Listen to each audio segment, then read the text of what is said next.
Chapter 286. Just after midnight, Yang Fan, dressed in casual clothes, slowly walked into the drunken Golden Hairpin restaurant. Professor Ju welcomed him politely, not recognizing him at all as the customer who had once disguised himself as a merchant from the western regions. Although businessmen had a good memory, it had been too long since that incident. Yang Fan said, "I have an appointment to meet someone in the Sky private room." Professor Jiu said, "Please come in. Your guest hasn't arrived yet. Please take a seat first." Professor Jiu invited Yang Fan into the Sky private room. He placed 4 types of dried fruits and a pot of boiling water on the table, considerately closing the door for him. As soon as the door closed, Yang Fan let out a long sigh. Coming here, he couldn't help but think of Tin Ano. Back then, they had worked together to scheme against Lu Junpan here. Now that he was sitting here, the past was still vivid in his mind. Exotic, who music came from outside. When he walked in, 2 enchanting who women were twisting their waists and hips on the stage, looking very charming. What Yang Fan thought of was Tin Ano's, Hu Xian. One was the woman he deeply loved, and Anu was the woman who deeply loved him. But in the end, he was going to marry a 3rd woman. The heavens really knew how to tease people. Yang Fan didn't know whether to laugh or cry. He knew that Xiaoman was filled with bewilderment because of this, and it was obvious from her expression at that time. In his almost 20 years of life, he had encountered too many bizarre encounters, but as far as he was concerned, none of them were more bizarre than what had happened today. Listening to the Hu music, he was lost in his thoughts. Before he knew it, the appointed time had arrived. 2 people were talking to each other at the door. One of them was Professor Jiu. Professor Jiu laughed and said, "Please come in. This is the room. The guest you have an appointment with has been waiting for a long time." Then a slightly deep voice that was as gentle and magnetic as a flute said, "Got it, you may leave." As soon as he heard this voice, Yang Fan suddenly raised his head and looked towards the door in astonishment. As soon as the door was opened, a young scribe was standing there, wearing a turban on her head, wearing a stone green scribe's robe, with a leather belt around her waist. Her lips were red and her teeth were white. Her temperament was elegant, just like a gentleman from a noble family. She was none other than Princess Taiping in men's clothing. Princess Taiping looked around and saw Yang Fan sitting cross-legged on the couch. She was immediately stunned and seemed extremely surprised. She stared fixedly at Yang Fan and was slightly startled for a moment. Her eyes flashed, and she revealed a smile of enlightenment. She flicked the folded fan in her hand backward and stepped into the room. Yang Fan saw that there were a few middle-aged men with big shoulders and round waists, fierce-looking faces, and no facial hair. They were all wearing dark red martial arts clothes with arrow sleeves and black cross-horned hats. They were none other than the several women who were good at wrestling and sumo, who often accompanied Princess Taiping. The door was closed again. Princess Taiping stood by the door with her hands behind her back. She gently knocked her folding fan a few times on the back of her waist. She opened her mouth and smiled. She leisurely walked over and sat opposite to Yang Fan. She smiled and said, "So it's you? So the person that Shun Mu fell in love with is you? Huh? I was confused. It should be you. Who else could it be?" Yang Fan ignored her question and looked at her rosy white and delicate cheeks. He said in a deep voice, "I didn't expect that the person who asked me to meet would be you. Even if I see you now, in my opinion, that person shouldn't be you." Princess Taiping looked at him and said with a faint smile, "Why shouldn't it be me? Just because I am a princess? Haha, princess, sometimes you are nothing." Yang Fan made a few gestures with his hands. Princess Taiping said with a smile, "Erlang, you and I don't need to verify anything. Is it you who can't recognize me, or I can't recognize you." She put her hands on the table and leaned forward slightly. Her face revealed a touch of hatred. She said in a low voice, "Even if you turn into ashes, I won't recognize you as someone else." As she approached, a touch of faint fragrance seeped into Yang Fan's mouth and nose. Her snow-white collar revealed a touch of snow-white traces. Yang Fan raised his body without a trace and said with a sullen face, "Since you and I are the same, let's not talk about the past. Let's talk about serious matters." Bang! Princess Taiping slammed her palm on the table and said while gritting her teeth, "What is serious business? What I want to talk about is serious business. You also know that you are in the wrong. You dare not argue with me." "Nonsense. What do I have in the wrong? Just because I didn't agree to be your gigolo?" Yang Fan responded with tit for tat. He suddenly went up to her. He raised his sword-like eyebrows and asked in a stern voice, "So you deliberately separated us, didn't you? I knew that you were not so kind." The two people's noses were almost touching each other. They were in a deadlock like this for a moment. Princess Taiping suddenly smiled sweetly and slowly sat back down. She said lightly, "Xiao Man is a beautiful lady. What are you dissatisfied with?" "Ha, Yang Fan, you are really capable. Even I have to admire you. One is as pure as ice and as clean as jade." Unexpectedly, she gave all her affection to you. Yang Fan's hands grasped the edge of the table. The blue veins on the back of his palms were bulging. He endured for a long time and then slowly sat back. He gritted his teeth and said, "You and one have always been friends. What did she do to you?" "She didn't. You did." Princess Taiping couldn't bear it anymore. She pounced on him like a tigress. She stared at him with her phoenix eyes wide open. However, she immediately realized that she had lost control of herself. She quickly sat back down and put on a very elegant appearance. She said, "You are really brave. Fortunately, you two acted secretly. Only people like me could find out. Otherwise, if my mother knew about it, you two..." Humph. Princess Taiping slightly raised her eyebrows. She charmingly glanced at Yang Fan and leisurely said, "You should be grateful to me. I didn't let you fall into deep trouble."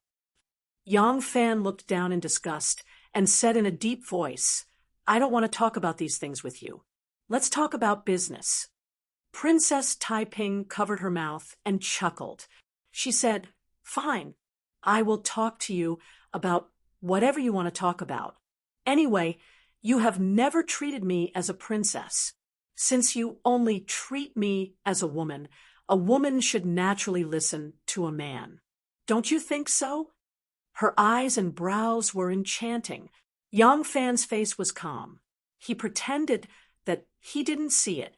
He said in a deep voice, "His Majesty originally intended to use troops in the western regions. However, Grandmaster D and the others thought that the gains would not make up for the losses. They suggested to give up the western regions. Therefore, we cannot seek to cooperate with Grandmaster D on this matter. The Wu clan also strongly advocated to use troops in the western regions. However, the military power cannot fall into their hands. We must promote His Majesty's determination to use troops in the western regions to recover the 4 towns of Anshi. At the same time, we must guard against the Wu clan seizing the military power in the western regions. I brought a person with me. This person can prove that Qiu Shinji intentionally let the 2 Jew spies escape in order to urge the imperial court to send troops and destroy Lu Shirda to seize the military power in the western regions. He also allowed them to take away important information from the frontier fortress. Based on this, we can topple Wu Qingxi's faction. It seems that you will have to take action on this matter." Li Lingyue gently shook her head. "That's not appropriate. Don't just look at how my mother became the emperor as a woman. She doesn't like other women participating in politics. I've been warned by my mother more than once not to get involved in politics. Besides, my faction has just been established. Now is not the time for me to publicly bid farewell to the Wu clan. Yang Fan slightly frowned. Since it's not appropriate for Grandmaster D to participate in this matter, and you can't make an appearance, then who should do it? Li Lingwei replied. Regarding this, I have discussed it with a few advisors and have come up with a foolproof plan. However, as to how it will be carried out, we originally had to wait for you to come before we could discuss it in detail. However, when I came, I didn't know that the person I was conspiring with was you. Now that I see that it's you, I immediately thought of a solution. When she was talking about matters in a serious manner, her expression was serious, and she spoke with fervor and assurance. Yang Fan didn't feel disgusted. Hearing this, he couldn't help but slightly lean forward and ask, "What foolproof plan?" Li Lingwei sweetly replied, "Naturally, it's a foolproof plan that ensures that we can send troops to the western region without losing military power." Yang Fan said, "I'd like to hear the details." Li Lingwei said, "Look, Grandmaster D has the same interests as us in politics. We both oppose the Wu clan's monopolization of power, so he is our ally. However, when it comes to the western region, his view is at odds with ours. Grandmaster D is the current prime minister. If he disagrees with us, our power will be weaker. Once the two sides fall out, the Wu clan will benefit from it." Yang Fan nodded. Li Lingwei saw that his attitude was finally not as bad as before. She was delighted and said, "As for the Wu clan, in the long run, they are our enemy. Just based on the western region matter, they are our ally in sending troops, but they are our enemy in fighting for military power. Is there any way to make them work for us in both areas?" Yang Fan frowned and said, "How is that possible?" Li Lingwei mysteriously smiled and said, "Why not?" Yang Fan said, "What's the plan?" Li Lingwei proudly puffed out her chest. Although she was dressed in men's clothing, this puffed-out chest still revealed the full shape of her chest. Yang Fan's gaze couldn't help but fall down and stare at the dried fruits on the table again. Li Lingwei softly snorted and placed the 4 fruits on one side and 3 on the other. She said, "Let's not talk about the distant matters first. Let's talk about the present. Right now, the ones in favor of sending troops are us and the Wu clan. The opposing side is only Grandmaster D. If we can topple the Wu clan," Li Lingwei took 2 plates and looked at the table and said, "then it will be 1-on-1. If we fight directly with Grandmaster D's faction, the outcome will be hard to predict. Moreover, if we hurt our relationship, it will likely destroy our alliance." Yang Fan stared at the 2 plates in her hands and said, "The plates in your hands represent the Wu clan? Why are there 2? Li Lingwei sweetly smiled and said, "They can be 1 or 2. If we don't know how to differentiate, they will be 1. Li Lingwei tilted 1 plate slightly and poured all the dried fruits on it into the other plate. She looked at Yang Fan and said, "If we separate Wu Sanxi and Wu Qingxi, it will be 2 plates. As she said this, she tilted the plate full of dried fruits and poured half of them back into the other plate. Yang Fan's eyes flashed, and he seemed to understand something. Li Lingwei also saw that he understood her meaning. She smiled slightly and placed a plate beside the plate that represented her side. She said, "This is Wu Sanxi." Then she casually threw the other plate onto the carpet on the ground and said, "This is Wu Qingxi." Yang Fan took a deep breath and said, "I understand. We won't show ourselves, but we'll use Wu Sanxi to get rid of Wu Qingxi. Then we will join forces and instigate Wu Sanxi to deal with Grandmaster D in order to achieve the goal of sending troops. When His Majesty has made up his mind to send troops, we will join forces with Grandmaster D to prevent Wu Sansi from obtaining military power. Li Lingyue proudly puffed out her proud chest and said proudly, "How is my intelligence compared to your one?" Chapter 287. As soon as Yang Fan heard her mention one, his face darkened again. He avoided the topic and said, "Wu Sansi and Wu Qingxi have always been fighting for the crown prince. If there is a chance to destroy Wu Qingxi, he will naturally welcome it. However, he will only make Wu Qingxi lose his power and will not let him die." Princess Taiping said, "If it were Grandmaster D or me, my mother wouldn't let him die. Letting him lose his power is the best result.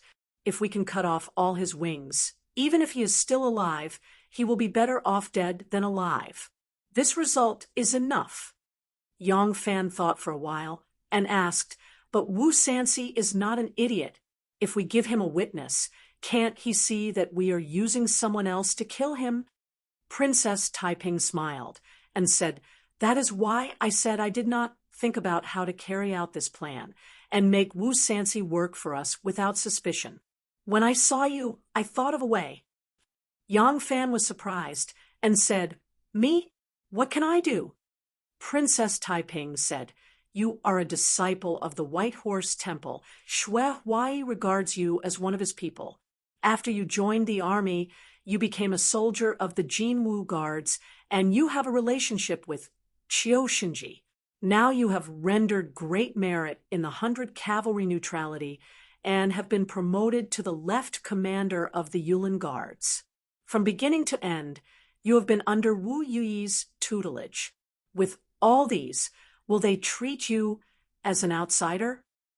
Yang Fan thought for a while and said slowly, "You mean you want me to join the Wu clan, pledge loyalty to Wu Sansi, and borrow Wu Sansi's hand to destroy Wu Qingxi?" Princess Taiping shook her head gracefully. "Not borrow Wu Sansi's hand, but help Wu Sansi. Do you think he does not want to destroy Wu Qingxi?" Yang Fan snorted coldly and said, "Why do you have to say that? Then what are you going to do?" "Me?" Princess Taiping smiled even more brilliantly. "I, of course, will cheer for Wu Qingxi and make him more enthusiastic about the fight for the crown prince. This way, Wu Sansi will be eager to destroy him." Yang Fan nodded heavily and said in a low voice, "I understand. I will find a suitable opportunity to express my loyalty to Wu Sansi.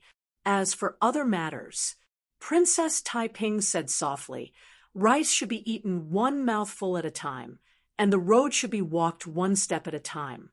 It won't be too late to plan other things after we finish this matter." Yang Fan nodded, placed his hands on his knees, and said, "All right, then it's settled. I'm going back." Princess Taiping said in surprise, "The dishes and wine have not been served yet." Yang Fan didn't say anything and just walked out. Princess Taiping stared at him and suddenly said, "On the day of the wedding, Prince Consort Ji was drunk and pretended to be crazy and was rude to me. I threw him into the pigsty and slept for the whole night." Yang Fan halted his steps and said with a sullen face, "Your mother forced someone else's wife to her death. Can I be a little angry? Your Highness has gone too far with your actions." Princess Taiping said, "So, he has his own residence now. I gave him a private courtyard. And in order to take revenge on me, he brought his concubines to fool around with me, but I never paid any attention to them." Yang Fan said expressionlessly, "Your Highness, you don't need to tell me so much about your own affairs." Princess Taiping was furious and said with her almond-shaped eyes, "Do you understand what I'm talking about?" Yang Fan said, "Of course I understand." Princess Taiping said angrily, "Then say it out. Don't give me that look." Yang Fan said word by word, "I also want to throw you into the pigsty." The barrier door was opened and closed with a crash. Yang Fan's footsteps gradually faded away. Princess Taiping sat quietly for a while and suddenly giggled. It seemed that she was very happy to be scolded. Our Yulin Guard is the head of the Northern Imperial Army. The Yulin Guard is the wing of the country, and it is as prosperous as the forest. Yang Fan, you are now conferred the title of Left Commander of the Yulin Guard. The Emperor's grace is grand, and you should think of the Emperor's grace. Strictly abide by the 17 prohibitions and the 54 decapitations. Devote yourself to serve the country.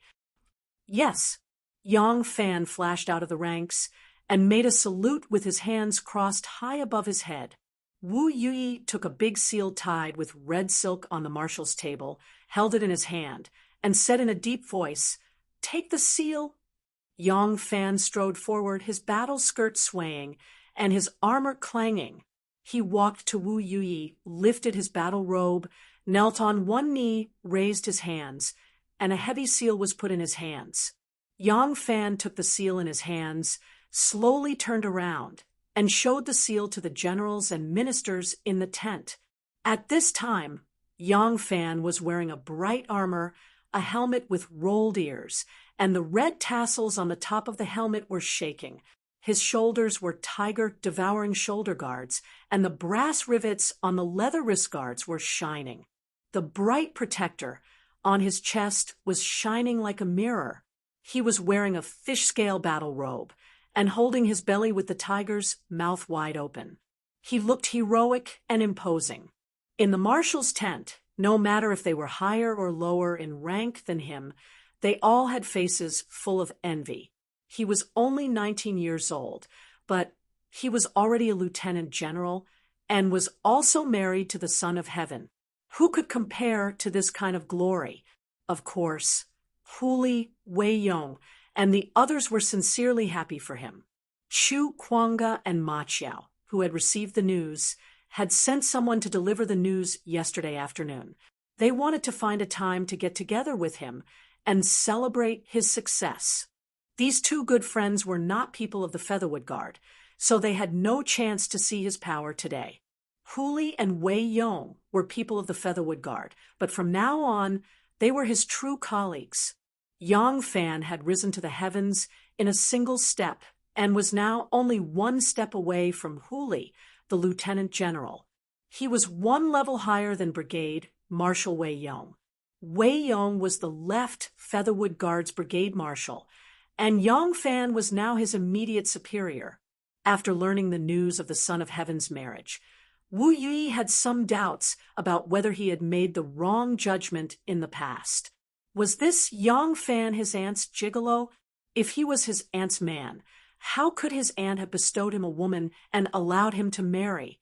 But if he wasn't, there was no way to explain Shangguan Daijiao's words on that day and his repeated care for Yang Fan afterwards. After thinking it over, Wu Yui could only think that Yang Fan was handsome, but his skin was a little dark. His aunt liked fair-skinned men, and presumably, she just wanted to have a taste of this Yang Fan. Now that Yang Fan had fallen out of favor, his aunt had bestowed him an official position, bestowed him with a female official by her side, and allowed him to settle down and start a family. This could be considered a consolation and compensation. For Wu Yui, this was a good thing. He dared to use Yang Fan like this. Otherwise, this person in the Featherwood Guard could not be put in an important position, nor could he not be used. It would be an awkward role. Yang Fan came from the White Horse Temple and had been a soldier in Qiu Shinji's Golden Guards. Now, he was his direct subordinate, and Xue Huai and Qiu Shinji were on the same side as the Wu family. It could be said that from the beginning to the end, Yang Fan had never been free from the Wu family's brand. His future and the Wu family's prosperity and losses were shared. So naturally, this person could be used without worry. Looking at Yang Fan receiving the seal and standing there majestically, Wu Yui smiled with satisfaction. He thought to himself, Wei Wang has already sent a message asking me to invite him to a banquet. It seems like he wants to rope him in. This person is destined to be a part of my Wu family's party. From today onwards, I have to nurture him more. Thinking of this, Wu Yi said to the generals in the tent, "Colleagues, don't look at Yang Fan's young age. Yang Fan has made great contributions to our dynasty in the Western region. There are some things that are classified and cannot be announced to you now. I will tell you what I can." Yang Fan replaced Fei Hukou as the defending general and commanded the 5,000 soldiers to retreat safely in front of the 100,000 Tuju army. This prevented the enemy from taking advantage of the situation and invading the pass. This was a great contribution to Long Yu's army. Not to mention his resourcefulness. He managed to defeat the 100,000 Tuju army with one plan. Yang Fan is brave and resourceful. He is well-versed in the art of war and is worthy of the heavy responsibility. Therefore, the emperor will reward him for his contributions and personally confer him the position of minister general. All of you must not underestimate him. Those who are older than him, give him more pointers. Those who are higher than him, give them more support. If anyone dares to use their seniority to disrespect their superior, our 17 commandments and 54 slashes are not just for show. Yes, all the generals in the tent stood with their arms crossed as they received the order. More than 10 sets of armors let out the sound of the armor scraping against each other. It was a mighty sound. The morning court session was over. The court was filled with red and purple as they slowly walked out of the court. This was Yang Fan's first morning court session as the left Minister General of the Yulin Guards. Yang Fan was wearing a brand new set of armor as he stood by the Golden Water Bridge. In the old days, when he was a great horned man, he had also carried out early morning guard duties, but at that time he was only a soldier. Today, from the armed warriors outside the Meridian Gate to the Golden Melon warriors in the Golden Hall, all the palace guards were his subordinates. Di Renjia saw Yang Fan and immediately walked over with a smile. He stroked his long beard and said, "My good nephew, congratulations on your promotion. He, my son Guangyuan has also heard of your good news. When you come to my residence, this old man will prepare a celebratory feast for you." Yang Fan took a step back and bowed respectfully. He said, "Ah, so it is Prime Minister Di. This general pays his respects. This general has just been appointed as Minister General, and there are many affairs that need to be sorted out. I am afraid that I will not be able to leave the palace for the time being." Some of the officials passing by heard the exchange between the two and couldn't help but stop in their tracks. Di Renjia addressed himself as this old man, and the other person as his good nephew, but the other person addressed himself as this general and addressed him as Prime Minister Di. This was going to be fun. Could it be that the old fox Di was going to make a fool of himself this time? When Di Renjia heard Yang Fan's words, the smile on his face immediately froze. At this moment, Wu Sansi also walked over while swinging his arms. He laughed and said, "Yang Fan, achieving success at a young age is a double blessing. The younger generation will surpass us in time." Yang Fan hurriedly bowed respectfully and said, "This general pays his respects to your Highness King Liang." Wu Sansi said with a smile, "Hey, no need to be so polite. No need to be so polite. This prince loves to make friends with young talents like you. After hearing about your various experiences in the Western region, this prince likes you very much. Ha! In these 2 days, my Wu clan will hold a family banquet. This prince wants to invite you over to have a few cups of wine and talk about your journey to the West. Would you like to come?" The Northern Office was the emperor's private army, and the Yulin Guard was the head of all the guards in the Northern Office. When Yang Fan returned from the West this time, he became the left general of the Yulin Guard. Huang Xuchang, Tian Yen, and others benefited from him, and also became the officers of the 100 cavalry guards of the Black Tortoise Gate. In terms of official position, Yang Fan, as the left general, was certainly not enough in front of people like Di Renjie and Wu Sansi, but his real power was not small. Di Renjie and Wu Sansi both shook the olive branch to Yang Fan. They represented the prime minister's faction and the Wutong imperial clan's faction, respectively. The imperial court officials who were standing aside were clear about this. Now, they were waiting to see how Yang Fan would choose. Chapter 288. Yang Fan hesitated for a moment, then said to Wu Sansi, "Your Highness, as an outsider, it's not appropriate for me to participate in the Wu clan's banquet, right?" Wu Sansi smiled. "What's wrong with that? You're Yu Yi's subordinate, so you can be considered a part of our family. When the time comes, Master Shui and General Qiu Xinji will also come. One of them is your master, while the other is your old superior. It's a good opportunity to meet them and have a chat." Yang Fan saluted. "Since it's like this, I'll definitely show up on time." Wu Sansi faced the sky and laughed. Good. Ha ha ha. Just now, he had also seen the scene of Di Renjie inviting Yang Fan to the banquet. Last time, he wanted to rope Di Renjie in, but Di Renjie used the excuse of having a stomachache and directly rejected his invitation. Now that Yang Fan had rejected Di Renjie's invitation in front of all the civil and military officials and was willing to attend the Wu clan's banquet, he could be considered to have vented his resentment, so he was naturally very happy. Di Renjie seemed to be a little surprised by Yang Fan's choice. He looked deeply at Yang Fan and sincerely said, "Nephew, safety and danger come hand in hand, but misfortune and fortune come hand in hand. You must be especially cautious when you have just obtained a high position. You must know, the day that the shrimp turns red is also the day of its great sorrow." Yang Fan humbly smiled and replied, "This lowly official will remember Prime Minister Di's teachings.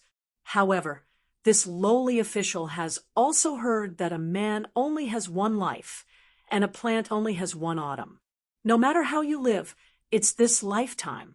If you have the opportunity to turn red but don't take it, won't you rot with the plants?" Di Renjie sighed, and his expression became even more disappointed. He slowly shook his head and said to Yang Fan, "Since that's the case, Yang Fan, you're on your own." Di Renjie flicked his sleeve lightly and left. The surrounding civil and military officials left successively when they saw this, and they whispered to each other and discussed endlessly as they walked. Wu Sansi was even happier when he saw Di Renjie being humiliated. He laughed heartily and said to Yang Fan, "Yang Fan, you have completely offended Old Fox Di this time. Old Fox is the Prime Minister. Don't you regret it?" Yang Fan said sternly, "Yang Fan's achievements today cannot be separated from the nurturing of Master Shui, Great General Qiu, and Great General Wu. How can one forget one's roots? Furthermore, it was said that only broken friends could have close friends. Since Yang Fan has made his choice, he will not regret it." Wu Sansi's eyes lit up as he scrutinized Yang Fan from head to toe, praising. "Good. Only when there are broken friends can there be best friends." This sentence was well said. "Yang Fan, this king guarantees that you won't regret it." "Thank you, Prince." Yang Fan bowed, and Wu Sansi laughed heartily as he left. After morning assembly, Yang Fan made some arrangements for the security of the palace before rushing to Jia City. At this time, he was already a general of the left Feathered Guards. When he was not on duty, he would stay in his own house outside the palace. When he was on duty, he would stay at Xuanwu Gate's Gate Tower, so he didn't have to stay at the guards' camp in Jia City like the other guards. Yang Fan entered Jia City and turned to the female guards' quarters. Yang Fan wanted to see Xiao Man. The marriage arranged by the emperor could not be decided by themselves. This marriage had to be done, whether they wanted to or not. This ending could not be changed. Yang Fan could not think of a way to avoid this marriage, but he still wanted to see Xiao Man. He also knew that Xiao Man might not be willing to marry him. As for why he wanted to see Xiao Man, he did not know. Perhaps if he could talk to Xiao Man and understand each other's true thoughts, he would feel more at ease. Unexpectedly, when Yang Fan arrived in front of the female guard's quarters, he did not see Xiao Man at all. When the female guards heard that Yang Fan had arrived, they came out to greet him. There was a lot of women, but Xiao Man was not among them. "Yo, you haven't even gotten married yet, and you can't wait to see the bride? Erling, congratulations on marrying such a good woman like Xiao Man. General Yang, now that you and Xiao Man are married, we are Sister Xiao Man's family. You are not allowed to bully our Sister Xiao Man in the future. Otherwise, our army of women will charge into your house and settle the score with you." Yang Fan was dizzy from all the noise, so he could only smile and salute. "Ladies, I want to see Xiao Man. I have something to discuss with her. Can you ask her to come out for a moment?" No, that won't do. General Yang, you can't break the rules. The Emperor has decreed that you and our sister Xiao Man's wedding has already begun. You must not meet at this time, don't you know? If you have anything to say, you can tell us. We are Xiao Man's family. Yang Fan said, "I just want to see her." "What's wrong with that?" Lan Yiqing said with a smile. "If you have anything to say, you can tell us, and let us tell Sister Xiao Man. If you are not in a hurry, you can wait until Sister Xiao Man marries you. Then you can talk about it in detail on your wedding night. In short, you must not see each other now. Even I know this rule. It is very inauspicious." Yang Fan said strangely, "It's not like I haven't seen her before. Why is it inauspicious to see her and talk to her?" Gowing said with a smile, "That was then, and this is now. In the past, you and our Xiao Man had nothing to do with each other. But now it is different. Once you become husband and wife, you will never be separated. Now the two of you are husband and wife in name, but you are not husband and wife in reality. If you see her, you will have to separate. It is very inauspicious to separate before the wedding ceremony." Yang Fan tried his best to persuade them, but these girls did not allow it. Instead, they all talked at once and made fun of him. Yang Fan had no choice but to flee in a sorry state amidst the girls' teasing. Yang Fan left the female guards' camp and happened to run into Huang Xuchang and a few other guards from the 100 Cavalry. Huang Changshu and the others saw him coming from the female camp and made fun of him again. Yang Fan could not resist and could only flee again. When he escaped from Jia City and arrived at Jixin Hall, he heaved a sigh of relief. Looking up, Yang Fan happened to see a young boy in a brocade robe and jade belt passing by with two little eunuchs. Yang Fan recognized this person as King Chu Li Longji. Yang Fan quickly stood still and bowed to him, saying, "Yang Fan greets your highness, King Chu." As soon as Li Longji saw that it was him, his little face immediately revealed an angry expression. He stopped in his tracks and glared at Yang Fan fiercely, as if he wanted to say something. However, his little mouth opened and closed tightly. He only snorted heavily, raised his head high, and strode past Yang Fan. Yang Fan straightened his back and looked suspiciously at Li Longji's angry back. He was a little puzzled at first, but suddenly remembered the scene of Wu Sanxi inviting him during the morning court session. Yang Fan couldn't help but come to a realization. "I see. The news of me agreeing to Wu Sanxi's invitation must have spread. Li Sanlang is angry at me for being the Wu family's dog." Yang Fan smiled bitterly and shook his head. It was not easy to be an insider. Pledging allegiance to the Wu family was an absolute big secret. If he could become the Wu family's confidant, Then he could play a role that was 10 times the power he could control with his current status. Therefore, this matter could not be known to too many people. Now, only Shenmu's people and Princess Taiping knew the truth of his pledging allegiance to the Wu family. Even Di Renjie was kept in the dark. King Chu Li Longji was still a 7-year-old child. His emotions were shown on his face, and he was not shrewd, so it was even more impossible for him to know. From the looks of it, he was afraid that for a long time he would be reviled by Li Tang's royal family and the ministers loyal to Li Tang as the Wu family's dog. In the Library of History, outside Wan Er's residence, Xiao Man was waiting quietly under the flowering tree. Xiao Man was wearing a light yellow gauze gown with large sleeves and a long skirt on her small waist. There was a thin, pinkish-brown belt tied into a knot, which further accentuated the girl's slender waist and graceful figure. Her beautiful black hair was tied into a drooping bun, which revealed a bit of the delicateness and cuteness of a young girl. Wan Er sat in the room, her figure slightly hidden behind the window, quietly watching her. Xiao Man was in the prime of her life and had a well-developed figure. Inside the V-neck was a dark red tube top, which wrapped around a pair of budding breasts. A pair of delicate and sexy collarbones could be seen at a glance. Amidst the charm of Ning Qingxue, a seductive ravine could be faintly seen. Her bright eyes and white teeth were soft and charming. She also had the charm of a mature girl. Xiao Man rarely wore women's clothes, especially such gorgeous ones. She had never worn them before, but after Wu Zetian arranged a marriage for her, she became a bride-to-be and no longer needed to accompany Wu Zetian as a guard.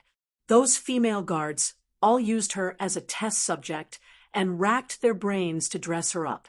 It was as if they were rehearsing their beautiful visions and hopes of becoming a wife in the future on her body. Xiao Man's clothes, hairstyle, and appearance were not up to her at all. It was all done for her by her sisters. Whether it was clothes or hairstyle, they had all been changed by them countless times. Some of the clothes made Xiao Man blush. This was the result of a compromise between the two sides. But dressed like this, Xiao Man still felt a little uncomfortable. She stood under the flower tree and unnaturally pulled at the lapels of her clothes. She pulled up the lapels and tightened the collar, trying to cover her slightly exposed chest. As a result, as soon as she pulled the clothes up, the soft and smooth clothes would slide down again. Xiao Man, who was extremely annoyed, had to do it again. Wan Er, who was quietly watching her from the window, saw her childish and cute movements and couldn't help but want to laugh. Xiao Man was flustered and didn't know what to do. She came to see Wan Er, just like Yang Fan came to see her. It was also a subconscious action. Perhaps in her view, Wan Er was omnipotent. Perhaps only Wan Er had a way to solve their current predicament or let her understand what to do. She knew that Wan Er and Yang Fan loved each other. Although she was not in the wrong, she had a feeling that she was a thief who stole something that didn't belong to her. Shangguan Wan Er hadn't let her in yet. She stood under the tree, and a gust of wind blew, causing the fallen petals to scatter in all directions. The peach blossom petals landed on her head, shoulders, and belt. So, in addition to constantly pulling up her clothes, Xiao Man had one more thing to do, and that was to brush away the flowers. Shangguan Wan Er quietly watched Xiao Man's childish and cute behavior from the window, and the slight resentment in her heart quietly dispersed like petals blown away by the wind. How could such a Xiao Man be hated? Besides, she knew very well that all of this couldn't be blamed on Xiao Man. Xiao Man was also a victim. It was just that emotionally, Wan Er still couldn't accept it. Now that the resentment was gone, there was only an inexplicable melancholy left in her heart. Tell her to go back. Wan Er gently sighed and ordered her trusted palace maid next to her, tell her that she is going to be married soon. In the future, she should be a good wife and serve her husband. When Wan said this, her eyes suddenly turned red. She lowered her head and calmed her emotions. She continued, in the future, she will no longer be a member of the internal guards. It is rare for me and her to see each other in the palace, but we are still good sisters. I wish her happiness for the rest of her life. Don't let her worry about me. The palace maid softly agreed and turned to walk out. Wan gently raised her head. Crystal clear tears were swirling in her eyes, but she wouldn't let them fall. Chapter 289. In the spring of Mount Hua, all living things welcomed and competed for spring. The valley path was narrow and quiet, the mountain road was rugged and winding, the spring water was rapid, the mountain rocks were steep, the emerald green filled the eyes, and the cool breeze was refreshing. The main peaks of Mount Hua, Luoyan Peak, Morning Sun Peak, and Lotus Flower Peak, the three peaks were like a cauldron. Their power was beyond the clouds, and their shadows were like the yellow river. They were known as the three peaks beyond the sky. The West Peak stood tall, as if it was cut by a knife or axe. On the peak of the steep peak, a small pavilion was built against the mountain. One side was overlooking the abyss, two sides were steep cliffs, only leaving a mountain path. Looking from afar, it was like a pavilion in the air. In the pavilion, a young master in a snow-white robe stood with his hands behind his back. The silver headband behind his head looked like it was flying in the wind. Beside him stood an old man in a green robe. His back was slightly bent. His face was full of wrinkles, leaning against the pillar of the pavilion, as if he was an old pine tree that grew in the pavilion. When other people entered the pavilion, they would immediately notice the handsome face of the young master in white. No one would look at him more than once, but Tin Ano, who followed Situ Liang into the pavilion, knew how scary he was. Lu Boyan, the #1 expert by young Master Zhang's side. Anu's martial arts were very complex. This old man had also taught her martial arts before. Anu once speculated that even if she used all of her skills, this old man who looked like a pine tree rooted in the rock, as long as he made a move, within 7 moves, he would be able to take her life. Situ Liang entered the pavilion, bowed to young Master Zhang, and then quietly retreated to the side, leaning against another pillar, just like his master. Lu Boyan was his master. All of his skills were taught by Lu Boyan, but in front of young master, both of them were just servants. There was no need to talk about master and disciple etiquette.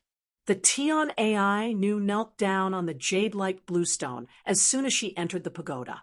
She had already taken a bath, so her hair was not tied up and was only tied up with a green ribbon. Her hair was smooth and straight as it hung on her shoulders. She looked elegant and light like a chrysanthemum flower. Wearing a light yellow robe, she looked especially elegant and elegant. Young Master Zhang stood with his hands clasped behind his back. He leaned against the railing and looked into the distance. He looked at the mountains in the white clouds outside the ravine and asked lightly, "You've been gone for several months. Is that all you've told me?"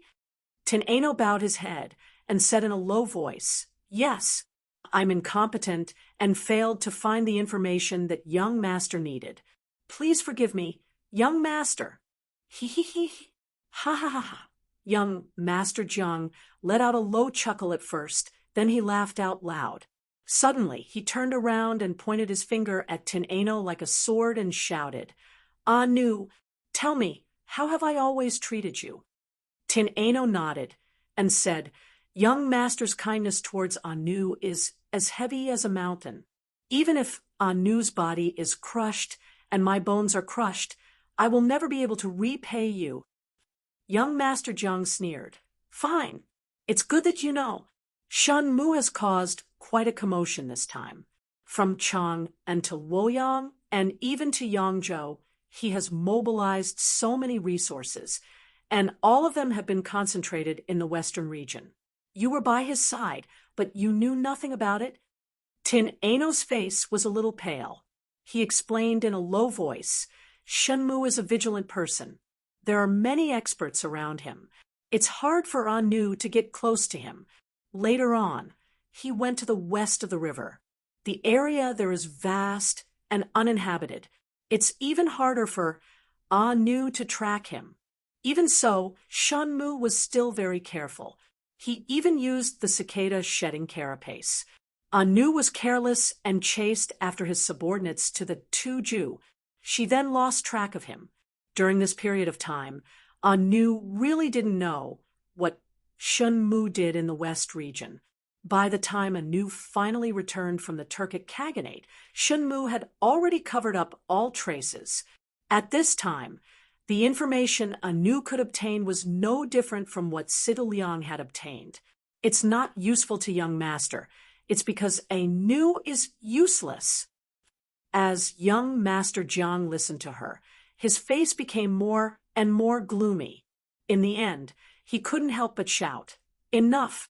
Tin Ano's delicate body trembled. She hurriedly stopped talking. Young Master Jiang stared at her coldly.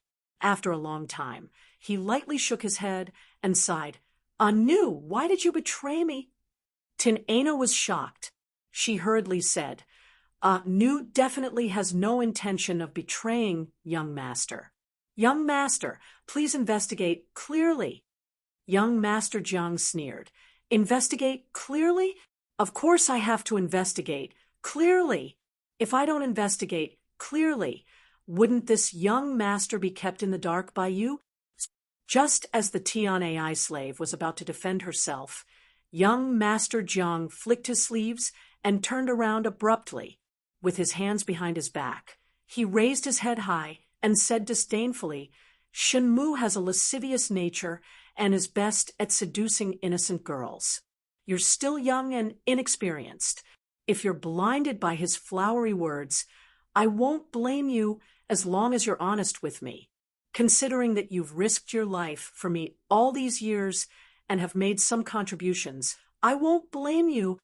Tin Ano involuntarily said, "Young master, how could Anu like Shenmu? Young master has really misunderstood Anu." Young Master Jiang turned around and walked step by step to Tin Ano's side. Under his cold gaze, Tin Ano didn't dare to look up. She could only put her hands on the ground and kneel down at his feet. The corner of young Master Jiang's mouth twitched. He coldly said, "If it's not Shenmu, then it's Yang Fan?" The blood drained from the Tian AI News face in an instant, and her face became abnormally pale. Young Master had always thought highly of himself. He didn't even put Shenmu, the hidden sex matriarch, in his eyes. It was even more impossible for a person like Yang Fan to be put in his eyes. He couldn't even remember Yang Fan's name. Now that he blurted it out, how much did he know? Looking at Tin Ano's peculiar expression, young Master Jiang finally believed that the information reported by his subordinate was completely true. His usually calm and untainted heart was suddenly ignited with a nameless flame of jealousy. She has fallen in love with a man. The Anu that I raised has fallen in love with a man. For him, she didn't even hesitate to betray me. The flame of jealousy was burning in his heart, causing his eyes to reveal a sinister expression. Glaring at Anu, who was kneeling at his feet, young Master Jiang suddenly sneered. "Ridiculous, truly ridiculous. For a man, you actually let me down. What exactly is love between a man and a woman? And have you forgotten? Even your biological father pushed you into a dry well and abandoned you when he was on the brink of life and death. In this world, who else can be trusted? What kind of love can be trusted? Yang Fan, he is merely coveting your beauty and using flowery words to take advantage of you. As long as he sees a better woman, he won't hesitate to abandon you. You are actually so hell-bent on him. Ridiculous. What a joke. If he is in danger, he will also sacrifice you without any hesitation. He won't." Recalling that cold, hungry, and lonely desert that was like hell Recalling the fresh blood that was still stained on her lips when she woke up, Tin Ano's heart warmed up. He suddenly stood up, and his eyes were sparkling. He won't. He definitely won't be like what young master said. Young master, Erlang isn't such a person. Erlang? When young Master Jiang said these words, he was a little surprised by his careless words. This kind of lack of grace was not his usual character, but when he heard Tin Ano affectionately call young Fan as Erlang in front of him, the fire of jealousy burned even more fiercely. He always thought that he treated Anu differently because he treated her as his own daughter. Suddenly, he knew that it was because he treated her as a woman that could only belong to him. And now, she actually betrayed him. She actually liked another man. Seeing the happiness, trust, and satisfaction in Tin Ano's sparkling eyes, young Master Jiang's heart was filled with hatred.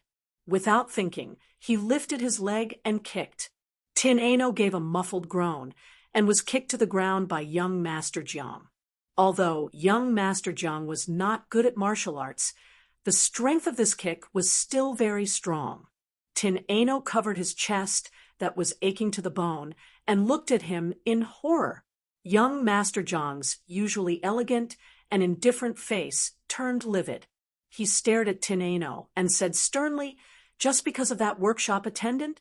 A workshop attendant that is not much nobler than a dog. You actually betrayed me. What's so good about him? Tell me, what's so good about him?" Anu said in a low but firm voice, "Some people, I can't say what's good about them, but no one can replace them. Young Master, I'm sorry. Anu, really love him. I beg young Master to fulfill my wish."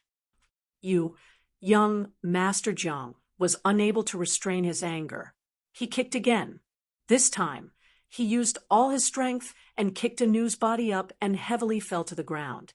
Lu Boyan, who was standing beside the pillar, slightly raised his white eyebrows. A trace of pity flashed in his eyes. He sighed lightly and lowered his eyes again. Tin Ano climbed up with difficulty. A trace of dark red blood seeped out from the corner of her mouth. She raised her hand and used the back of her palm to gently wipe the blood from the corner of her mouth. She kowtowed deeply to young Master Jiang and said firmly, "Anu, beg young Master to fulfill my wish." As she said, she kowtowed deeply.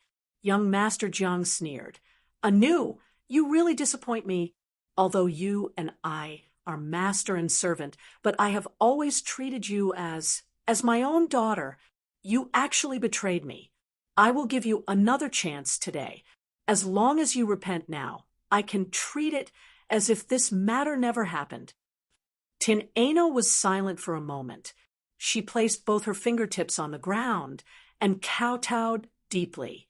Her forehead deeply kissed the back of her fingertips. Young Master Jiang thought that she was willing to repent. A trace of smile flashed across his face. However, he heard Tin Ano's soft but clear voice again passed into his ears. "Anu, beg young Master to fulfill my wish." The smile froze on young Master Jiang's face. He was startled for a moment and suddenly roared, "You don't regret it?" Tin Ano gently raised her head and looked up at the superior young Master Jiang. She said word by word, "As young Master's subordinate, Anu has risked her life for young Master and has done many successful errands. As a woman, the most successful thing in life is to choose the right man. Anu has chosen him, and I don't regret it." Young Master Jiang was so angry that his whole body was trembling. He almost wanted to kick Tin Ano away again. He had just taken a step when he suddenly saw a few drops of Tin Ano's blood on the ground. It almost stained his spotless boots. He hurriedly took 2 steps back and waved his sleeves, shouting sternly, "Boyan!" Lu Boyan said in a deep voice, "This old servant is here." Young Master Jiang said with a trembling voice, Go to Luoyang and bring back young Fan's severed head for me." This old servant obeys. Lu Boyan replied, and was about to step out of the pavilion. Tin Ano was shocked and hurriedly said, "Don't! Young master, please let him go. Young master." Tin Ano hurriedly crawled to young Master Jiang's side. When young Master Jiang saw that her clothes were stained with blood and there was still blood dripping from the corner of her mouth, he couldn't help but take a few steps back in disgust. Lu Boyan was afraid that she would harm his master, so he hurriedly stepped in and stopped her. Tin Ano's heart was filled with fear. She knew that if young master wanted Yang Fan's life, no matter how great Yang Fan was, he wouldn't be able to live. With young master's power, it might be difficult to assassinate an emperor, but there wouldn't be anyone else who could receive the same protection as the emperor. If young master wanted Erlang to die, then Erlang definitely wouldn't be able to live. Seeing her fearful look, young Master Jiang's eyes suddenly flashed a trace of malicious smile. His angry look disappeared, and he once again regained his calm, unhurried, and noble elegance. He smiled at Tin Ano and said, "Even your biological father could abandon you when a disaster was about to befall him. Stupid woman, do you really believe that there's such a thing as undying love in this world?" Young master, Anu originally didn't believe it, but after meeting Erlang, Anu believed it. Good, good, good. He's willing to die for you, and you're also willing to die for him. Ha ha, good, very good. Young Master Jiang's smile disappeared as he shouted in a deep voice, "You and him, one of you must die. If you don't wish for him to die, then you must die in his place. As long as you die, I'll let him go." Young master, Tin Ano suddenly raised her head. Her face was as pale as paper, and her eyes were filled with deep despair. Young Master Jiang laughed out loud. "Ha ha! What oath of undying love! What undying love! It's simply too weak. Ah, Nu, aren't you willing to disregard your life and death for him? Then go and die." This young master's words carry enormous weight. "As long as you die, I won't touch a single strand of his hair. Are you afraid? Are you regretting it? Ha ha ha." He laughed complacently, but he only laughed 3 times before his voice abruptly stopped. He widened his eyes in shock as he watched Tin Ano slowly stand up with one hand clutching his chest. Her beautiful face was pale and her body was swaying, but her steps were abnormally firm as she walked forward step by step. Young Master Jiang's eyes slowly revealed a blank look as he helplessly watched Tin Ano walk past him, over the railing of the small pavilion, and stood outside the railing. Outside was only a 3 chi wide rock, and behind it was a bottomless abyss. The white clouds were almost at the same level as the top of the cliff. Tin Ano stood facing the abyss, her clothes fluttering in the wind, looking extremely thrilling. Young Master Jiang asked in horror, "Nu, what do you want to do?" Tin Ano looked down the cliff, slowly turned around, and said to young Master Jiang, "Young Master Jiang is a man of your words. I believe you won't go back on your words." Young Master Jiang's face of shock quickly turned into unconcealable anger and jealousy. He rushed to the railing, grabbed it tightly, and asked loudly, "You're really willing to die for him? You're actually willing to die for a lowly commoner, a lowly commoner. Who am I? I'm 10,000 times more noble than him. I'm a high and mighty god. What is he? You're actually willing to betray me for him." A trace of a smile appeared on Tin Ano's face. The wind fluttered her fine black hair. The sunlight shone on her suet jade-like cheeks, and the bright red beads of blood at the side of her lips were crystal clear, like a string of amber beads. Young master is a high and mighty god, but Second Lang is in the mortal world. Nu is willing to descend to the mortal world for him. No. Young Master Jiang stretched out his hand to grab, and only managed to grab Anu's clothes in his hand. Tin Ano's entire body slowly fell backwards, her face still carrying a peaceful smile. Young Master Jiang watched as her figure quickly disappeared between the clouds, down the cliff. Chapter 290. Yang Fan knew nothing about what happened on Mount Hua. At this moment, he was heading to the Wu clan's banquet. The Wu clan's banquet was held at General Wu Yuyi's residence. Of course, Wu Chengxi and Wu Sanxi were more qualified to host the family banquet. However, the two of them were always competing with each other and would fight over everything. If the banquet was held in either of their houses, the other would not attend, so they could only hold it at Wu Yuyi's house. Wu Yuyi's residence had a garden that was 3 to 4 mu in size. There were flowers, grass, ponds, and trees in the garden. Near the ponds, there was a pavilion with carved beams and flowers. The pavilion was 2 stories high and looked magnificent. Not all the guests had arrived yet. In front of the hall, there was a group of young girls in colorful clothes. They were singing and dancing to entertain the guests. In the hall, there was jingling, rippling autumn waves and a group of pretty and charming dancers. Below the hall, the Wu clan's people were either sitting in 2s or 3s, chatting merrily or walking side by side in the corridors. At first glance, it looked like a harmonious group. Almost all the influential figures of the Wu clan had arrived. However, a few important members of the Wu clan had yet to arrive. Princess Taiping's son-in-law, Wu Yuji, would definitely not come. Although he was from the Wu clan, he hated the Wu clan to the core. Wu Yuyi, the eldest brother, did not invite him either. He was afraid that if he came and got drunk, he might remember old grudges and fight Wu Sanxi again. Wu Sanxi and Wu Qingxi hadn't arrived yet either. Whenever there was a Wu clan gathering like this, these 2 princes, who boasted themselves as the Wu clan's masters, would definitely come. However, the 2 of them would never arrive before the other party, lest they appear to be inferior to the other party. This was the only thing these 2 cousins had a tacit understanding about. Another reason was that Xue Huai had not arrived yet. This Master Xue was someone that the entire Wu clan wanted to curry favor with, so he was naturally more arrogant. Qiu Xinji had already arrived. Yang Fan noticed that it was not only him and Qiu Xinji who were invited.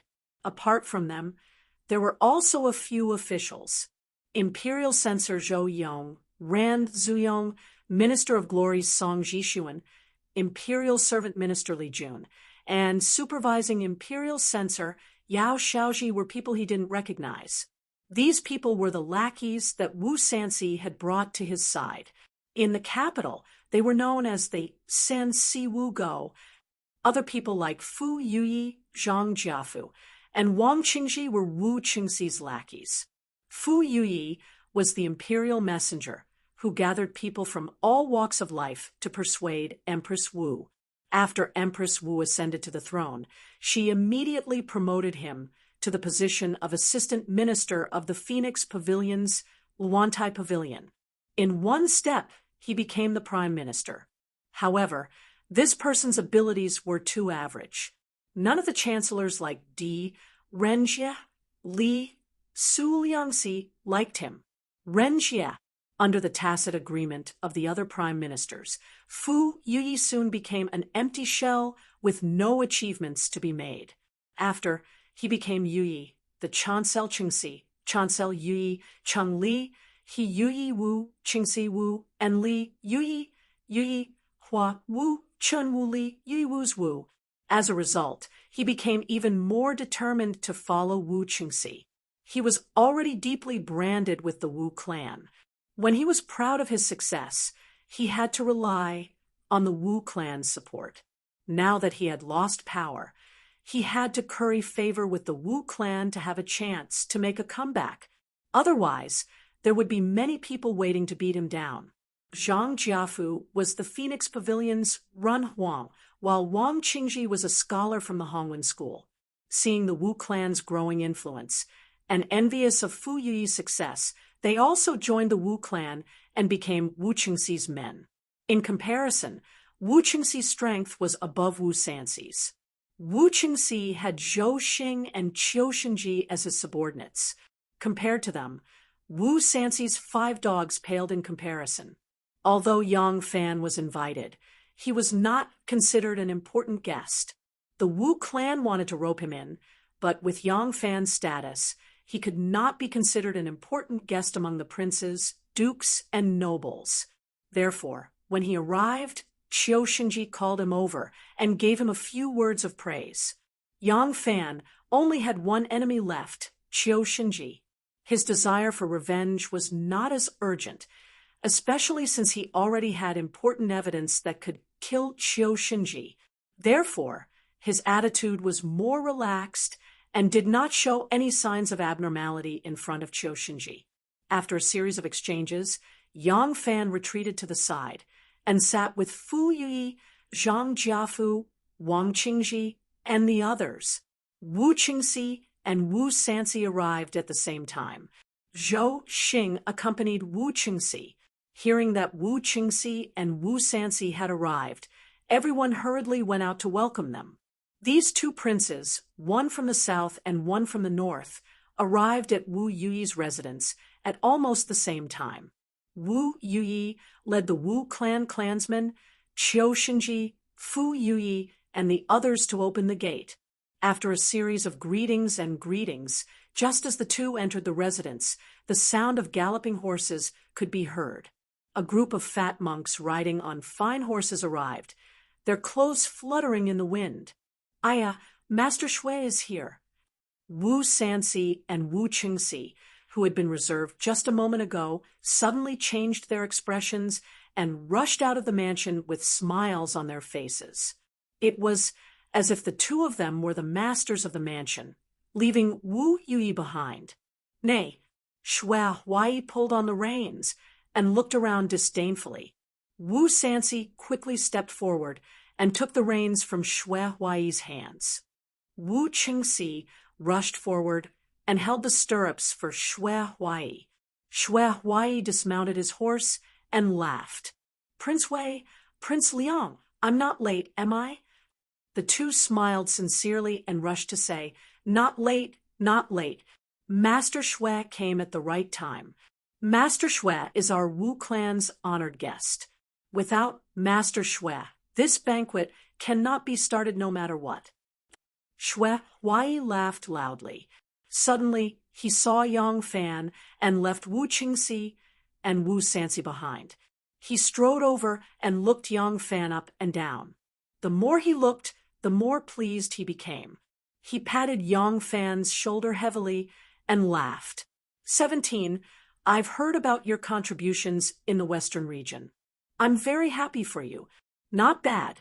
This is someone from our White Horse Temple." After Shui Huai finished speaking, he turned to the disciples and said, "You bunch of trash. You've been with me for a long time, but when have you ever been as successful as 17? All of you should learn more from your junior brother." The monks said yes. Among them, Hong Yi, Hong Lu, and the others who were familiar with Yang Fan surrounded Yang Fan and greeted him warmly.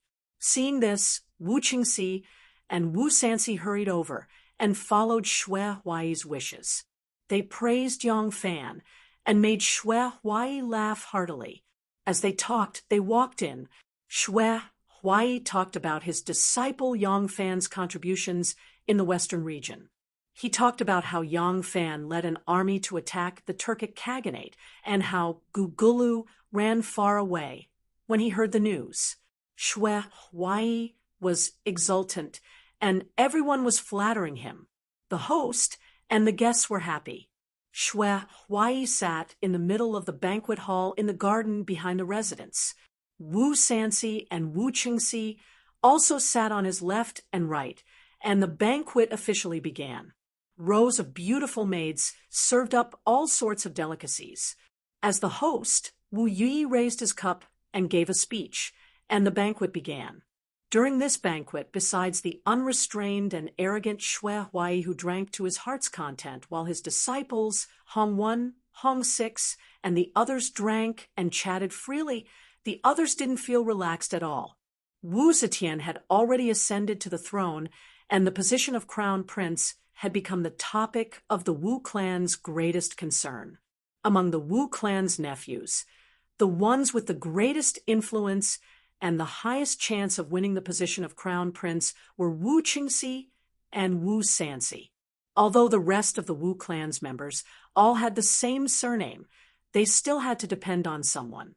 As for Wu Qingxi and Wu Sanxi, on one hand, they had to flatter Xue Huai and try their best to build a close relationship with the emperor's lover. On the other hand, they had to take this opportunity to win over important Wu clan members like Wu Yuyi. At the same time, they had to keep the other party in check and not let the other party overshadow them. Amidst this joyous dance and celebration of peace, there were extremely complicated calculations, trade-offs, and compromises. Other than the people of the White Horse Temple, who could ignore it because of Xue Huai's high status, who else could let their guard down? Among the guests that the Wu clan had invited, Zhou Yongyi, Ran Zuyong, Song Jixuan, Li Jun, and Yao Shaoji were already Wu Sanxi's people. Qiu Xingji, Zhou Xing, Fu Yuyi, Zhang Jiafu, and Wang Qingji were Wu Qingxi's people. The only person that could be won over was the newly promoted military noble, Yang Fan. Xue Huai's status was high. Although he was close to the Wu clan, he couldn't rely on Wu Qingxi or Wu Sanxi. These two people only wanted to curry favor with him and didn't dare to think that they could make him their subordinate. However, it was different now. Yang Fan was Xue Huai's proudest and most beloved disciple. If Yang Fan stood on someone's side, his master would most likely side with that person. With such a plan in mind, Wu Qingxi and Wu Sanxi did their utmost to curry favor with Yang Fan. Of course, with their current status, they could not lower their statuses and try to win over a young general. These things were done by their lackeys on their behalf. Thus, as soon as the banquet began, the Wu clansmen who had pledged their allegiance to Wu Qingxi and Wu Sanxi, as well as Zhou Yongyi and Fu Yuyi, all sought out Yang Fan, toasting him, shaking his arm, and trying to win him over to their side. In Xue Huai's eyes, he thought that these people were giving him face and treating his disciple with special courtesy. In his joy, Xue Huai downed his cup and soon became drunk. A few members of the Wu clan who were inclined towards Wu Qingxi stepped forward and toasted Xue Huai first before toasting Wu Qingxi. When Wu Sanxi saw that they had placed Wu Qingxi in front of him, he was immediately displeased. Without waiting for them to toast him again, he coldly snorted and said, "I'm going to relieve myself." Then he flicked his sleeves and left the table. When Wu Qingxi saw his actions, he only sneered inwardly. He drained his cup of wine and began to chat happily with his clansmen. Yang Fan had been watching Wu Sanxi's every move the entire time. When he saw Wu Sanxi stand up and leave, he hurriedly stood up as well. He pretended to be drunk and smiled at Hong Lu, who had stepped forward to urge him to drink. "Sixth senior brother, please take a seat. I'm going to relieve myself, and we'll be back soon." Dancing and singing continued on the upper floor. Maids fluttered back and forth like butterflies, and a manservant stood in front of the building. Yang Fan walked to the front of the building and stated his intentions. Immediately, a delicate and pretty manservant led him to the toilet. Yang Fan looked at Wu Sanxi, who was walking not too far in front of him. He only continued to walk slowly and didn't say a word. When he arrived at the toilet, the manservant was waiting outside. Yang Fan turned around and entered the room just in time to see Wu Sanxi taking off his belt and lifting his robe. Yang Fan looked around and didn't see anyone else. He quickly caught up to Wu Sanxi and bowed respectfully. Yang Fan pays his respects to His Highness, King Liang. General Liang. Wu Sanxi felt a bit awkward. His robe was halfway undone, and he was just about to relieve himself. Yang Fan's politeness really wasn't in the right place. Wu Sansi forced a smile and nodded. Just as he was about to continue relieving himself, Yang Fan suddenly flashed to his side and said in a low voice, "I have a confidential matter that I wish to report to His Highness, King Liang." HM? Wu Sansi immediately went on guard when he heard this. Even his desire to relieve himself was gone. He immediately asked, "What do you have to report?" Yang Fan said, "I have captured an extremely important witness in the western regions, and it is related to His Highness King Wei. This is no small matter, so I do not dare to report this to the imperial court, nor do I dare to destroy the evidence on my own. After thinking about it for a long time, I can only report this to His Highness King Liang and ask him to make a decision for me." Chapter 291. Wu Sansi quickly fastened his pants and leaped to the side of the door to look outside. He then quickly flashed back to Yang Fan's side. His eyes were bright. In an urgent tone, he said, "What is it that you are undecided about? Say it." In the hall, Wu Qingxi had angered Wu Sansi away. He couldn't help but feel secretly pleased. Speaking of which, Wu Sansi's ability to curry favor with his aunt and win over the officials was no less than his own. However, in terms of temperament, he was not as calm as Wu Qingxi. With just a little trick, he had angered the coachman away. Wu Qingxi said proudly, "For today's banquet, Yu Yi has specially invited a master of the inner teaching house to come and perform for us. Now that everyone is in a good mood, let's invite this master to show us his skills." Wu Qingxi's meaning was to take advantage of Wu Sansi's absence to invite this internal court master to perform in front of the hall. When Wu Sansi returned and saw this, he would be even more displeased. It would be best if he could not restrain himself and fly into a rage in the hall. However, he was not willing to let go of any opportunity to embarrass Wu Sansi. Wu Yi held great power and was a cautious person. Currently, he had not clearly expressed whether he supported Wu Qingxi or Wu Sansi. However, he knew Wu Qingxi's intentions in doing this. Since Wu Qingxi had already said it, he could not go against him. He could only clap his hands, stop the dance, and invite the specially invited internal court master to come out. In this era, the status of a song and dance master was naturally low. However, if one could become a master of the palace, their skills would certainly reach the peak. Their status would also suddenly rise. Even the nobles would have to be respectful when they saw them and view them as honored guests. Thus, when they heard that Wu Yi had invited an internal court master, the hall immediately fell silent. A moment later, with the jingle of ornaments, a beautiful woman in her 30s leisurely walked into the hall. Behind her were 6 young and pretty girls in colorful clothing.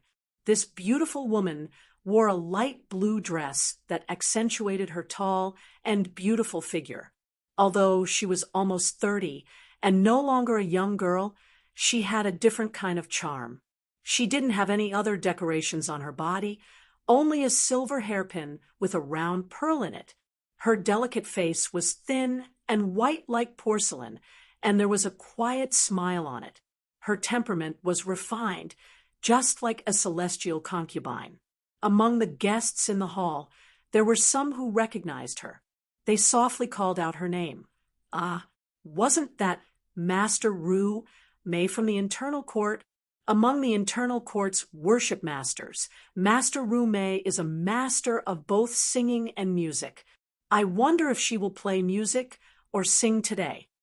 Just as he was speaking, in the midst of the melodious music of stringed instruments and flutes, 6 beautiful and elegant dancers had already gracefully bowed, their colorful sleeves fluttering in the wind as they began to dance.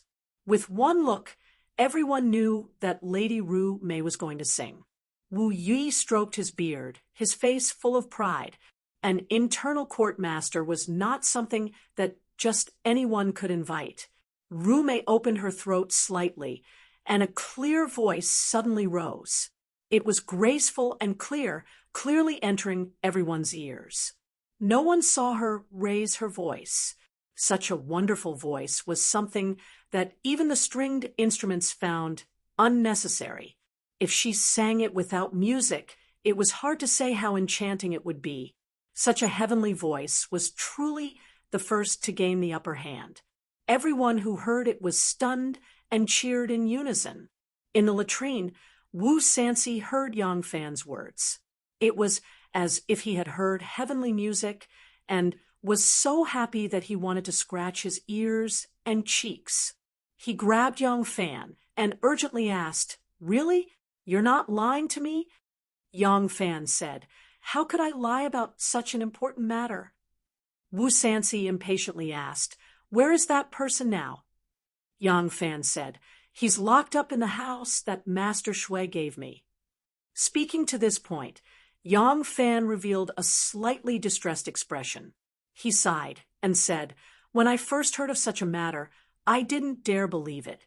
After confirming it repeatedly, I won't hide it from you. I would rather not have known of this matter. Now that I know, I can't pretend I don't know." Wu Sansi naturally understood his feelings. Not to mention that he was just a lowly imperial guard at that time. Even if he was a general now, it would be a very troublesome matter for him to find out that the great general of the Jin Wu guards had connived with the enemy and intentionally leaked the military secrets. Moreover, it was very likely that a prince was involved in this matter. However, for Wu Sansi, it was a blessing from the heavens. He had never thought that Yang Fan would bring him such good news. Wu Sansi was overjoyed and rubbed his palms together. Seeing Yang Fan's depressed expression, he hurriedly comforted him. "General Yang need not worry. My Wu family has done you a great favor. Of course, you don't want to say anything detrimental to my Wu family. Moreover, Prince Wei's power is overwhelming. Of course, you don't want to offend him. But for you to hide such a big matter, you have to bear the responsibility of having your family exterminated. It is really hard on you. You should have told me about this matter. I will definitely handle this matter properly and not let you get involved in it." "Ha ha ha." After Wu Sansi finished speaking, he impatiently said, "Once the banquet is over, this prince will go to your house." This doesn't seem appropriate. Once the banquet is over, this prince will send someone to your residence. First, bring him to my prince's residence and strictly guard him. We can't let anything happen to him." Yang Fan heaved a sigh of relief, as if he had thrown out a big trouble. He hurriedly said, "If that's the case, I will have to trouble you." "General Yang, Your Highness, I am the second child in my family. You can call me Beta Persei," Wu Sansi happily said. "Erlang, the Son of Heaven has arranged a marriage for you. In a few days, you will be married. This is a joyous event in your life. When the time comes, I will personally visit you and congratulate you." Yang Fan's actions were clearly a proof of allegiance to him, clearly indicating that he was going to rely on him as a disciple. From Wu Sansi's point of view, because Yang Fan's master Shui Huai was close to Wu Qingxi, and Wu Qingxi's disciple Qiu Xinji was Yang Fan's old superior, he originally thought that the possibility of Yang Fan relying on Wu Qingxi was higher. Now that Yang Fan had chosen him, it was a joyous event for him. Moreover, Yang Fan had given him a gift that could topple Wu Qingxi. How could he not see Yang Fan in a different light? Of course, Yang Fan's actions also had his own considerations in terms of interests. After all, although he had a witness in his hands, no one knew if Qiu Xinji had other flaws or if there would be a case in the future. It was human nature to seek fortune and avoid calamity. But for Wu Sansi, he was the one who benefited the most. The two servants stood outside and heard a burst of laughter. "Erlang, that was a very grand speech. I wouldn't dare. How could I compare to you?" "HM, are you saying I am short?" "Oh, it was a slip of the tongue. Please forgive me, Your Highness. Ha ha ha, no blame, no blame. Why would I blame you? When did Your Highness become so familiar with this Erlang to the point of not caring about seniority? The two servants looked at each other. Their expressions were a bit strange. In the banquet hall, it was not very pleasant. As it turned out, the internal court guest, Ru Mei, was singing in the hall. Everyone was mesmerized by it, but the already drunk Shui Huai was impatient. This kind of elegant music was like a duck listening to thunder. He didn't understand it. He immediately asked Ru Mei to change to a song about love between a man and a woman. It was cheerful and interesting. As an internal court guest, Ru Mei was already a master. She had never seen such a vulgar person. However, she knew Shui Huai's status and didn't want to offend him. She could only suppress her anger and change to a midnight song.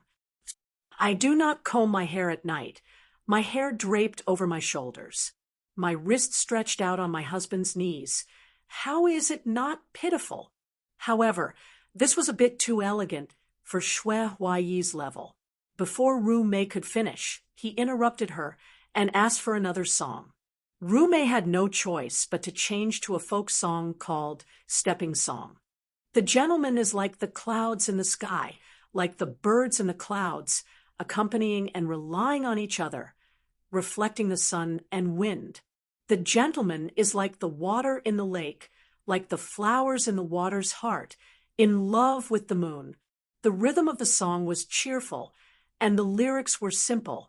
He thought that it would satisfy Monk Shui's wishes, but who knew that Shui Huai would still shake his head like a rattle drum? It turned out that what he wanted to hear was the obscene lyrics. What kind of status did Ru Mei have in the music hall? She was treated as a distinguished guest when she went in and out of aristocratic families. How could she endure such humiliation? In a fit of anger, she flicked her sleeves and left. After all, the Wu family was from an aristocratic family and couldn't compare to Shui Huai's vulgarity. Hearing his request, they felt embarrassed. When great master Ru Mei left in anger, they knew they were in the wrong and couldn't hold her back. They quickly sent people to apologize and send her off. Shui Huai was in a drunken mood. When he saw that a musician dared to disrespect him, he was immediately furious. He jumped up and started cursing. His disciples saw that his master was angry and quickly went up to persuade him. Fortunately, Hong Lu was quick-witted and quickly arranged the cups, plates, and bowls. He used his chopsticks to knock on the table and sang a song to Shui Huai. Sweetheart, you're so romantic. Hold 2 cherries on my chest and mimic the way a baby sucks milk, licking and smacking them. This servant is still a virgin. How can I enjoy it? This taste, after smacking and kneading, in a short while, the 2 jade rabbits will perk up. Not to mention that the Wu family found this song vulgar. It was a family banquet. The womenfolk were also participating, but they were separated by a screen in the middle, and the womenfolk were on the other side of the building. When such a vulgar song was sung, the womenfolk of the Wu family were disgusted and left one after another. On the side of the male guests, no one dared to act strangely, but they still felt embarrassed. Shui Huai's heart was at ease. Towards the end, he even bared his chest and sang loudly. Shui Huai's mouth was glossy and his head was bald. He sang the obscene song as if there was no one else present. In one breath, he sang 3 songs and drank a few cups of wine. After laughing 3 times, he lay down on the table and fell asleep. In this hall full of guests, everyone had their own schemes. Speaking of which, no one lived a more carefree life than this fellow. Seeing that Shui Huai was drunk and sleeping, Wu Yui let out a sigh of relief. He quickly announced that the banquet was over. He called a few monks from the White Horse Temple to help Shui Huai up. He also lent them his ox cart to send Shui Huai off. When Yang Fan and Wu Sanxi returned to the restaurant, they just happened to see this scene. Wu Sanxi's mind was filled with thoughts of Yin, who was locked up in Yang Fan's house. When he saw that the banquet was over, he couldn't help but be overjoyed. He hurriedly bid farewell to Wu Yuyi and prepared to leave.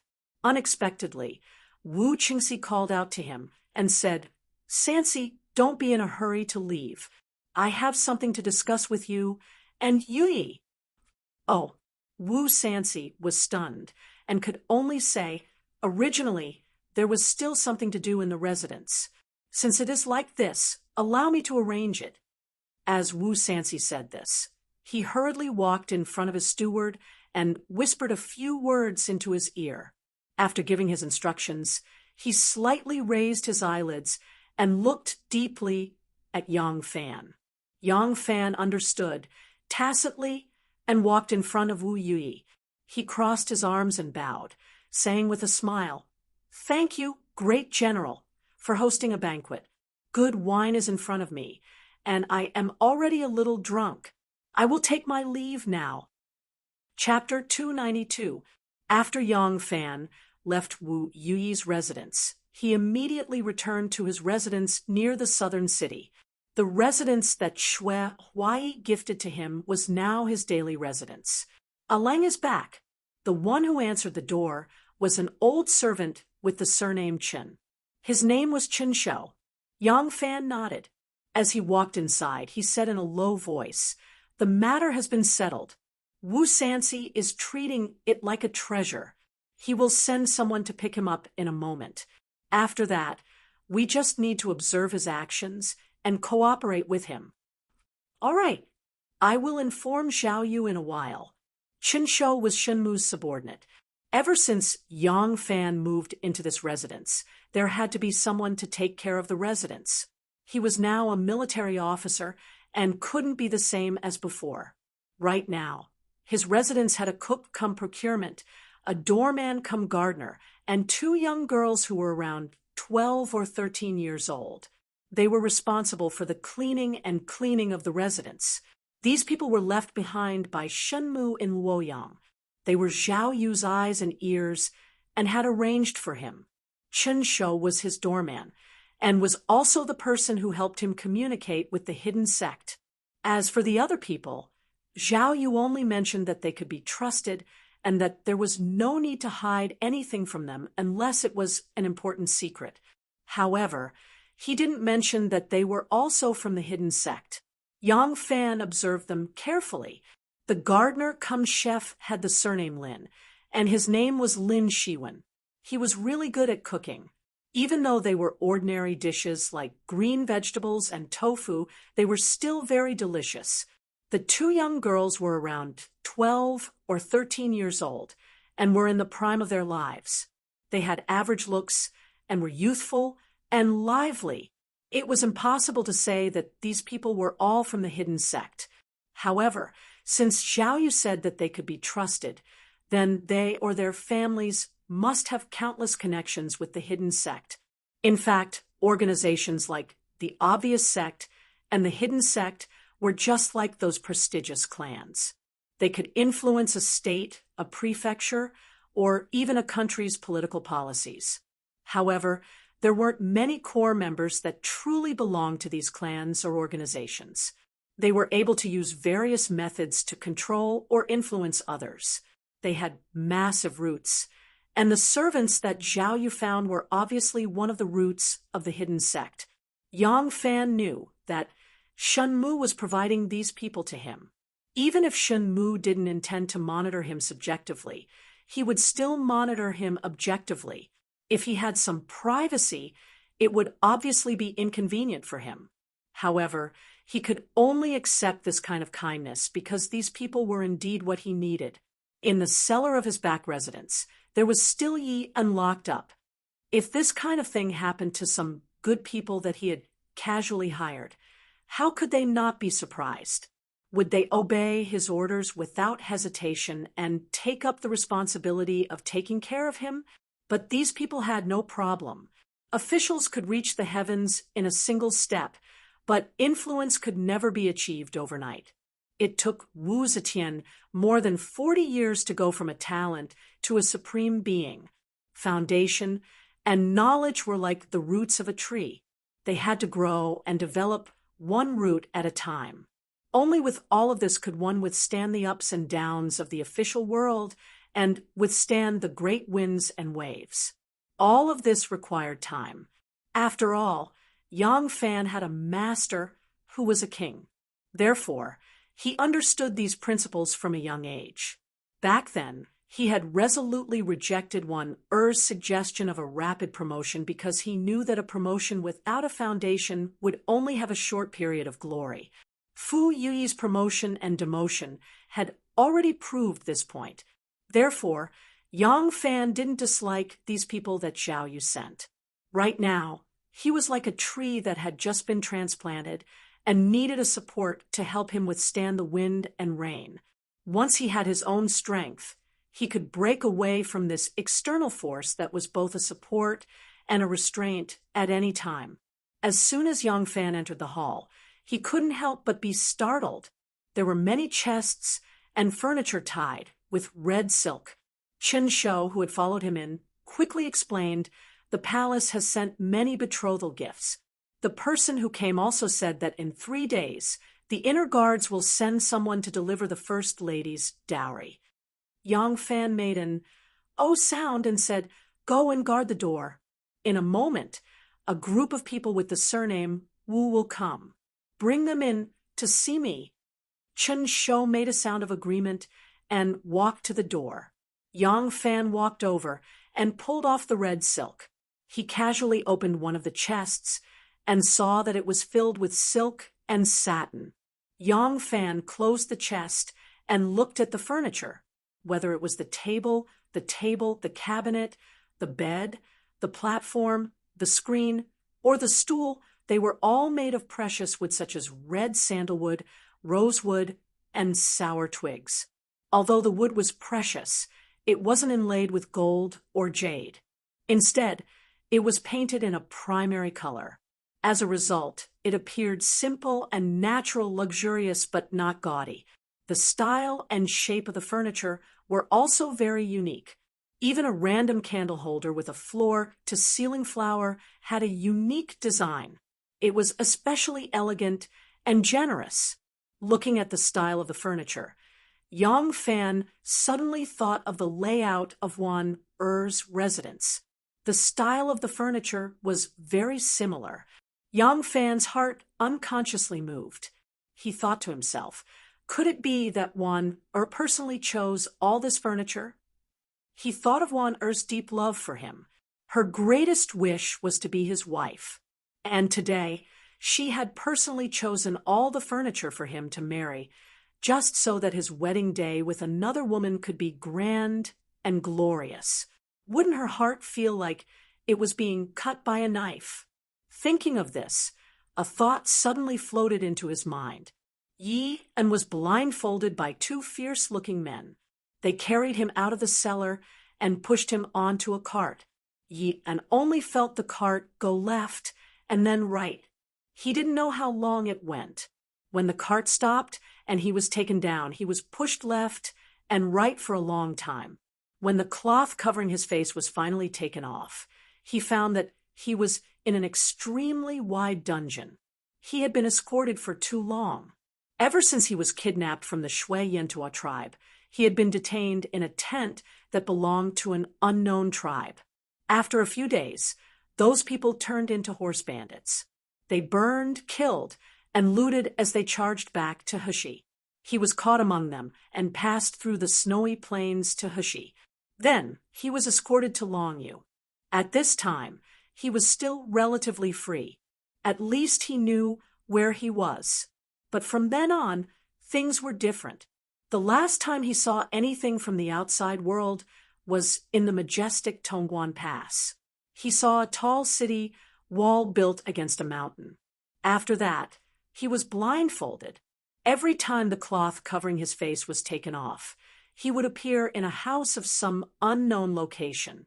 He trudged all the way until a few days ago when he was finally settled. He was imprisoned in a low and damp cellar. Today, he was moved again. He didn't know if he would continue to be moved and imprisoned in some unknown place. Right now, he was already confused. He had no idea what these Tang people were doing. This dungeon was very large, but there were only 3 prison cells inside. The middle of the cell was made of hardwood that was as thick as an arm. There were beds on the floor, and at the height of about 5 zhang was a row of skylights that allowed light to pass through. The skylights were open, and sunlight shone in through them.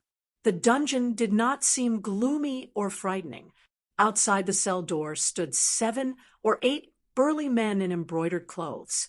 In the middle stood one person. Judging from his attire, he should be their master. This person did not look fierce. He had a long beard and an elegant demeanor. It was just that his eyes seemed a little too eager when he stared at Yi and couldn't help but think of the evil fetishes of the upper-class people of the Central Plains. At this time, the man spoke. His words dispelled Yi Yan's worries.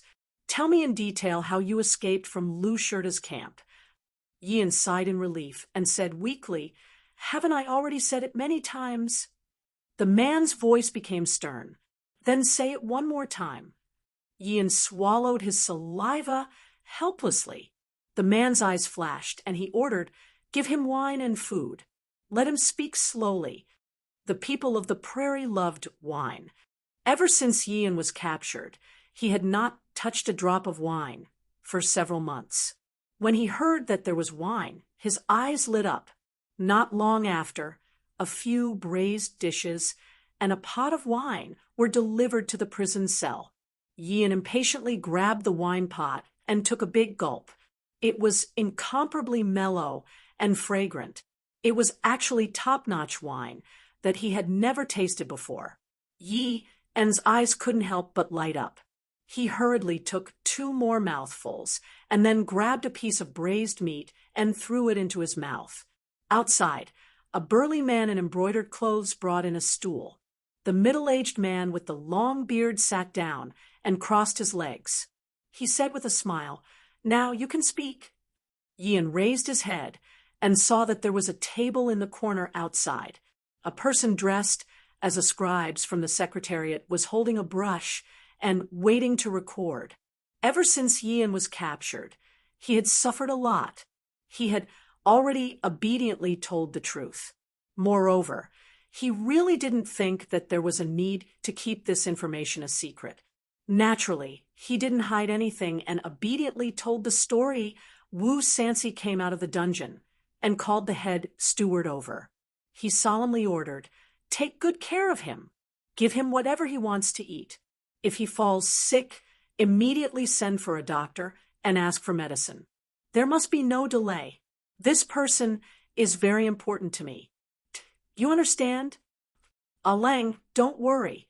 This old servant will remember it." And Wu Sansi unfolded the written confession in his hand and looked at it. He couldn't help but reveal a proud smile on his face. He then said, "Did Minister Zhou use them to come?" "Imperial Messenger Zhou and the others have already arrived. They are waiting for Aleng in the study." "Good." Wu Sansi clenched the confession tightly and rushed to the study with big strides. In the study, the Wu Sansi and the 5 dogs were whispering to each other, discussing spiritedly. After the Wu clan's banquet ended, they coincidentally received a message from Wu Sansi's confidant. He told them to immediately go to the Liang Palace and wait. He had something important to discuss with them. The 5 of them didn't know what important matter Wu Sansi had, and were asking each other, but they couldn't get an answer. As they were chatting, Wu Sansi walked in with a beaming face. The 5 of them hurriedly stood up and greeted. "This lowly servant greets your highness." "Ha ha ha, sit. All of you, sit. This prince called you all here today because there is a joyous matter to discuss with you all." The 5 of them looked at each other in confusion. Zhou Yong couldn't help but ask, What joyous matter does your highness have to discuss with us lowly servants? Wu Sansi walked to the main seat and sat down. He pressed his hands down for the 5 of them to sit down. He said with a smile, "This prince's greatest enemy is about to fall. Isn't this a joyous matter?" Chapter 293. Who was Wu Sansi's greatest enemy? Zhou Yong, Ran Zuyong, and the others were all Wu Sansi's trusted aides. How could they not understand?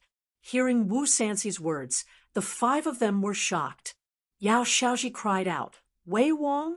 Wei Wang is both a prince and a prime minister. He has always been the head of the officials and the head of the Wu clan. His influence in the court is like the sun in the sky. Frankly speaking, even a prince is at a disadvantage. Now, does your highness already have a way to deal with him?" Wu Sansi smiled and showed them the confession in his hand. He said, "Take it and have a look." Zhou Yong quickly stepped forward and took the confession from Wu Sansi's hand. The other 4 could not wait any longer. They all gathered in front of him and carefully read through Yi En's account of how he escaped from Lu Shirta's camp. After reading it, Zhou Yong asked with a blank face, "Your Highness, this seems to be the account of a Turkic spy's escape from Longyo's camp." Wu Sansi said proudly, "That's right." Minister Song Jishuan asked doubtfully, "What's wrong with this? What does it have to do with Wei Wang?" Censor Yao Xiaoji pondered for a moment, then suddenly exclaimed, He said, "General Qiu Shinji and Lu Shirta have both petitioned the imperial court to punish spies in the main camp of the Huan army, and they have also stolen the secrets of the border. I have the responsibility of supervising the officials. I have seen their official letters, and there seems to be some discrepancies with this confession." Wu Sansi sneered. "It's not just discrepancies, it's very discrepancies." Wu Sansi narrated in detail what Qiu Shinji and Lu Shirta had reported. Minister of Household Affairs Song Jishuan immediately said, "Someone is lying." Wu Sansi looked at him and said, "In your opinion, who is lying?" Song Jishuan said, "Of course Qiu Shinji is lying. Is there a need for this Yi and to lie?" Wu Sansi said, "That's right." However, there were clearly only 2 people guarding the entrance of the tent. How did it turn into 4? Why were there 4 corpses on the ground by the time Lu Shirta heard the news and arrived before Yi and his brother could kill them? Yi and the other 2 are just ordinary spies. If someone had really infiltrated Lu Shirta's central army, it would be easy for them to assassinate the general or steal the military secrets. Why would they go through so much trouble to save the 2 of them? When the lackeys heard Wu Sansi's question, their eyes lit up. Wu Sansi said proudly, "What do you think the emperor will say when this prince's statement is presented to him?" Zhou Tong said excitedly, "His Majesty will definitely not let him off easily." Ran Zuyong and Song Jishuan rubbed their palms together excitedly and said, "That's right. This time, we can finally bring him down." The supervising monster trainer, Yao Xiaoji, was in charge of handling cases in the penal courts, so he knew more about these matters than they did. He thought for a moment, then hurriedly said, "Wait. Everyone, please wait. Only Qiu Shinji is involved in this matter. What if Wei Wang abandons his pawn to protect the general? How can we drag him down with us?" Wu Sansi said, "Everyone in the court knows that Qiu Shinji is Wu Chengxi's disciple. Without his approval, would Qiu Shinji dare to cause such a big mess in Longyu? If Longyu is really in chaos, would Qiu Shinji have the confidence to take command of the Western region's troops? It is obvious that this matter was planned by Wu Chengxi." Yao Xiaoji said, "Your Highness, the crux of the matter is not this, but the fact that Wei Wang is favored by the emperor." Wu Sansi's eyes narrowed, and he said in a deep voice, "What do you mean? Are you going to let go of such a good opportunity?" Yao Xiaoji smiled sinisterly and said, "How can we let go of such a good opportunity? What I mean is that Wei Wang is favored by the emperor. I'm afraid that if he quibbles, the emperor will help him. In that case, Qiu Shinji's matter will not be related to him. We have to make him sink deeper and deeper, and it will be difficult for him to escape, especially when he loses the emperor's favor. Then we can succeed. In the end, Wu Sanxi was not an impulsive and unwise person. With Yao Xiaoji's reminder, his fervent desire to overthrow Wu Chengxi gradually cooled down.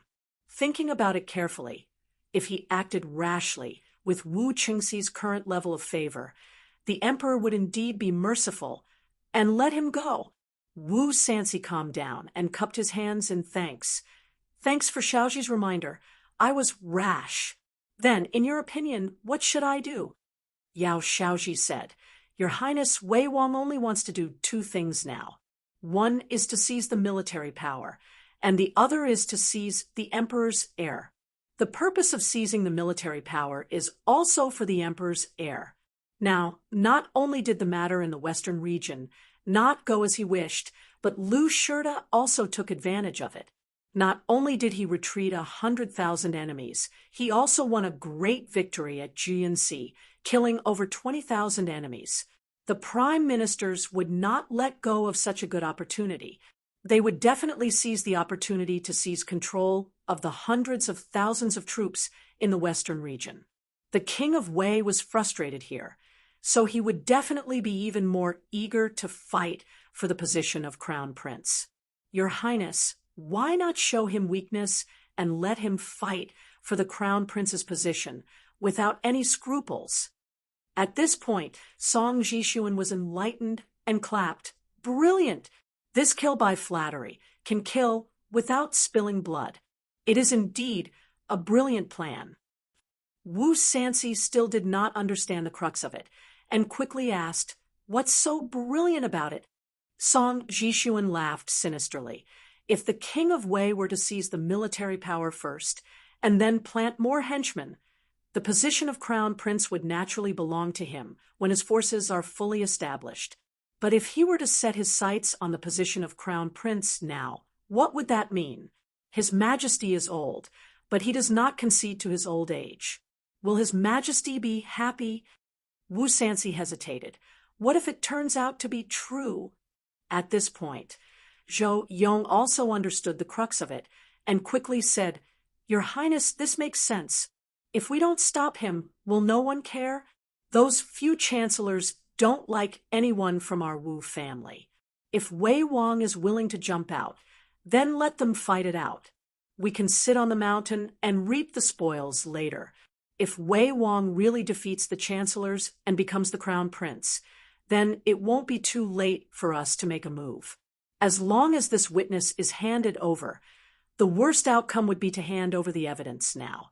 If we succeed, we can make him unable to recover and never have a chance to rise again. Wu Sanxi pondered for a moment and laughed coldly.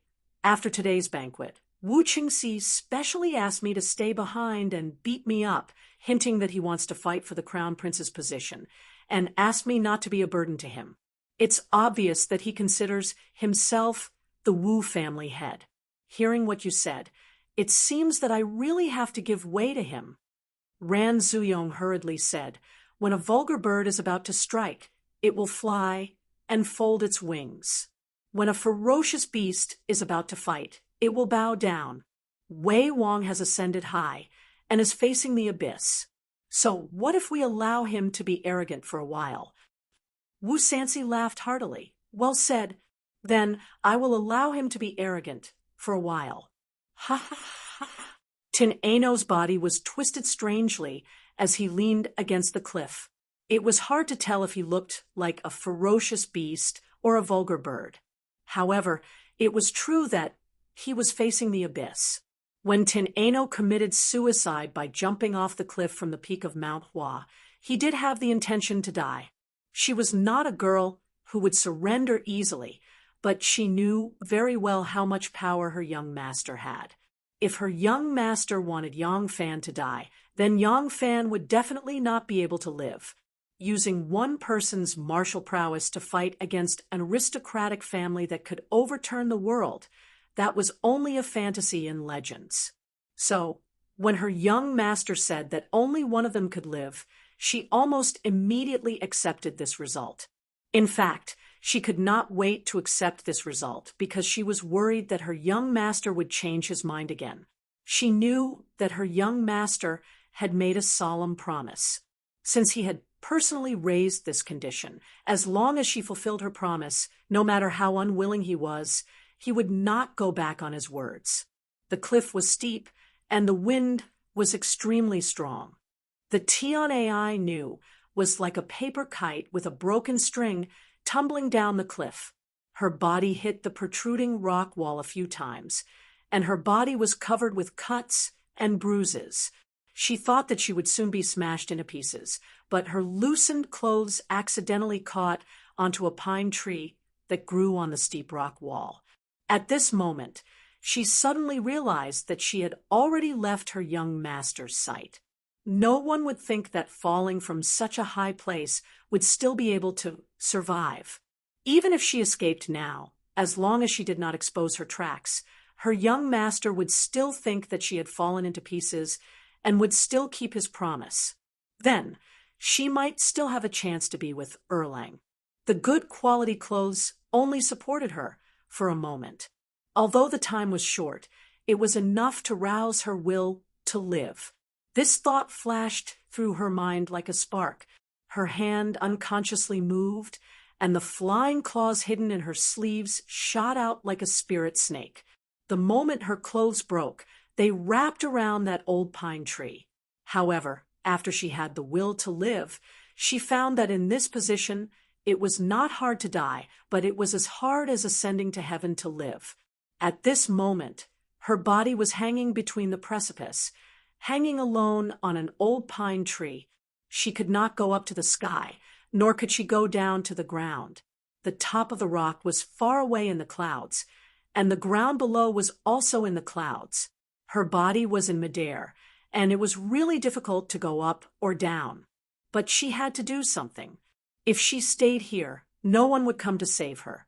She would only starve to death here. That was even more terrifying than falling to death.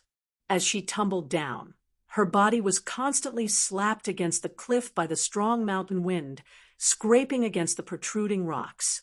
Her body was already riddled with injuries. Especially the right side of her thigh was cut by a sharp mountain rock. The wound was so deep that the bone could be seen and blood flowed out. If it was not bandaged in time, before she starved to death, she would die from blood loss. Anu climbed up the pine tree and tore off her tattered clothes to tightly wrap around her wound.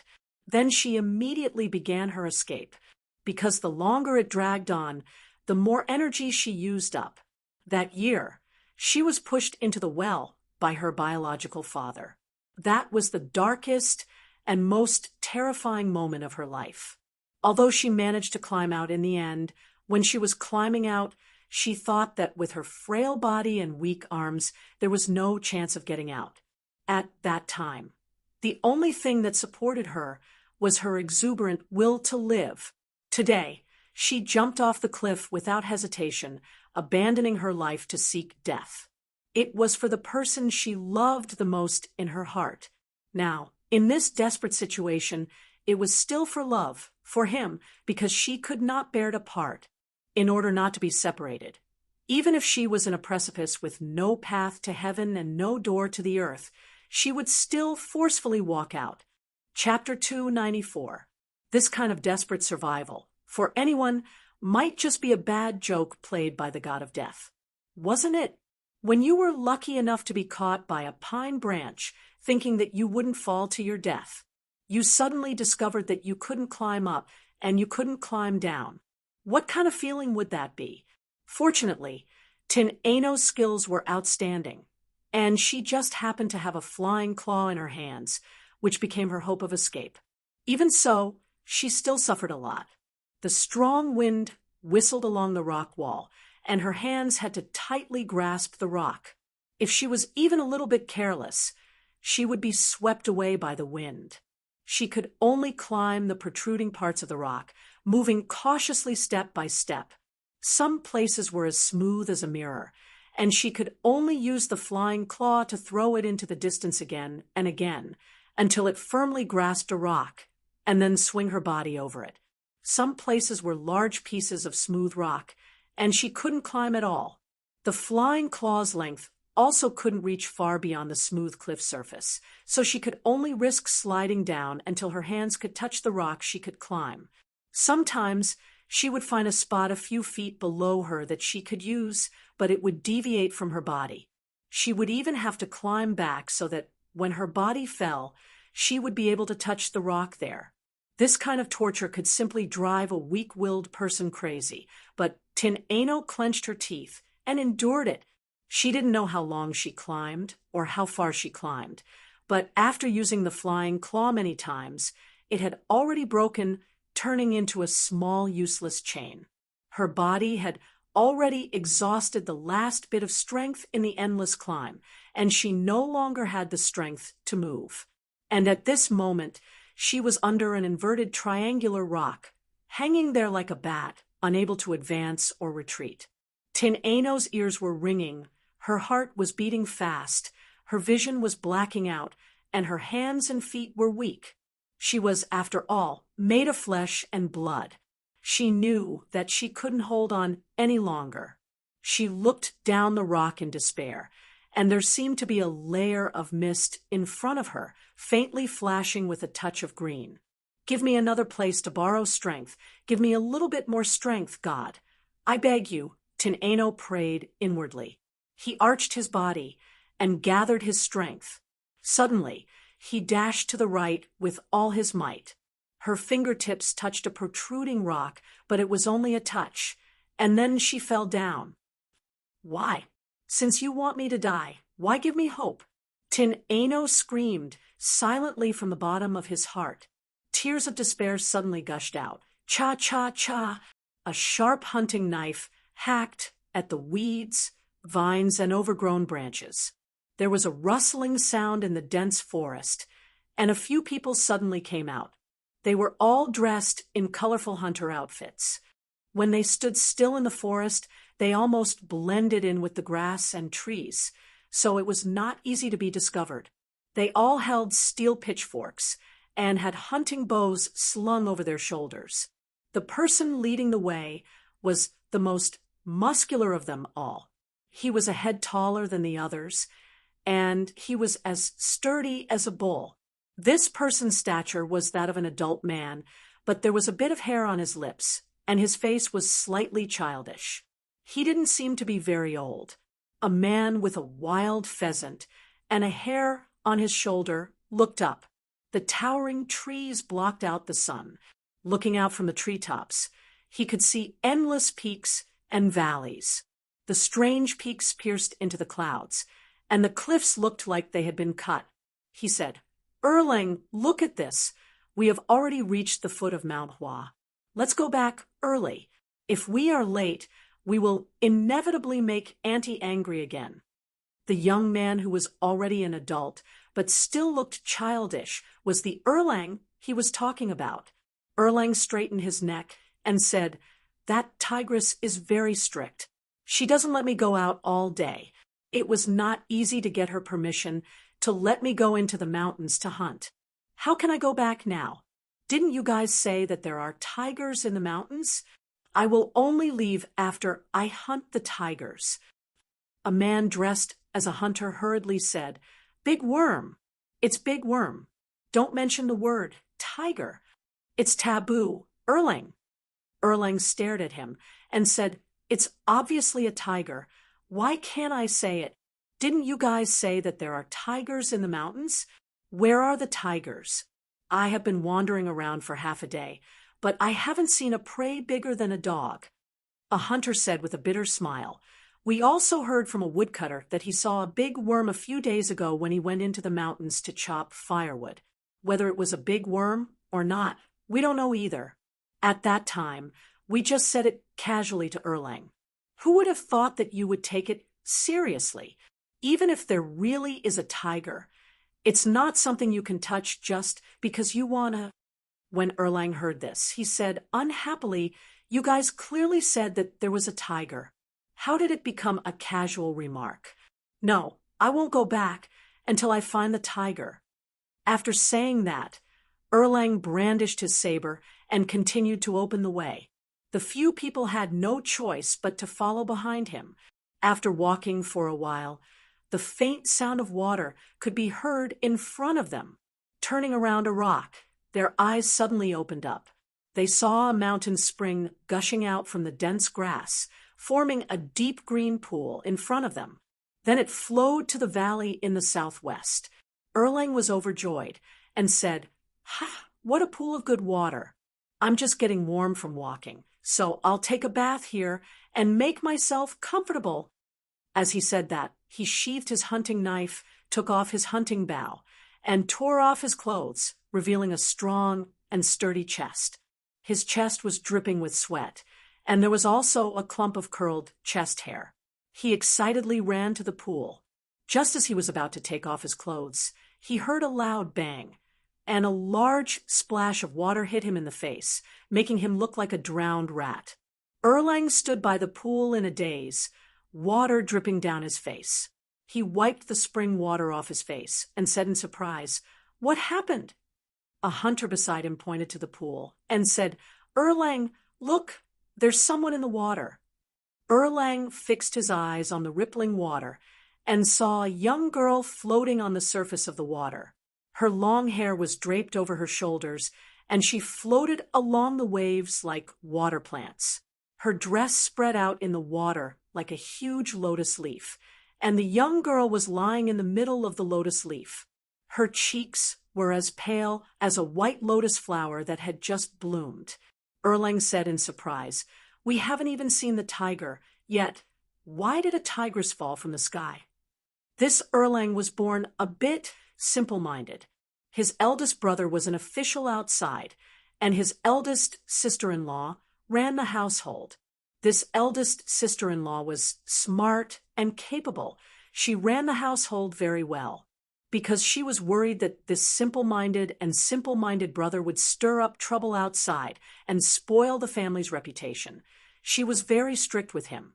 This Erlang was extremely afraid of his eldest sister-in-law and always called her a tigress behind her back. Just a little bit, and all the women he saw were all tigress. Just as he said that, the faint green lake water turned red, and strands of blood rippled out from the young girl's body, like a chrysanthemum in full bloom. Erlang's eyes widened, and he said in surprise, "Eh? And it's a tigress who's just about to come." The hunter beside him didn't know whether to laugh or cry. He said, "Erlang, I think this girl seems to be injured." Erlang said in shock, "Is that so? Then why aren't you going to save her?" As he said that, he stretched out his hand and pushed, and the man fell into the water with a splash. After Tianai Nu was dragged ashore, a few men suddenly surrounded her and stared at her with their eyes wide open. Tin Ano had already fainted. Her cheeks were as pale as snow, and a few strands of her hair were wet on her delicate face. Her small face was like the frost in the snow, making people want to love her. When Erlang saw this, he couldn't help but shout, "Ah, I called her wrongly. Such a delicate and pitiful little girl isn't at all as fierce as that tigress in our house." The others didn't say anything. They were all servants and couldn't compare to this second young master. Second young master could say that his eldest sister-in-law was a tigress. So how could they dare to respond to him? When Tin Ano fell off the cliff, she was a little dizzy, and when she was hit by the lake water, she immediately fainted. In her unconscious state, she coughed a few times and spat out some lake water. She muttered, "Erlang," and then there was no more sound. The bull-like Erlang scratched his head in surprise and said, "Did you guys hear that? What did she just say?" Next to him, a servant dressed like a hunter said, "I think she said, Erlang?" Erlang clapped his hands and said, "That's right. I thought I heard wrongly, but she really called Erlang. This girl called me just now, so she knows me." The servant stifled his laughter and said, "Erlang, the girl might not know you. You're not the only Erlang in this world." Erlang glared at him and said, "Are you called Erlang, or is he called Erlang? There's obviously only me here. So who else could she call if not me? Hurry, hurry, carry her back home, and let that tigress in our house take a good look at her. Since she knows me, she might be a relative of our family." When the servants heard his nonsense, they couldn't help but laugh. But seeing that the girl was in trouble, of course they had to save her. The servants hurriedly chopped down 2 thick tree trunks, then took off their coats and tied them firmly to the tree trunks to make a simple stretcher. They carried the girl on it and left in a hurry. Now that Erlang had picked up a tigress, he no longer clamored to hunt tigers. Carrying his hunting knife, he led the way, trying his best to remember his cousins. Ever since he was a child, he had always been naive and stubborn, so his family rarely allowed him to interact with outsiders. Other than the servants and servants in the family, the people he met the most were his own relatives. Now that this girl actually recognized him, he naturally thought that she was a relative of his. As he walked, he suddenly remembered that a few years ago, an uncle came to visit and brought a little cousin with him. Her appearance and temperament were very similar to this girl who had fallen off the cliff. He couldn't help but have a sudden realization. No wonder she recognized me. She must be my little cousin. With this thought, Han Erlang walked even more hurriedly. This bull-like man's surname was Guo, called Guo Xiaofan. In the Zheng County of Huazhou, the Guo family was a famous and influential family. The Guo family's name was Taiyuan. Starting from Marquis Aling Guoting in the early Han Dynasty, the Guo family was a famous and influential family in Shandong during the Wei and Jin dynasties. During the Sui dynasty, the Guo family's ancestor was even a duke. Today, there were only 2 brothers in the main branch of the Guo family. The elder brother, Guo Jingji, was the current provincial governor of Huizhou. His younger brother was this man in hunting clothes, Guo Xiaofan. The Guo family's manor was located at the foot of Mount Shaohua. Guo Xiaofan led the way, and by the time he hurried back home, he was already sweating profusely. Once he entered the manor, Guo Xiaofan left the servants carrying the Tian AI Nu behind him and ran in like a wisp of smoke. He shouted at the top of his lungs, Sister-in-law, come out quickly, little cousin is injured." Chapter 2, 95. Han Erlang's house was built at the foot of Mount Shaohua. It was built against the mountain and covered an area of more than 10 mu. It had thick and high walls, a spacious courtyard, green tiles, vermilion eaves, and richly ornamented rafters. The stone lion and flagpole at the entrance indicated that this was an official's house. The west wing of the house's second courtyard was where the guest rooms were. There were lush flowers and trees here, a pond, and a pavilion. The flowers and plants were not much decorated, so it was full of wild charm. In an elegant and clean guest room, the windows were bright, and the table was clean. A vase of orchids was placed on the table, exuding a faint fragrance. A woman was sitting on the side of the bed. She was wearing a jade-colored silk dress with large sleeves. She had a slender neck, and her black hair was tied up with a jade hairpin. Her delicate facial features and delicate skin were as elegant as the orchids in the vase. This woman, who was as elegant as an orchid, was the tigress mentioned by Han Erlang. The tigress' name was Xiang Rulin. Her husband, Guo Jingji, was now the provincial governor of Huizhou. Huizhou was located in the Longxi region and was not safe there. There were often wars with Tubo, so it was not convenient for her to bring her family along. Moreover, Her mother was still in the hall, leaving only a naive younger brother at home. There was no one in charge.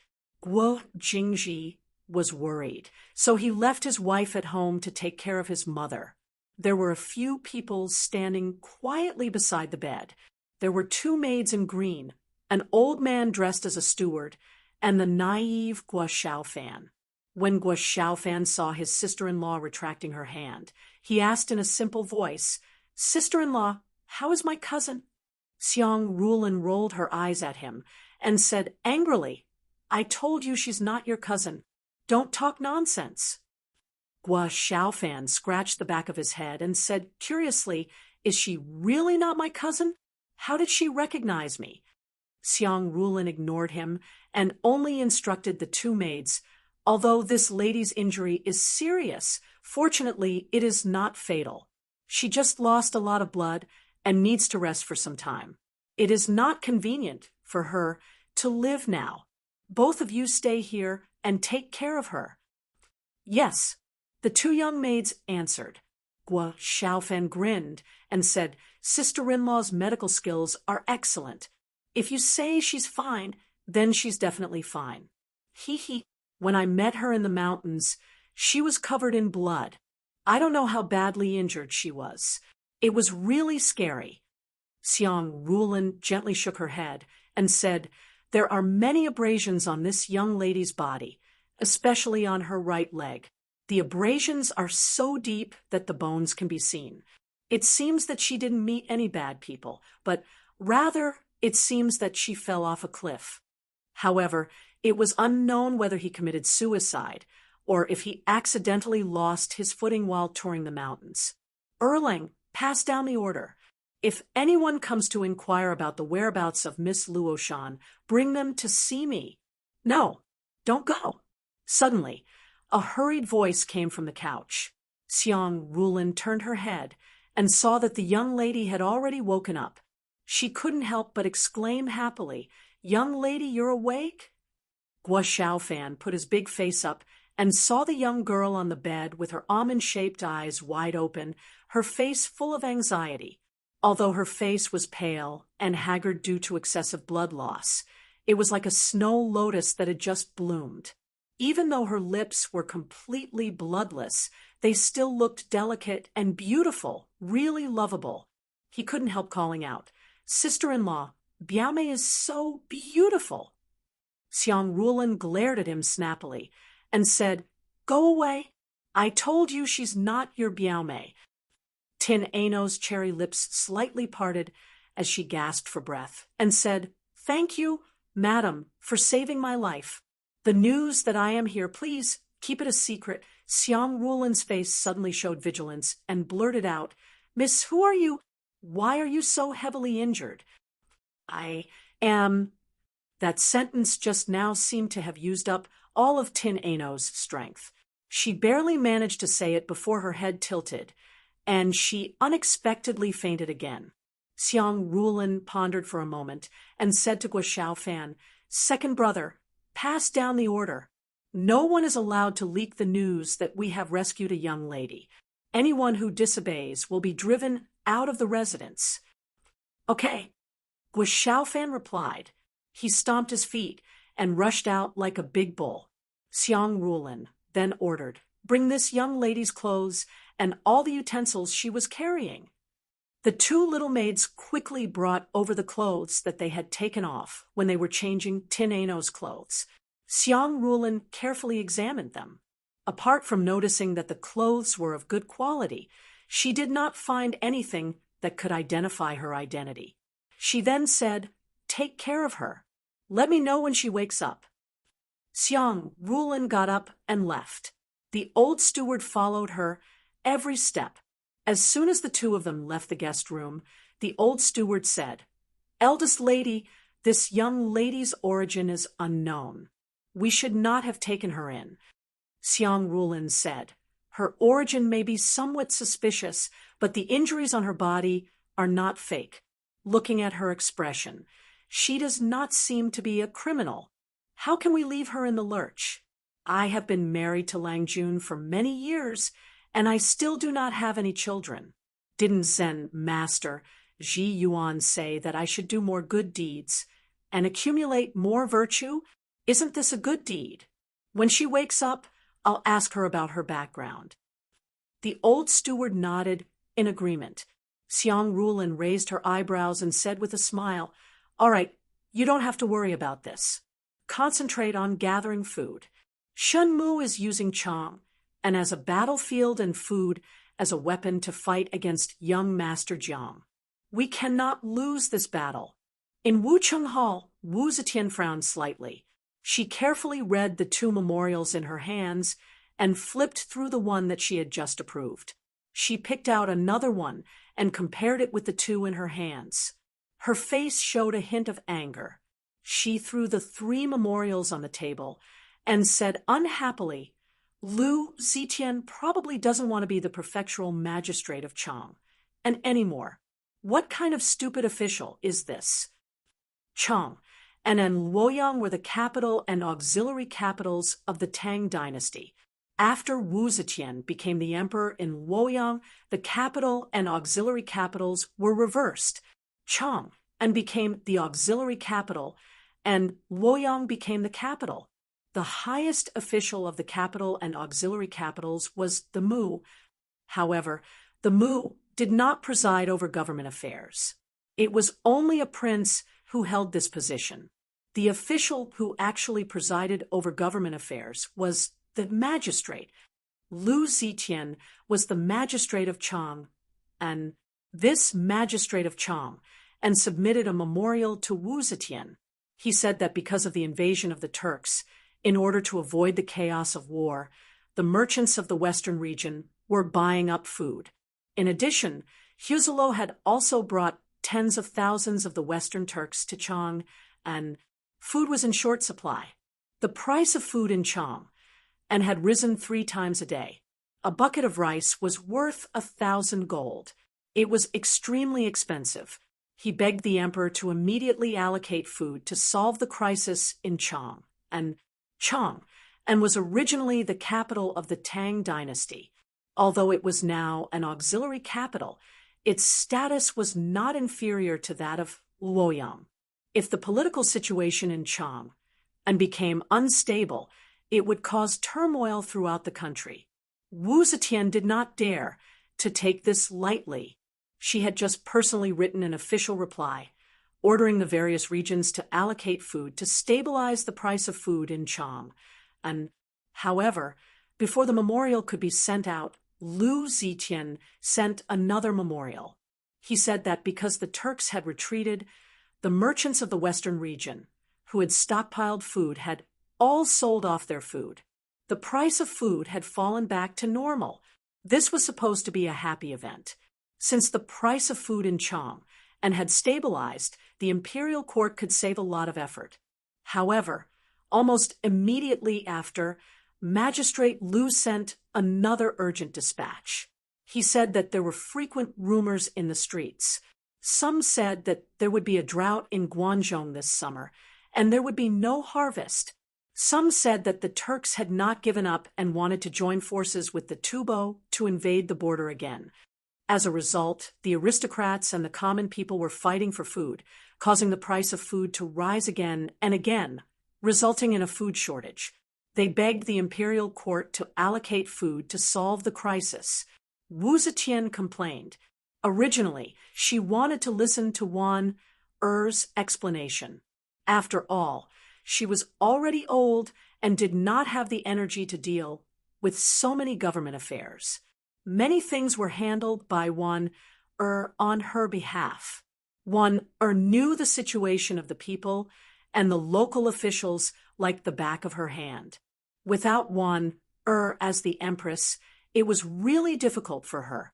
However, when she spoke today, Wan who had always been smart, did not reply. Wu Zetian glanced at her with some surprise. She saw Wan standing beside the imperial table, looking absent-minded. It was obvious that her mind was elsewhere. Discontentedly, Wu Zetian grabbed the Jinshan he and slapped it twice. Startled, Wan quickly collected her mind and asked, "What's your order?" Wu Zetian said unhappily, what's wrong with you these days? Why do you always look absent-minded? Said in a panic, oh, has caught a cold these days. My body is not well yet, so I don't have much energy. Oh, Wu Zetian said with relief, if so, you can go back and rest later. You don't have to wait in front of the emperor. First, take a look at these muddled memorials from the Chang and local government. What's going on? Took over the memorials. She had seen the first two, but the last one was just delivered by Wu Zetian after she left the court and rushed to Wuqing Hall. Carefully read the three memorials and said to Wu Zetian, Liu Qiantian has always been diligent as an official. He is honest and talented and has a good reputation. However, food is the most important thing to the people. Once food is involved, even the slightest disturbance will inevitably cause a big commotion. If some unscrupulous merchants wanted to make a huge profit and took the opportunity to say something shocking, those ignorant commoners would not have the ability to distinguish between them. Naturally, they would add fuel to the fire, blindly robbing and raising the price of goods. Once the price of goods increased, there would be complaints of injustice. No wonder Liu Qian was so busy. If one remembered correctly, the Chang and local government had enough grain last year. Although this year's new grain has not been put into the warehouse after last winter's consumption, there should be at least 16 cellars of grain left among the 24 cellars in Chang, and you can order the Chang and local government to sell the official grain. If the people are willing to buy it, we can sell it openly. If the people have grain in their homes, they won't panic. When the people are calm, the grain price will naturally stabilize. Wu Zetian nodded and said, well, what Wanner said is very reasonable. Little Hai. The servant Little Hai waved his horsetail whisk and stood in front of the imperial desk with a bow. Wu Zetian said, go to the Ministry of Revenue and ask them to immediately check how much grain Chang and local government has and report to me as soon as possible. Little C received the verbal order and hurriedly left for the Ministry of Revenue.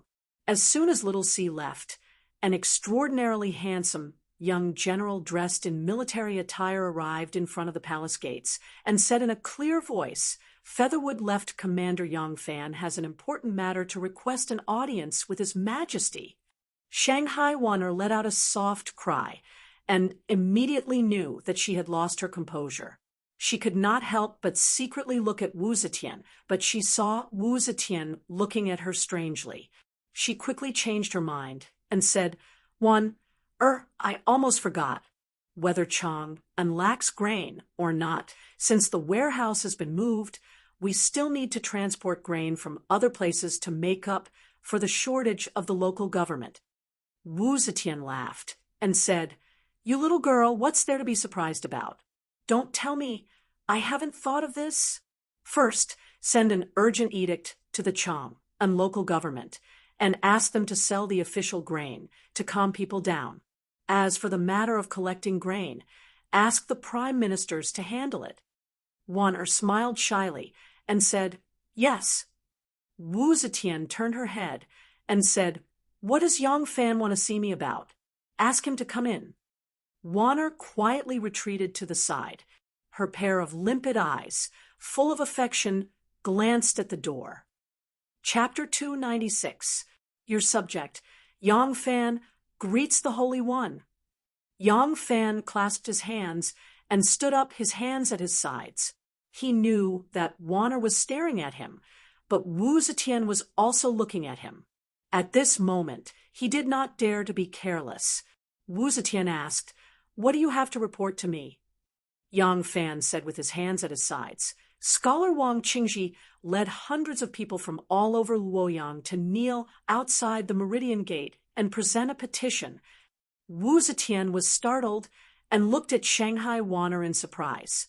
Wanner was in charge of all the literature in the world, and most of these scholars were under her control. Wanner gently shook her head indicating that she did not know either. Wu Zetian then turned to Yang Fan and asked, "What do they want?" Yang Fan nodded and said, "They beg the Holy One to make Wu Qingxi the crown prince." Huh. When Wu Zetian heard this, her expression immediately darkened. She knew that Wu Qingxi wanted the crown prince position, but she did not expect Wu Qingxi to be so impatient. As for the crown prince, she had not yet made up her mind, and Wu Qingxi had impatiently made his move. Different statuses had different mentalities. When Wu Zetian wanted to become the emperor, Wu Qingxi, Wu Sanxi, and the others had organized the people of Luoyang many times to persuade her. When she heard this news, there was only joy in Wu Zetian's heart. Now that she was the emperor, if Wu Qingxi did this again, he would inevitably be suspected of forcing her to abdicate. Wu Zetian was disgusted and said angrily, "The crown prince is not guilty. Why should I depose him? Even if I want to make a crown prince, that is my family matter. When did they have the right to interfere? Disperse them." Yang Fan made a sound of agreement. When he was about to turn around, he looked deeply at Wanner. This gaze was filled with comfort, love, persistence, and an unwavering determination to never give up.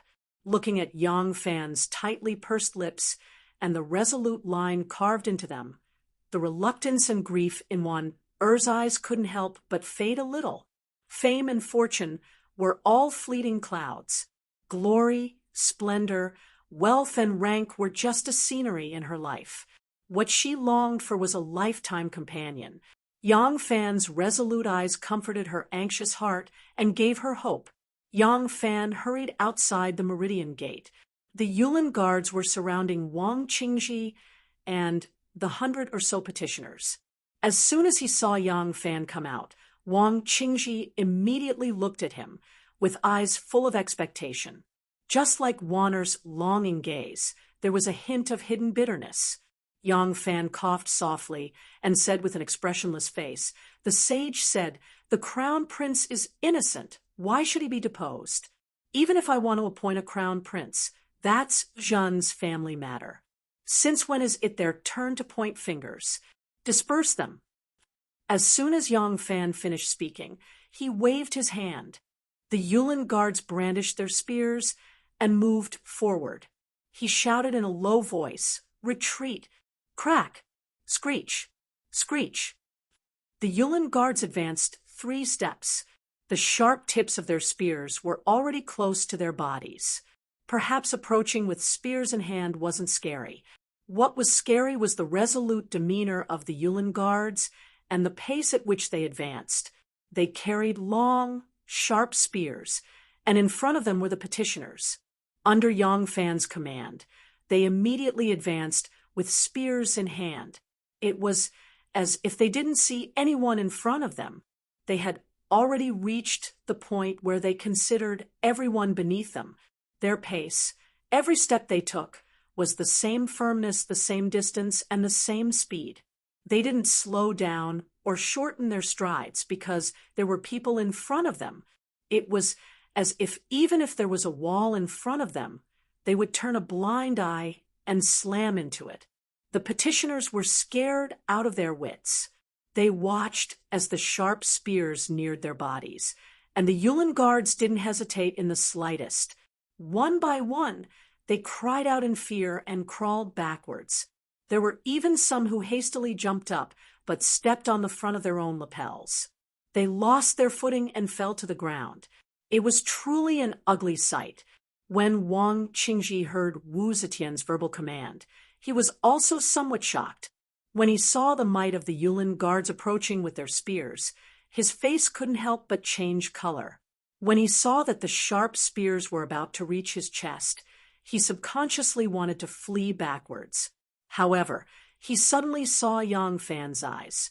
He saw that there was a faint smile in Yang Fan's eyes, but there wasn't the slightest murderous aura. His heart couldn't help but calm down. He suddenly shouted in a stern voice, "Stop! I have something to say." Stop! Under Yang Fan's command, The sharp spears stopped abruptly just as they were about to reach Wang Qingji's chest. Those imperial bodyguards seemed to be emotionless machines, completely obeying orders. Wang Qingji secretly broke out in a cold sweat. He composed himself and said in an impassioned voice, "The Son of Heaven has no private affairs. Establishing a crown prince guarding a tool to inherit the throne is related to the rise and fall of the dynasty. How can it be said to be the Son of Heaven's family affairs? Qin Shi Huang unified the world, but because he didn't set up a crown prince early on, his posthumous edict was tampered with by people like Hu Hai, Li Si, and Zhao Gao. His great country fell apart because of this. Emperor Wen of Sui was a hero of a generation, but he wrongly appointed the extravagant Yang Guang, who was fond of grandiose achievements. As a result, he unified the country and died in his second generation. The crown prince isn't the Son of Heaven's family affairs, but the affairs of the world. As a subject of the Great Zhou, Wang Qingji received the Great Zhou's salary. How could he not worry about the Great Zhou's affairs? If your Majesty doesn't allow me to express my opinion, I am willing to die in front of the palace and remonstrate with my life." Wang Qingji had seen Yang Fan at the Wu clan's banquet hosted by Wu Yui, so he knew that Yang Fan was also a member of the Wu clan. However, his request was stopped by Yang Fan just now, and he wasn't allowed to enter the palace to see the emperor. As a result, he couldn't understand Yang Fan's thoughts. Now that he saw Yang Fan's warm expression, he knew that Yang Fan was being unreasonable and wouldn't really kill him. As soon as he figured this out, Wang Qingji's timidity disappeared. His words were powerful and resonant, faintly resembling the sound of metal and stone. If someone who didn't know what was going on heard these words, they might really think that he was a great minister who was devoted to the country. "Yes, we are doing this for the great Zhou dynasty, and we can die without regrets. We will remonstrate with our lives. We will remonstrate with our lives." A few important people beside Wang Qingji hurriedly shouted in response. However, they didn't know the relationship between Yang Fan and the Wu clan, so it was inevitable that their voices lacked confidence. Their mouths shouted the slogan of facing death with equanimity, but their bodies were slightly leaning back. They were afraid that if Yang Fan turned hostile, they, who were willing to die, would run away faster than anyone else. Yang Fan frowned and said to Wang Qingji, "Scholar Wang, this official is under the emperor's orders to dismiss all of you immediately. I hope that scholar will not make things difficult for me." Hearing this, Wang Qingji was even more confident. He cupped his hands at Yang Fan and said seriously, "I'll have to trouble General to send a message for me again. Just say that if the emperor does not wish to summon me, this subject, Wang Qingji, and the hundreds of volunteers from Luoyang are willing to die in front of the palace to remonstrate with our lives." This Yang Fan hesitated for a moment, then said to Wang Qingji, "Then I'll have to trouble scholar to wait for a moment." Wang Qingji smiled and said, "Thank you for your trouble, General."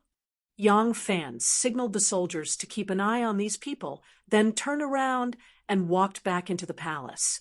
As he walked, he thought to himself, with such a big commotion at the palace gate, and I've deliberately delayed for a while, the ministers in the Hall of Governmental Affairs should have received the news by now, right? Yang Fan returned to Wuqing Hall and replied to Wu Zetian. He even added, "This subject saw that Wang Qingji and the others are in high spirits.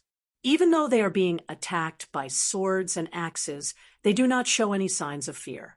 Their words and actions are indeed sincere, so they do not dare to act rashly for fear of killing the loyal. Would your Majesty allow them to meet or disperse them?" Wu Zetian listened to his words and thought for a moment. She waved her hand and said, "Tell the leader, Wang Qingji, to enter the palace to meet the emperor." Yang Fan hurriedly said, "This subject obeys the emperor." Yang Fan arrived at the Meridian Gate and loudly announced the emperor's edict. Wang Qingji could not contain his joy and quickly comforted his companions. He tidied up his clothes and followed Yang Fan into the palace to meet the emperor. The two of them walked one after the other. Seeing that there was no one around, Wang Qingji took a step forward and said to Yang Fan in a low voice, "Thank you for your kind words, Lang General." Yang Fan smiled and said, "We are family. There is no need to say such things." However, the appointment of a crown prince is like the ascension of a new emperor to the throne. It cannot be done without many requests. Scholar must be mentally prepared. Yang Fan paused and said, "Actually, when Scholar first asked for an audience, I could have led you to meet the emperor. It's just that there are only a few hundred people. The momentum is really too small. I purposely asked you to wait outside the palace gate for a while. This is also to help you expand your momentum and attract the attention of the court." Wang Qingji let out an and suddenly understood. He said, "I see. Lang General has put in a lot of effort. I have misunderstood. I also wanted to find more people, but many people do not know His Majesty's intention. It is inevitable that they will be overcautious and fearful." So, Yang Fan's eyes flashed as he looked forward and whispered, "Be quiet. We have arrived at Wuqing Hall. When Scholar sees the emperor, you must be careful what you say." Wang Qingji swallowed the words that were about to come out of his mouth. He only made two sounds and immediately took a step back. As it turned out, when Wang Qingji had led his people and shouted slogans all the way to the palace gate, Yang Fan should have led him into the palace. Wang Qingji was not a commoner. He was originally a scholar of the court. Since he said he had political matters to report to the emperor, Yang Fan, as a general in charge of the palace guards, had no reason to stop him. However, Yang Fan used the excuse that most of the people who came with him were commoners without scholarly honors. They gathered in front of the palace gate and were an eyesore. He detained them and took them to Wuqing Hall to meet the emperor. At that time, Wang Qingji was somewhat displeased. He did not understand why Yang Fan, who was also a member of the Wu family, would obstruct him.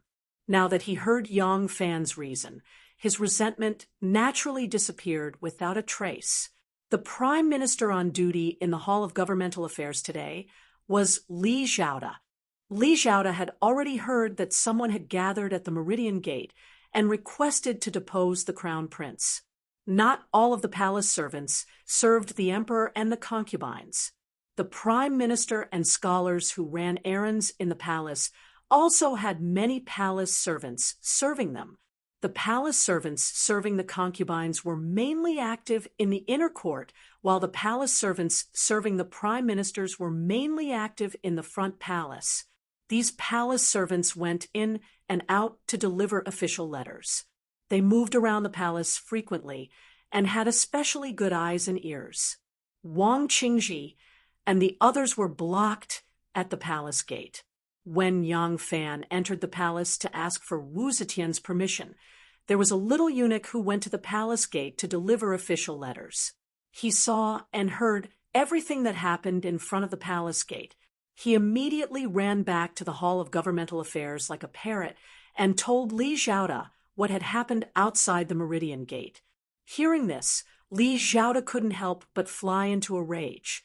Li Zhaoda was an arrogant person with an explosive temper.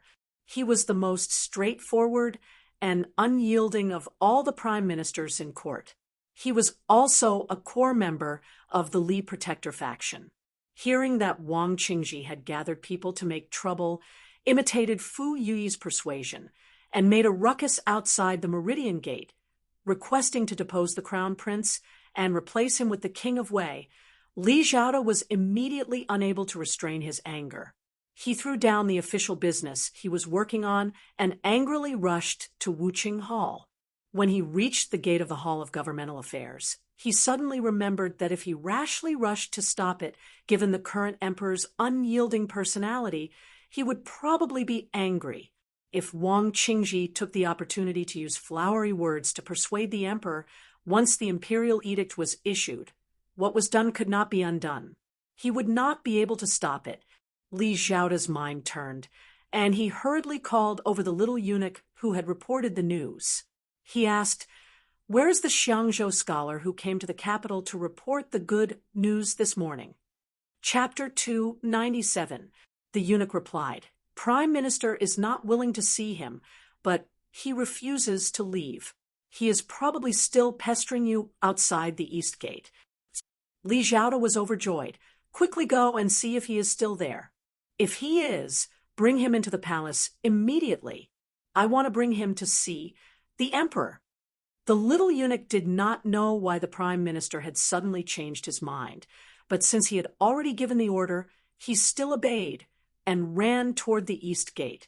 After a while, he led a young man, wearing a round-collared Confucian robe and a soft-legged turtle on his head.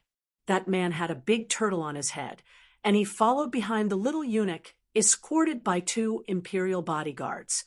His behavior looked very ridiculous. Li Xiaoda was already impatient. When he saw him arrive, he did not wait for him to bow and thank him. He said impatiently, "Go, go, go. Hurry up. I will bring you to see the emperor." In order to wait for this person, Li Xiaoda delayed a bit and ended up being 1 step slower than Wang Qingji. By the time he arrived at Wu Cheng Hall, Wang Qingji had already arrived in front of Wu Zetian. Wu Zetian looked at the somewhat nervous Wang Qingji and lightly asked, "Dan is my son, so he was made the emperor's heir. You have gathered a crowd to petition me to abolish the crown prince and make him the king of Wei. What is the reason?" Wang Qingji swallowed his saliva and controlled his nervousness. He bowed and said, "Your Majesty, there is an ancient saying, 'Gods do not worship those of the same race. People do not worship those of the same race.' To worship the ancestors, one must first confirm the bloodline. Otherwise, the ancestors and spirits will not enjoy the ceremony, and the people will not recognize their ancestors. The current emperor's surname is Wu, but he has the Li family as his heir. Isn't that ridiculous?" Wu Zetian snorted. "The crown prince has already changed his surname to Wu." Wang Qingji said, "Your Majesty, the fact that the crown prince has changed his surname to Wu does not escape the fact that his surname is Li. Since ancient times, the country has always been passed down to the descendants of the emperor. How can it be passed down to someone with a different surname? The crown prince was originally surnamed Li. When he changed his surname to Wu, he was already an adult. Once he ascends the throne, how can he not be Li Tang? At that time, where will your Majesty's country belong to?" When Wu Zetian heard this, she couldn't help but hesitate. At this time, Eunuch Little Hai bowed and reporting to everyone, the Assistant Minister of Phoenix Pavilion, Tong Feng Pavilion's Luan Taiping Zhang, Li Xiaoda, requests an audience. Wu Zetian raised her brows and said, "Is Prime Minister Li here? Invite him in." A moment later, Li Xiaoda stepped into the main hall, followed by a person. This person was wearing a round-collar Confucian robe and was about 30 years old. He was refined and had a handsome appearance. However, there was a huge turtle on his head, which made him look neither fish nor fowl. When Li Xiaoda saw Wu Zetian, he bowed and said, "This subject, Li Xiaoda greets your Majesty." The scribes with the turtle on his head bowed as well. "Prime Minister Li, you may dispense with the formalities. Please have a seat." After Wu Zetian finished speaking, she curiously looked at the man with a big turtle on his head and asked, "Why did Prime Minister Li come to see me? Who is this person? What does he do?" When that person heard Wu Zetian's question, he bowed again and tried his best to squeeze out a smile. The big turtle on top of his head suddenly poked its head out and looked left and right with its bean-sized eyes. Suddenly, it saw Wu Zetian and seemed to be frightened by something. With a whoosh, it retracted its head and 4 of its claws back into its shell. Looking at it now, it looked like that person was carrying a turtle shell on his head. At the side, Shangguan, Wan, Yang Fan, and all the palace maids and eunuchs were somewhat unable to restrain their laughter. Li Zhaoda calmly replied, "This person has an auspicious sign to offer to your majesty, so this subject brought him here to see you.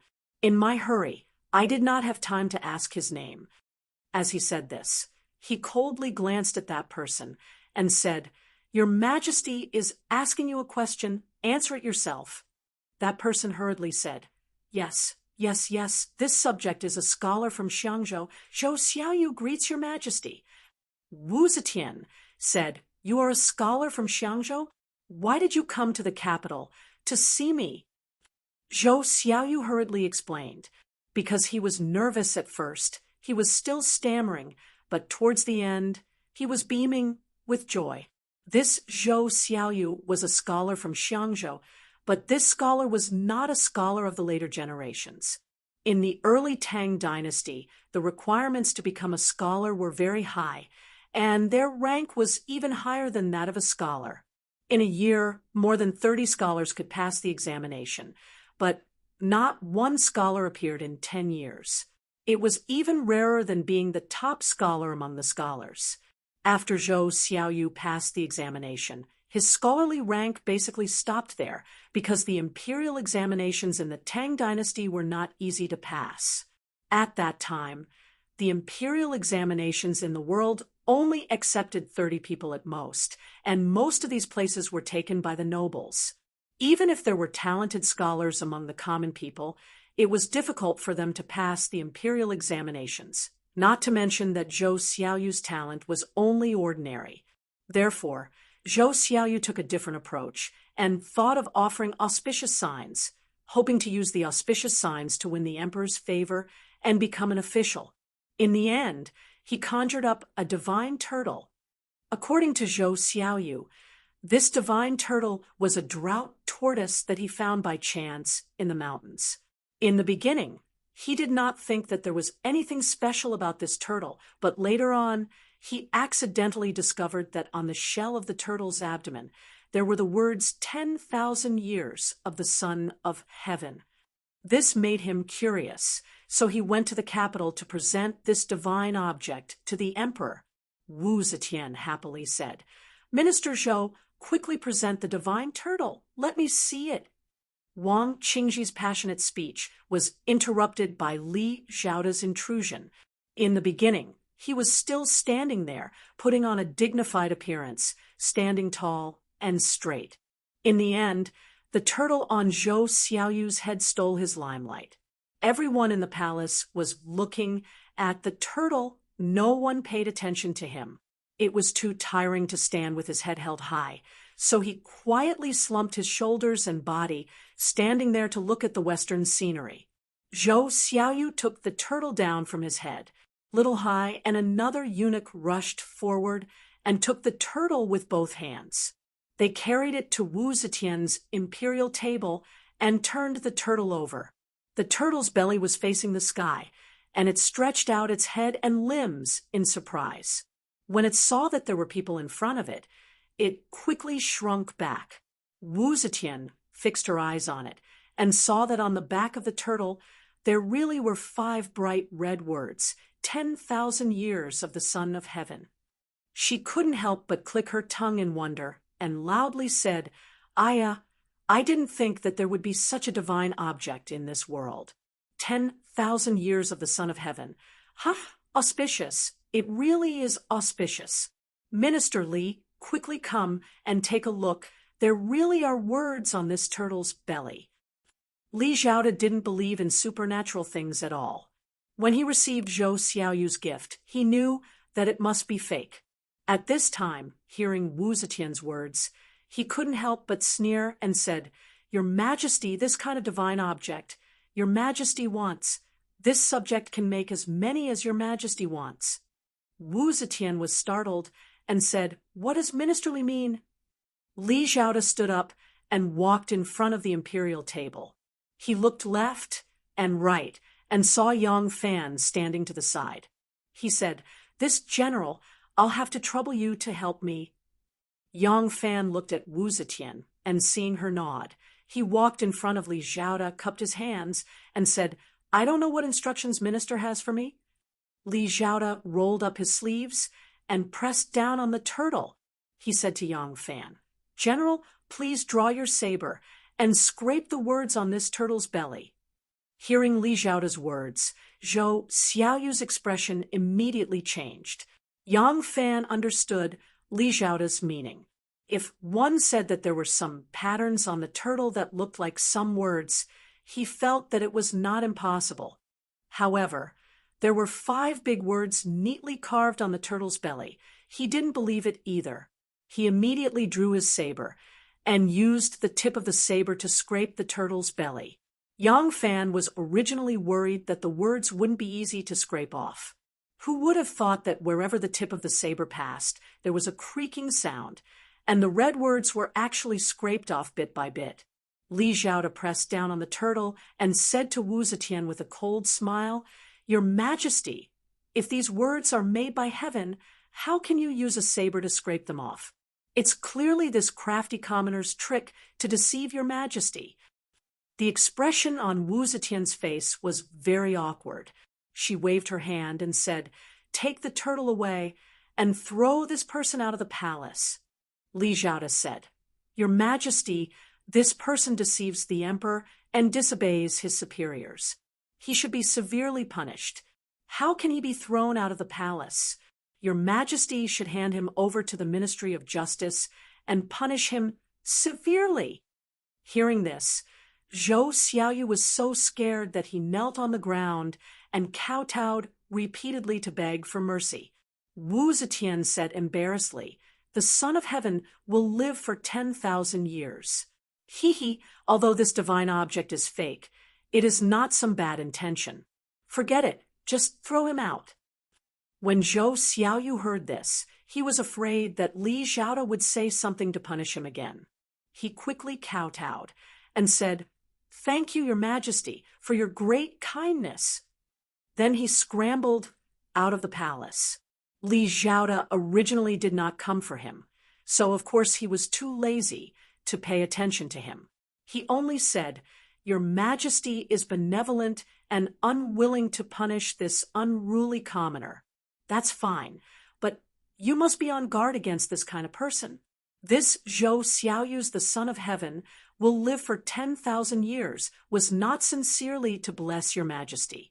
Instead, it was a pretense of blessing your Majesty for his own personal gain."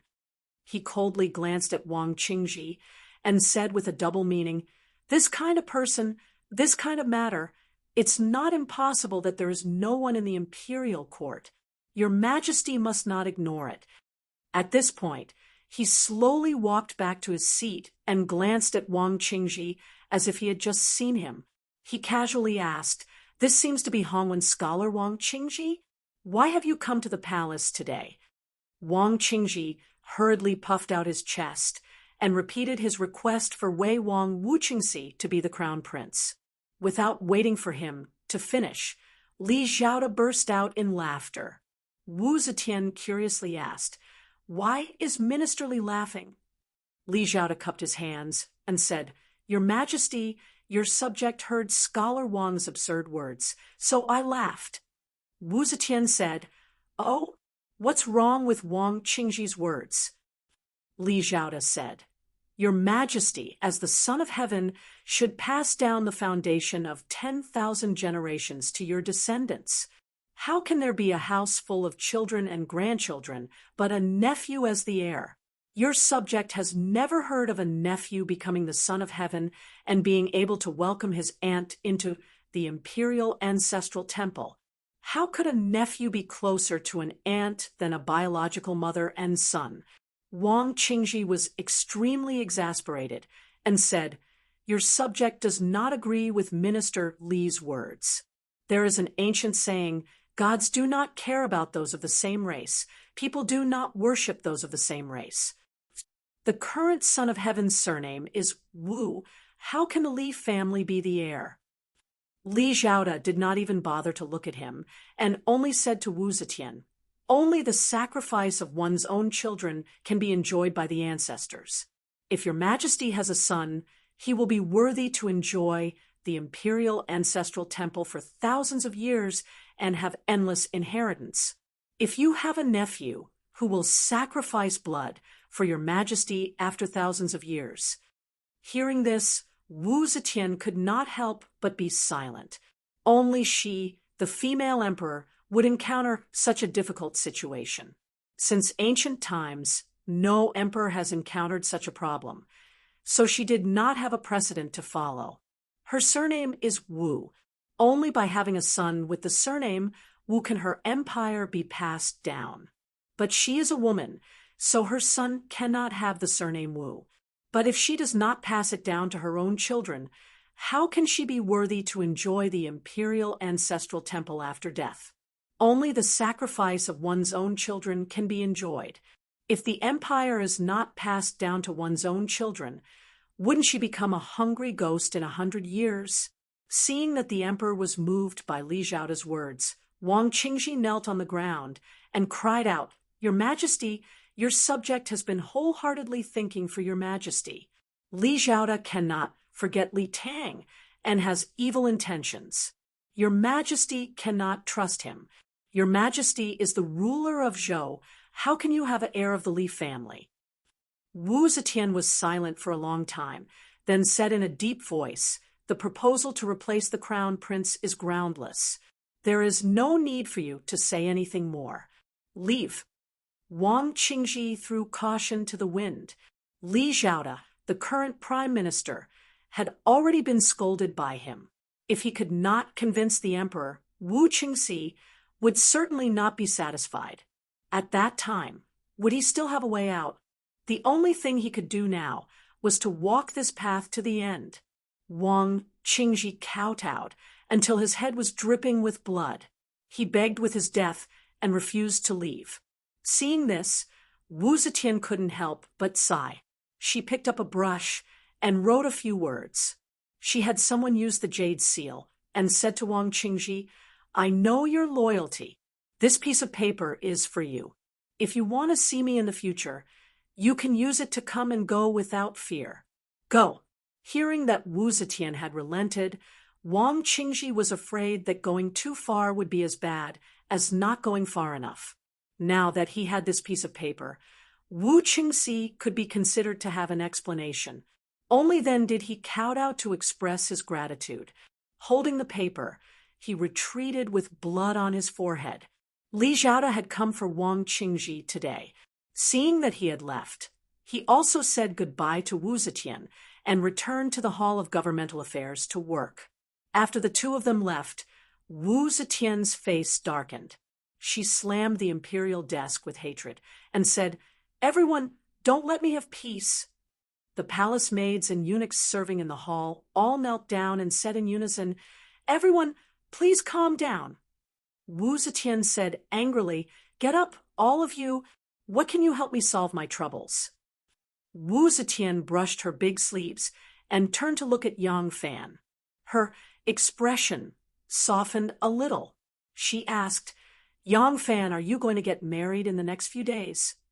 Yang Fan braced himself and said, "Yes, thanks for your majesty's concern. In 3 days, it will be my wedding day." Good. Xiaoman has been by my side for a few years. This child is a good girl. You two can become husband and wife. I am very satisfied. Ha ha. As Wu Zetian said this, a smile gradually appeared on her face. She said, "It will be your wedding day in 3 days. Such a joyous event. Why are you still on duty in the palace? You really don't know how to be a person. How about this? You don't have to go to the palace to work these few days. Go back and prepare for the wedding. Prepare to be your groom." Yang Fan didn't dare to look at Wanner. He only knelt down on one knee and said to Wu Zetian, "Yes, I thank your majesty for your grace. Wu Zetian then said to Wanner, Wanner, in my life, this is the only marriage I have set up. You have to make good arrangements. Don't look shabby and lose my face. Wanner's heart darkened. She slightly lowered her head and said in a low voice, Your Majesty, how could Wanner dare to be careless? I have people carefully preparing.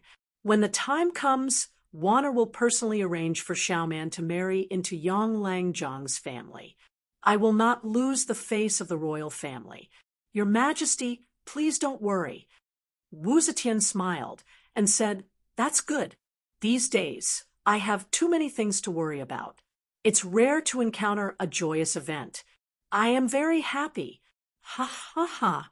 Yang Fan took this opportunity to sneak a glance at Wanner. Both of them were afraid of losing their composure, so they simultaneously lowered their heads. They could only hear the happy laughter of Yu Lao. Chapter 298. Yang Fan's house wasn't too small. Originally, there were only 2 servants and 2 maids, so the house seemed rather desolate. But today, the Yang house was particularly lively. Early in the morning, the Yang house was already packed with people. It almost felt like it was overcrowded. Chu Kuanga and Ma Qiao arrived early in the morning. Su Fangzheng also arrived with a group of villagers from the Xiuwen workshop. The bare-chested Hu Master Meng from Jiaodong, and Old Yuqi with a long, hook-like beard all volunteered to prepare the feast for him. Yang Fan naturally agreed and immediately asked his cook and buyer, Lin Shiwen, to lead them to the kitchen. These people went to the kitchen and rolled up their sleeves. After a while, more than a dozen ox carts arrived outside the Yang house. The carts at the front were filled with all kinds of ingredients, while the carts at the back were filled with fat men with big bellies. When these fat men arrived at the Yang house, they unceremoniously kicked out Master Meng, Old Yuqi, and some other chefs who specialized in selling snacks in the street. It turned out that these people were imperial chefs sent by Tuan from the imperial kitchen. How could these culinary experts in the palace take a fancy to these folk snacks? Naturally, they were not polite to them. Once they knew the identity of the other party, Master Meng and the others were not angry. They wore aprons and tied up their hands with white flour before they were kicked out and quickly moved to the entrance of the alley. Although Yang Fan was a military officer, and many of the people who came to congratulate him today were officials, these people could only have banquets and banquets in the courtyards and rooms. It was impossible for them to have a banquet in the alley. But many villagers from the Xiuwen workshop would also come. These people could not have a banquet with those officials. And although the Yang house was not small, it could not squeeze so many guests. When Master Meng and the others arrived at the entrance of the alley, they occupied 2 sheds. If they were lacking any ingredients or condiments, they would ask someone to go to the nearby Nan City to buy them. Anyway, the wedding would be held in the evening, so there was plenty of time. Everything could still be prepared. Yang Fan had no concept of wedding etiquette at all. He stood in front of the hall, and people came over to ask him questions. Yang Fan was always at a loss. He was being called around in circles, but he couldn't make a decision. Fortunately, the people who came over just politely asked him a question, and without waiting for him to answer, they ran off to make their own decisions. At noon, Yang Fan had a simple meal and had just filled his stomach when Auntie Ma and Auntie Hua arrived with a group of female soldiers from the Xiuwen workshop. Under their command, the Yang family was in a state of chaos and bustling with activity. At this time, the Yang family had completely changed. Lanterns and streamers were hung everywhere, and the atmosphere was joyous. Yang Fan was still standing in front of the hall. Although he couldn't do anything and didn't know what to do, he was still confused by the complicated wedding etiquette. While Yang Fan was dizzy, Pasta, who was dressed like a young married woman, led a group of women from the show when workshop over. Seeing Yang Fan standing there in a daze, Pasta laughed and said, "You idiot, what are you still standing here for? In a while, important guests will come one after another, and you're still wearing this dress." Yang Fan asked in a daze, "Sister Ning, what should I do now?" Pasta asked, "Where's your gown? Has it been prepared?" Yang Fan slapped his forehead and said, "No, I don't know what to prepare. The palace seems to have prepared something, right? Chin Shou, Chin Shou." Yang Fan shouted twice, and the doorman, Chin Shou, came out of nowhere. Sweating profusely, he said, "Ah Lang, did you call me?" Yang Fan said, "Do I have a gown?" The corner of Chin Shou's mouth twitched, and he said, "Ah Lang is getting married today. How can you not have a gown? Yesterday, when the palace sent the dowry, didn't they also send Ah Lang's gown? It's in Ah Lang's bedroom now." Yang Fan said happily, "That's good, that's good." He turned around and said to Pasta happily, "Sister Ning, there's a gown." Pasta and a group of young women from the show, when workshop, looked at him strangely. The smile on Yang Fan's face froze, and he asked cautiously, "Is there something wrong?"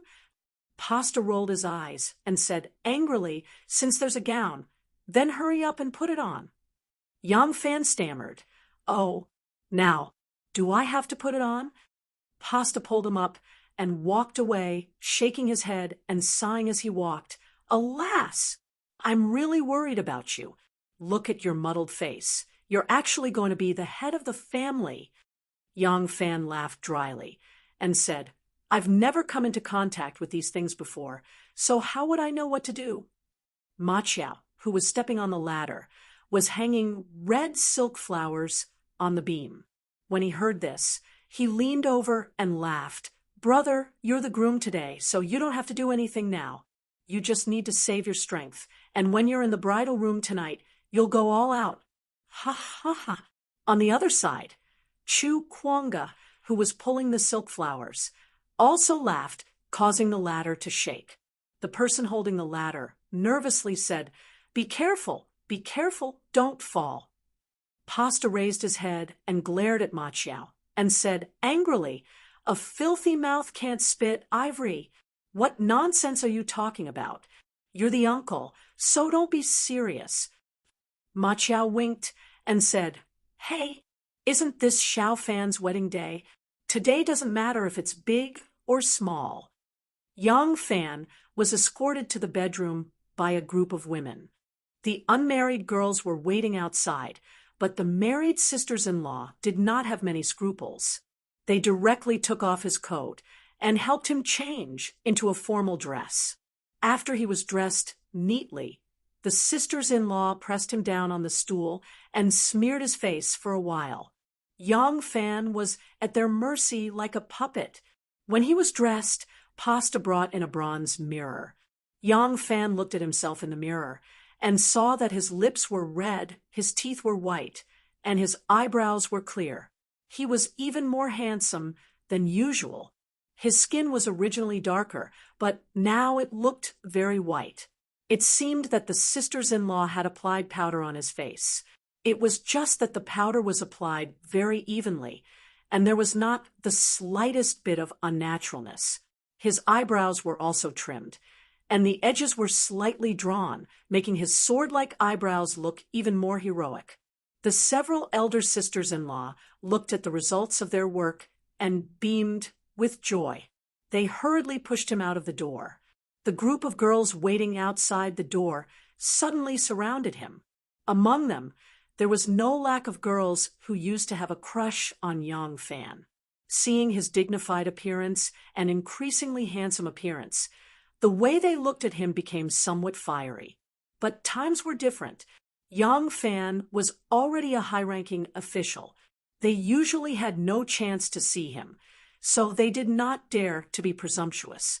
If Yang Fan was still a small workshop servant, these shrewish girls would have long made their moves on him and made a scene in the bridal chamber first. Only Miss Xiaodong was brave. She first moved her face over and looked at Yang Fan's face. Then she pulled up his sleeve and said quietly with hidden bitterness, "Erlang is so handsome today." Just as Yang Fan was feeling embarrassed, a little girl ran over and shouted, "Alang, there is an honored guest at the door." The master of ceremony asks Alang to go and welcome him. This little girl was one of the two little servant girls that Shunmu gave to Yang Fan. One of them was called Zhou Taomei, the other was Chao Linlin. Now, the one who called him Chao Linlin was Chao Linlin, and her nickname was Sanjia. As soon as Yang Fan heard this, he felt as if he had been granted amnesty. He quickly pulled his sleeve back from Xiaodong's hand and said with a hollow laugh, I will go and welcome the guest first." Yang Fan took the opportunity to slip away. Miss Xiaodong looked at his receding figure with a face full of hidden bitterness. However, her eyes were really not very good. At this time, the one who was being stared at by her pair of all-seeing eyes was not Yang Fan, but the cook of the Yang mansion, Lin Shiwen, who was holding 3 liters of corn and rushing to the door. There were 5 people standing in front of the door. The one in the middle was tall and sturdy like a mountain. His physique was comparable to Chu Kuanga's, but his nose tip was higher and his eye sockets were deeper. He had some blood of the barbarians of the western regions. He was the son-in-law of the right guard, General Li Duozhua of the Yulin Forest, the lieutenant general of the left guard of the Yulin Forest, Yi Huli. He was Yang Fan's immediate superior, so naturally he needed to be personally welcomed by Yang Fan. As for the other 4 people, they were Wei Yong, Li Dayan, Lu Yan, and Gao Chu. Among these 4, Wei Yong was a lieutenant, Li Dayan was a brigade commander, Lu Yan and Gao Chu were only squad leaders, and their positions were all lower than Yang Fan's. If Yi Huli had not arrived at the same time, there would have been no need for Yang Fan to personally welcome them. As soon as Yang Fan saw them, he hurriedly went forward and cupped his hands in salute, saying with a smile, "I did not know that the lieutenant general and the other brothers had arrived, so I did not go out to welcome you. Forgive me, forgive me." Yi Huli laughed and said, "Ha, you are the groom today. No one has a higher position than you. Why are you being so polite?" Yang Fan looked at the Shiuwen workshop and saw that the marquises who had volunteered to help were moving things in big and small bags. They were all gifts brought by the few of them. He hurriedly said, "It's fine if the other brothers came, but there is no need to bring such heavy gifts. This little brother is very apologetic." Lu Yan laughed and said, "Apologetic? You can just say these words to the Lieutenant General, Lieutenant Wei, and Brigade Commander Li. Gao Chu and I are not married yet. Today I gave you a gift. In the future, you will definitely return an even more generous gift. The 2 of us have not suffered any losses at all." Yi Huli and the rest laughed when they heard this. Gao Chu took 2 steps forward and looked Yang Fan up and down. He shook his head repeatedly and sighed continuously. Yi Huli laughed and scolded, "Today is Yang Fan's big day. Why are you sighing and groaning?" Gao Chu said, what a pity. It would be great if Erlang was my brother-in-law. It's a pity that Miss Xiaoman beat me to it."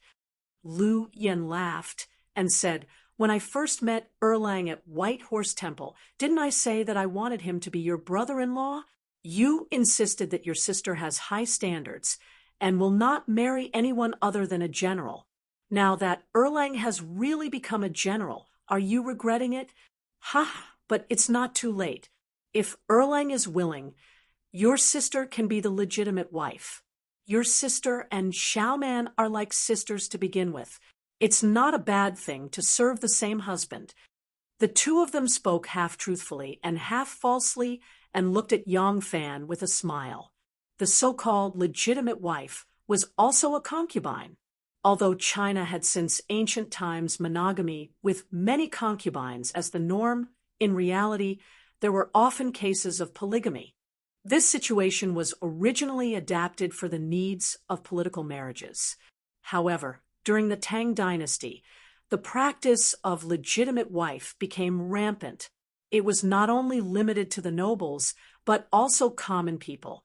Yang Fan did not know whether the two of them were casually joking or intentionally testing him. He did not know how to deal with Xiaoman alone.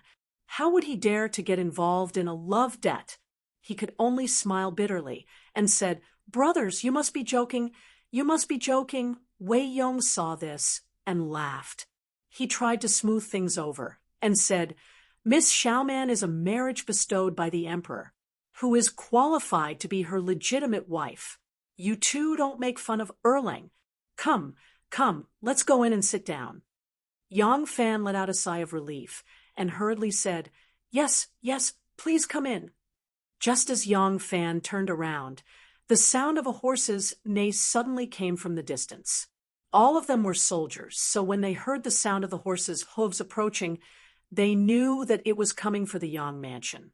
All of them couldn't help but turn their heads. Chapter 299. Yang Fan and the other stopped and turned to look at the entrance of the alley. There was a banquet set up along the wall in the alley. Although there weren't many guests yet, there were already some people. Some of the elderly guests from the Xiuwen workshop didn't need to help out. They were sitting under the canopy eating dried fruits, drinking water, and chatting. Seeing that the alley was crowded, the rider immediately slowed down. Yang Fan fixed his eyes on the person sitting on the horse. It was the Fengchen Guard's commander Di Guangyuan, the son of the current Prime Minister Di Renjie. Apart from Yi Huli, whose position was higher than Di Guangyuan's, who was still standing on the stairs, Yang Fan and the others all turned around and went down the stairs. Once the horse stopped in front of the stairs, Yang Fan cupped his hands and smiled. "Brother Di, why are you in such a hurry? It's still early. Are you afraid that you won't be able to enjoy the wedding wine?" Di Guangyuan dismounted from the horse and looked a little embarrassed. He coughed twice and said, "Erlang, I still have something to do, so I can't attend your wedding banquet today. That's why I rushed here first to congratulate you. Erlang, please don't blame me." Oh, Wei Yong, Li Dan, and the others looked at each other and understood. Yang Fan had been close to the Wu clan recently and had even rejected Di Renjie's invitation. They had also heard about this. They were pure soldiers and didn't care who the emperor or the crown prince was. Therefore, as long as they had a good relationship with Yang Fan, they didn't need to worry about anything else. However, Di Guangyuan was different. Although his father was loyal to Wu Zetian, he didn't have a good impression of the Wu clan. There was a clear separation between them, and they never contacted each other. Since Yang Fan had sided with the Wu clan, it meant that he had drawn a clear line with Di Renjie. Di Guangyuan was Di Renjie's son. So how could he attend his wedding? As soon as Di Guangyuan revealed an awkward expression, everyone understood his dilemma. Yang Fan naturally knew why Di Guangyuan was in a difficult situation. Being misunderstood by an elder that he respected, Yang Fan was also very sad. However, some things couldn't be made known to everyone.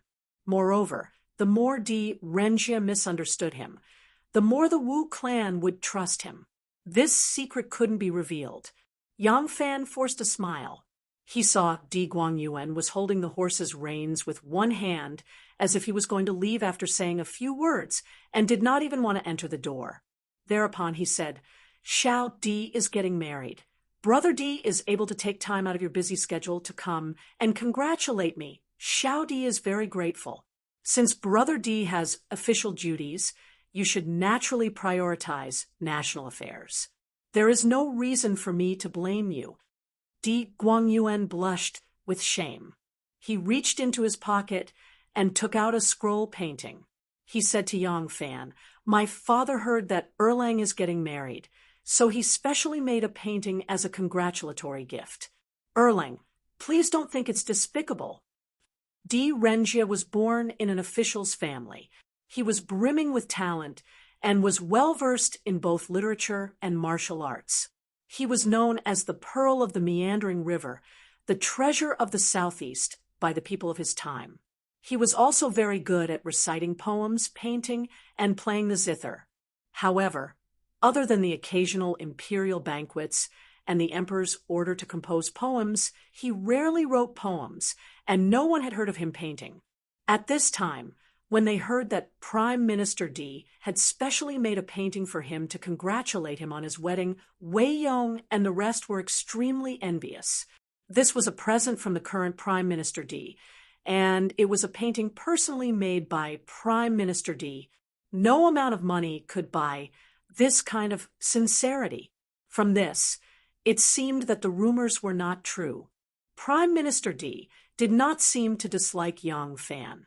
Lu Yen and Gao Chu hurried forward and helped Yang Fan to open the scroll painting. The scroll painting slowly unfolded. Everyone looked at it and saw that it was a 5 feet long horizontal scroll. On it was the 3 friends of winter. There was a pine tree, a bamboo cluster, and a plum tree. The brush strokes were smooth and experienced, and the density of the strokes was very appropriate. Di Guangyuan smiled and said, "Erlang, do you know the meaning of this painting that my father gave you?" Yang Fan's eyes flickered slightly, and he said, "The evergreen pine and cypress means longevity. The bamboo gives birth to bamboo shoots, grandchildren, and the red plum bears seeds, sons. It means having many children and many grandchildren. This is the meaning of having many blessings and longevity, and having many children and grandchildren. I, Yang, cannot thank Prime Minister enough for your kindness. I, Yang, will definitely treasure this painting well." Di Guangyuan saw that he was intentionally avoiding his father's intention of giving him the painting, and could only laugh bitterly, and said, "Erlang's wedding, I, your brother, do not have any presentable gift. I, your brother, like to shoot and hunt, and have several fine horses at home. Erlang, you have ridden this horse before. Do you still remember it?"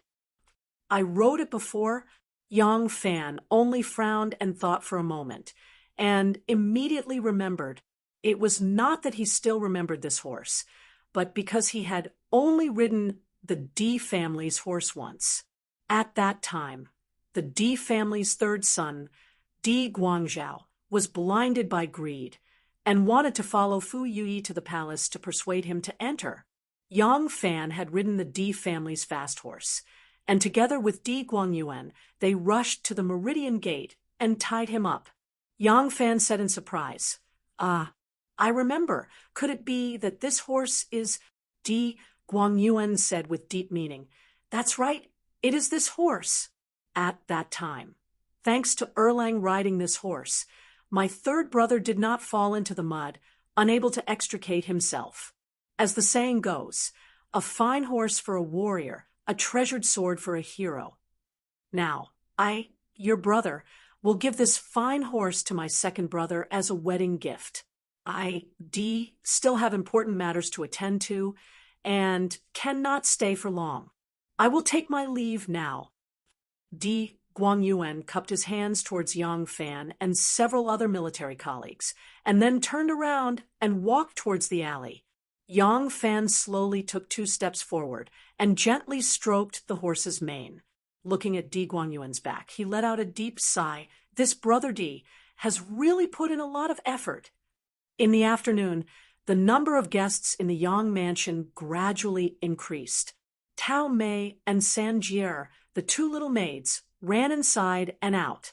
They ran until their hair was in a mess and they were sweating profusely. However, the 2 of them were beaming with joy. Their own families, Lang had so much face, and so many guests of high status came to visit.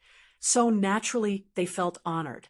After another 2 hours, Xue Rengui's son, Xuena, the right guard Zhonglong general, and Li Zhan, the former Prime Minister Li Yifu's son, the North Gate Imperial Guard Zhonglong general, also came one after another. At this time, among the imperial guards who competed with him at the White Horse Temple, other than Huzelluo, who was still in Chang and had not gone to the capital, and Di Guangyuan, who came from afar, only left guard Gua. Wang Tongjiao did not come. Wang Tongjiao was a direct descendant of the Wang family of Taiyuan, one of the 5 families and 7 Wangs. Since Yang Fan was very close to the Wu family, he would definitely not come again.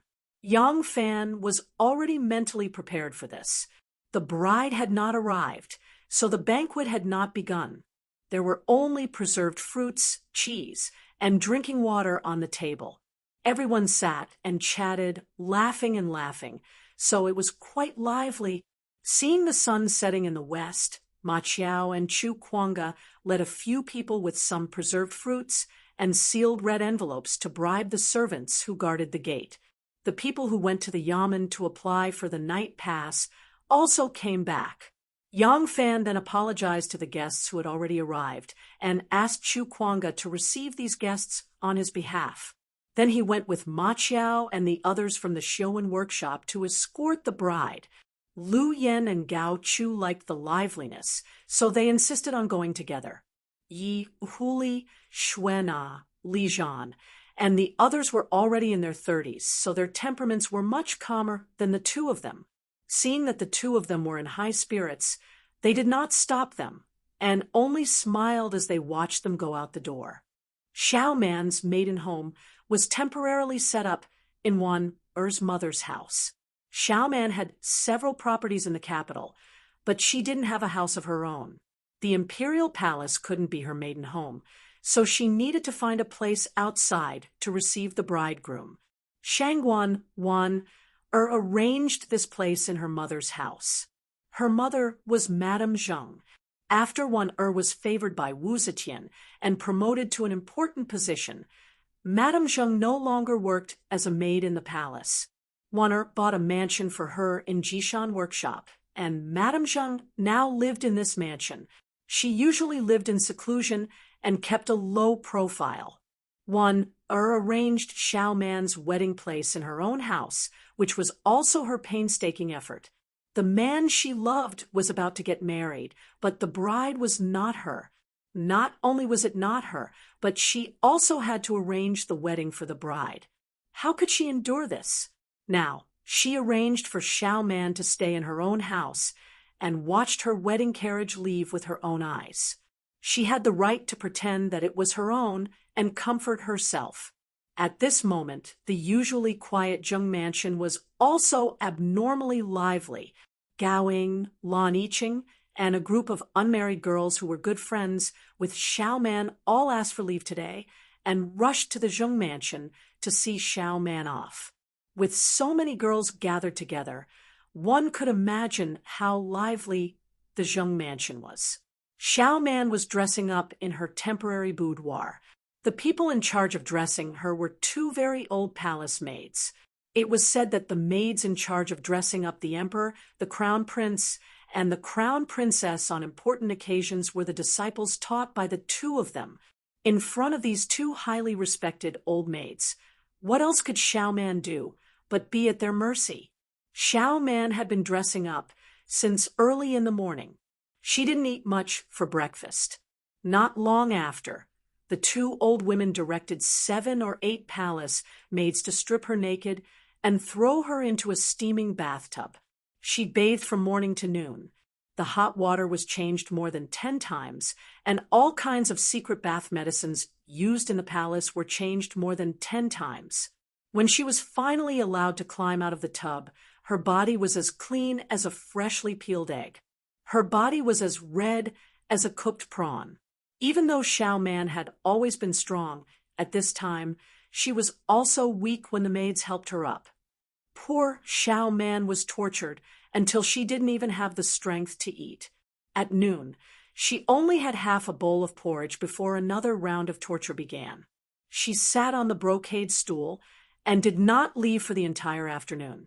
Under the instructions of the 2 old women, her hair was coiled up again, and then untied again and again, until the hairstyle made the 2 old female officials reveal a trace of a satisfied smile. Xiao Man's scalp was very tight. She felt that her eyebrows were slightly hanging up because of the tightness of her scalp. Her skin was too tight, and it was difficult for her to smile.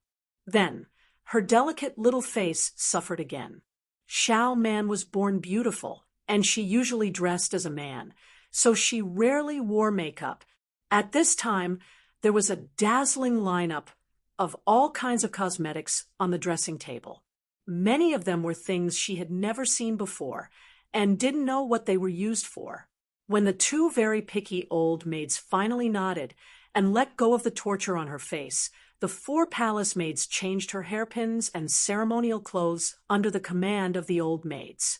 She was wearing an indigo-colored, wide-sleeved dress with flower hairpins, which had 12 layers.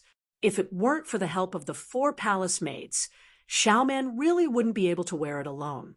Finally, she put on a blue, wide-sleeved dress and tied a red wedding ribbon before she was pushed in front of the two old female officials.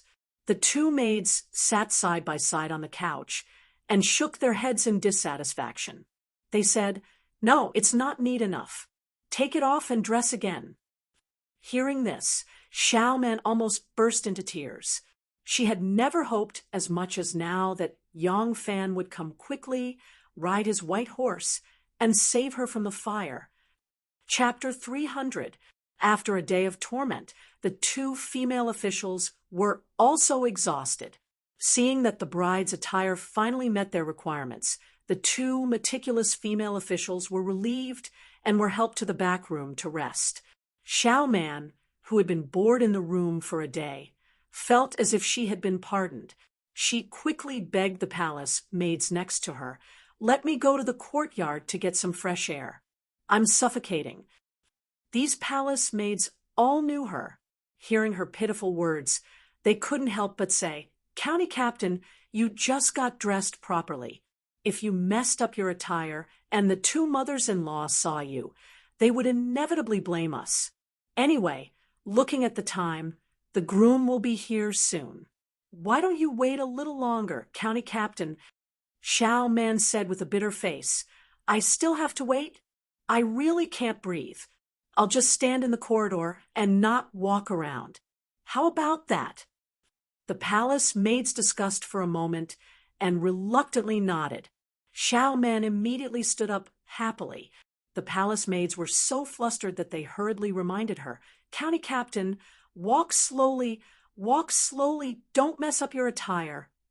Thus, Siemuan held her head high and puffed out her chest. She looked straight ahead and slowly opened the door, with her head full of pearls and jade. She walked out with steady steps. "Ah, Sister Xiao Man is out. Xiao Man is out." Where? The girls who came to congratulate Xiao Man on her marriage, but never had the chance to see her, suddenly surrounded her. When they saw Xiao Man standing in the corridor, they were stunned. Seeing the expressions on their faces, Xiao Man couldn't help but feel nervous. She raised her hand and wanted to touch her cheek, but she was afraid that it would ruin her attire. She could only timidly ask, "What's wrong?" "Oh my God! Is this alluring little vixen really Xiao Man?" "Ah, I was just about to say it, but I don't know how to say it. That's right, it's charming. She's so beautiful that she can bring disaster to the country and people. How can Xiao Man? How can she be so beautiful?" Lan Yiqing's eyes were red. He tightly grabbed Gao Ying's hand. His little face was flushed with excitement. He repeatedly said, "The bride is so beautiful, really beautiful. Sister-ing, I want to get married. I want to be a bride." Gao Ying glared at her and rubbed her nose with the back of her palm. She snorted and said, "Save it. We'll talk about it after I get married." "Is it really that beautiful?" Xiao Man showed a relieved smile, raised her hand, and wanted to touch her face again, but still put it down with some scruples. She turned around and saw that Gao Ying and others were holding a stick that was as tall as a person, wrapped in red silk. She couldn't help but wonder, "What are you holding the stick for?" Gao Ying rolled her eyes and interrupted, "You don't even know this? This is a necessary ceremony for newlyweds. It's called lower son-in-law or wrecking cart When the bridegroom arrives, we'll beat him up until his nose is bruised and his face swollen. That'll teach him a lesson, so he won't bully you in the future." Although Xiao Mang still had some contradictions in her heart and was unwilling to marry, she had never thought of disobeying the order of the emperor. And Yang Fan was the only man she truly liked after her elder brother. She couldn't think of any reason not to marry him. That kind of complicated feelings was really difficult to express. At this time, hearing what Gowing said, Xiao Man was shocked, but she really cared about Yang Fan. She cried out involuntarily, "What? How can this be? How can you do this?" She knew the abilities of these female guards. Yang Fan might be skilled in martial arts, but since this was a necessary ceremony for newlyweds, he definitely couldn't resist. Even if he could resist in front of such a group of skilled female tigers, he would be lucky if he could keep his life, not to mention a bruised nose and a swollen face. Nyonya was really a little anxious. When the female guards saw her anxious look, they couldn't help but laugh. "Ha! Look, our Xiao Man hasn't even gotten married yet, but she already dotes on her man." Xiao Man's face turned red, and she stamped her feet. "No, I won't allow you to treat Erlang like this. If you do this, I'm going to be angry and ignore you guys in the future." The female guards laughed even more heartily. Someone said, See, girls are extroverted. We've been good sisters for life, but for her good husband, she doesn't want it anymore." Xiao Man was extremely embarrassed by their teasing, but when she thought of the many female heroes in the inner guards, each with a stick beating Erlang's miserable appearance, she really couldn't bear it. When Xiao Man stomped her feet, her head full of pearls, jade, and phoenix hairpins swayed. The palace maids were afraid that the ornaments on her head would fall, so they quickly went forward to support her and whispered a few words in her ear. When Xiao Man heard it, she said, "Really? Hey, why do you have to stop the carriage? This son-in-law ceremony has both literary and martial aspects. The martial aspect is to stop the carriage, and the literary aspect is to urge the makeup. Can't you just ask Erlang to recite a makeup-urging poem? Why do you have to use martial arts?" Gowing said eloquently, "Hey, your Beta Persei is a general. Why would he want to recite a poem like Kyoda? Besides, we're all martial artists who would like to recite a poem. Of course, it's more interesting to use a spear and a stick. Don't you think so?" The female guards all agreed, making Xiao Man extremely anxious. It was still Lan Yiqing who was soft-hearted. Seeing that Xiao Man was really anxious, she revealed the mystery with a smile and said, Okay, Xiao Man Jejia, don't worry. How could we really beat brother-in-law Black and Blue? This stick is made of straw. How could it hurt someone?" As she spoke, she used 2 fingers to pinch the stick that was wrapped in thick red liquid and turned it around. Looking at its light appearance, it really wasn't a real wooden stick. Only then did Xiao Man feel relieved. She glared at the mischievous Gowing. Gowing made a face at her and giggled. At this time, a servant of the Zheng residence ran into the courtyard panting and shouted, Hurry! The groom's convoy is almost in front of the residence." When Lan Yiqing heard this, she called out, "Sisters, let's go! Let's go!" A group of female guards excitedly raised the stick and rushed out of the residence. A few palace maids also hurried forward to support Xiao Man and said, "County Captain, quickly return to your room. The groom has arrived." Xie Xiao Man was supported by a few palace maids back to her room and sat in front of the dressing table. One of the palace maids stuffed a goose feather fan into her hand and said, "County Captain, once you leave the boudoir, you must cover your face with the fan. Before you pay your respects, you must not remove the feather fan and show your face to others. Remember." Xie Xiao Man nodded and held the fan in her hand. Looking at the charming and somewhat unfamiliar face in the mirror, she thought in a daze, Am I going to get married? Once I step out of this door, I will become second Lang's wife, never to be separated for the rest of my life. The setting sun was soft and warm, like the yolk of a Galliu duck egg. Yang Fan rode on a snow-white steed, with not a single strand of hair out of place. He wore a 5-point crown of flowers on his head and was dressed in a crimson official's robe. He looked like a champion on a stage, leading a long procession towards the Lady Zheng's residence.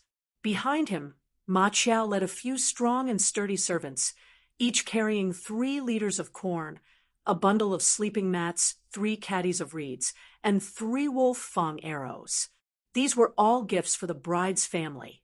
3 liters of corn to fill the mortar and mortar, 10 feet of summer mats to cover the mouth of the well, 3 caddies of reeds to fill the kitchen, 3 arrows to guard the house. From afar, Yang Fan could already see the words Zheng's mansion on the lintel. This is Wan Er's home. At this moment, she is in the mansion. I don't know how sad she will feel when she comes to get married, but the bride is not her. Just as Yang Fan was thinking of this, the door suddenly opened, and a group of very beautiful tigresses with sticks in their hands happily rushed over. What's going on? Yang Fan, who had limited knowledge of the wedding ceremonies of the Tang dynasty, had only attended Ma Qiao's wedding. He had never seen such a scene on that day. He pulled the reins and was about to turn his head to ask when he suddenly found that the entire procession had already stopped. Only he was moving forward on his horse. Unknowingly, there was a distance of 4 or 5 feet between him and the procession. Hit him! Gao Ying and Lan Yiqing shouted and leaped up. The 2 long sticks in their hands wrapped in red silk swept towards Yang Fan's head. Yang Fan saw that this was going to be bad. He was going to be hit by these 2 sticks. Although the sticks did not look too thick, these 2 ladies had a lot of strength in their hands. His head was also a place that could not withstand a heavy blow, so he hurriedly jumped to hide and dodged the 2 sticks. Hit him! More women rushed up and hit him with a flurry of sticks, making him smile. Huh, it doesn't hurt. This isn't a stick. Yang Fan dodged here and there. In the end, he simply jumped off the horse and jumped around. However, he was still hit in the buttocks by a stick. As a result, the stick broke. Yang Fan did not feel any pain. Just as he was feeling puzzled, more sticks came down on his head. Yang Fan continued to cover his head and run like a rat. Su Fang was watching with a smile. She didn't stop them until she saw Yang Fan's crown was crooked and his hairpin had fallen off. Only when she saw Yang Fan running away in such a sorry state did she pick up a dustpan of copper coins and throw them on the ground, loudly begging for mercy on Yang Fan's behalf. Only then did the women reluctantly stop, giggling and laughing as they picked up the coins. Yang Fan stood still with a lingering fear. He asked Ma Qiao, who had caught up, "What are they doing?" Ma Qiao said slowly, "They're showing off their power." Yang Fan said, "Why didn't you do this when you got married?" Ma Qiao said proudly, "How virtuous and gentle is my family's Xiaoning." Fortunately, the difficulties and fright that Yang Fan received were limited to this son-in-law ceremony in front of the Fu. After all, the bride's home was borrowed from Zheng Shifuan's place. The female bodyguards did not want to be too casual in someone else's home. Therefore, the bride was very smoothly received by him. When Yang Fan received the bride, he did not see Wan Er. He also knew that it was impossible for Wan Er to appear in front of him at this time. Thinking of the pain in Wan Er's heart, Yang Fan could only turn his heart full of guilt into a disappointed sigh. The bride was received out of the Zheng Fu. The procession to receive and send off the bride cooperated all the way to Yang Fan's home. Along the way, there was a jubilant atmosphere. No one noticed that on the embroidered building in the corner of the Zheng Fu's garden, a small crack opened. A beautiful woman wearing a moon-white gown foolishly looked at the procession in the distance. 2 lines of clear tears gently slid down her cheeks. In the sedan chair, Xiao Man, dressed in splendid attire, tightly grasped the feather fan. Her heart was incomparably hesitant. She knew that from the moment she stepped onto this sedan chair, whether she was willing or not, whether she liked it or not, she would be Yang Fan's wife for the rest of her life. But she still did not have the awareness of being a wife. More importantly, she knew very well who the woman Yang Fan liked was. How could she be happy? Yang Fan, who forced himself to be cheerful, rode on the horse. He looked back every 3 steps until the Zheng Fu completely disappeared from his sight. Today, the happiest people for Yang Fan's wedding were not the groom and bride, but the female bodyguards of the imperial household and the common people of the Xiaowen workshop who cheered along the way. The sun set, leaving only a smear of dusky yellow on the horizon. As dusk approached, the heart wavered in the knot of hair. Between crying and laughing, a marriage was formed. Chapter 301. In the Yang Manor, a green hut had been set up in front of the central room. It was made of bamboo and wood and covered with green cloth. Xiao Man slowly got off the carriage. With the help of 2 palace maids in splendid attire, she covered her face with a feather fan and stepped onto the red carpet with her embroidered shoes.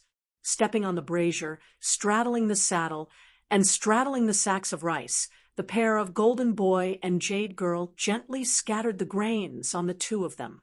The rice drops bounced along their robes and gently splashed on the red carpet. The 2 of them stood still in the green hut. The guests all rushed in and filled the green hut to the brim. They looked at the couple and bowed. Yang Fan looked at Xiao Man, who was covering her pretty face with a feather fan. He slowly recited the poem he had asked someone to write in advance. Cheng, he flies with the colorful clouds and descends. She cannot sleep alone in the Toad Palace. If the Tao is reunited like the bright moon, the feather fan moves gently and the osmanthus blossoms. After reciting the poem, the snow-white feather fan in front of Xiao Man was gently moved away. The water is the eyes, the mountain is the eyebrows, the eyes are like lacquer, the skin is whiter than snow, bright and beautiful. Even though Yang Fan was already familiar with her appearance, he was stunned, not to mention the guests in the hall. Being stared at by Yang Fan's burning gaze, Xiao Man couldn't help blushing shyly. She gently lowered her head. The master of ceremonies said, "Bow to each other." 2 red prayer mats were placed in front of them. The 2 knelt facing each other. Xiao Man's eyes were very complicated.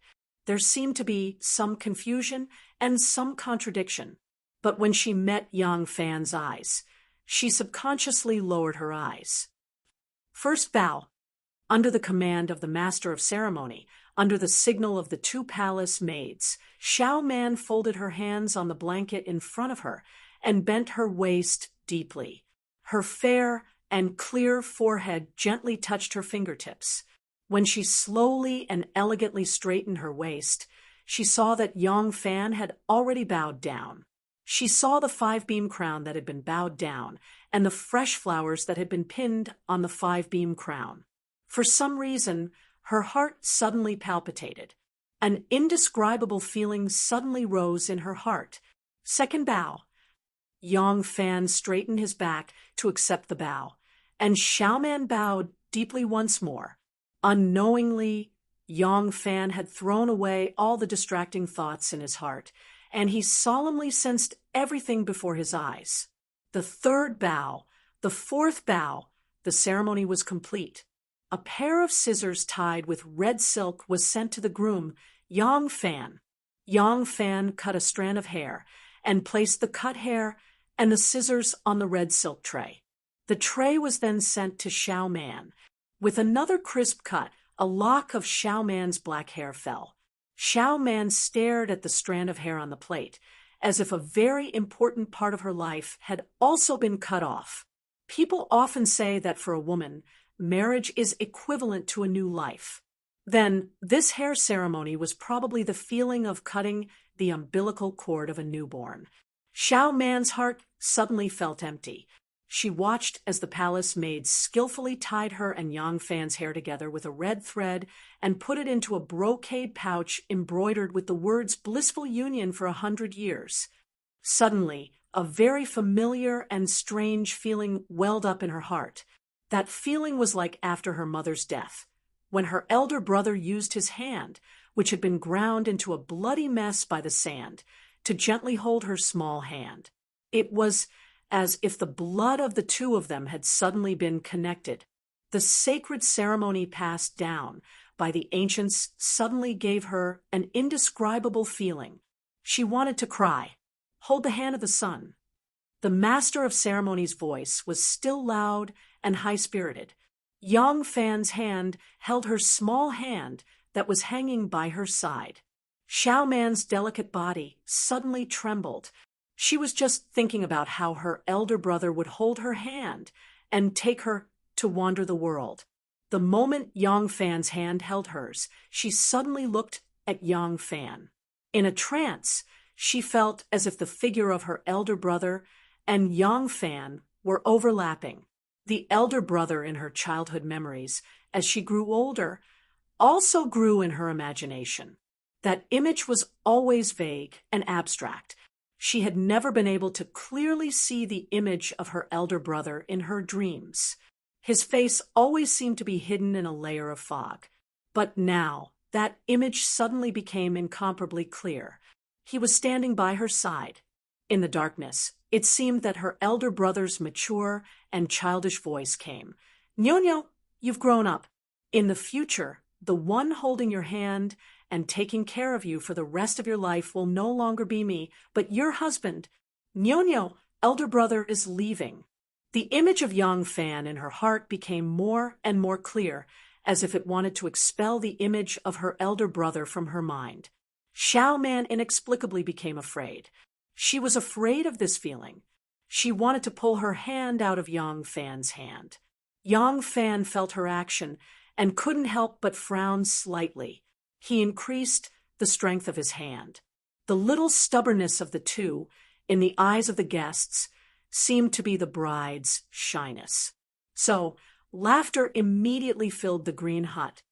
Hold your hand, eat with your chopsticks. Hold your hand, eat with your food. Hold your hand, die with your child. Hold your hand, sleep with your child. Hold your hand, be happy with your child. Hold your hand, grow old with your child. Hold your hand, what more can I ask for? Thank the heavens, what more can I ask for in this life?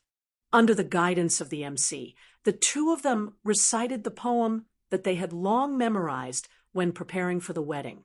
In the beginning, Xiao Man's voice seemed to be half a beat slower than Yang Fan's, and Yang Fan's voice was not firm and dignified enough.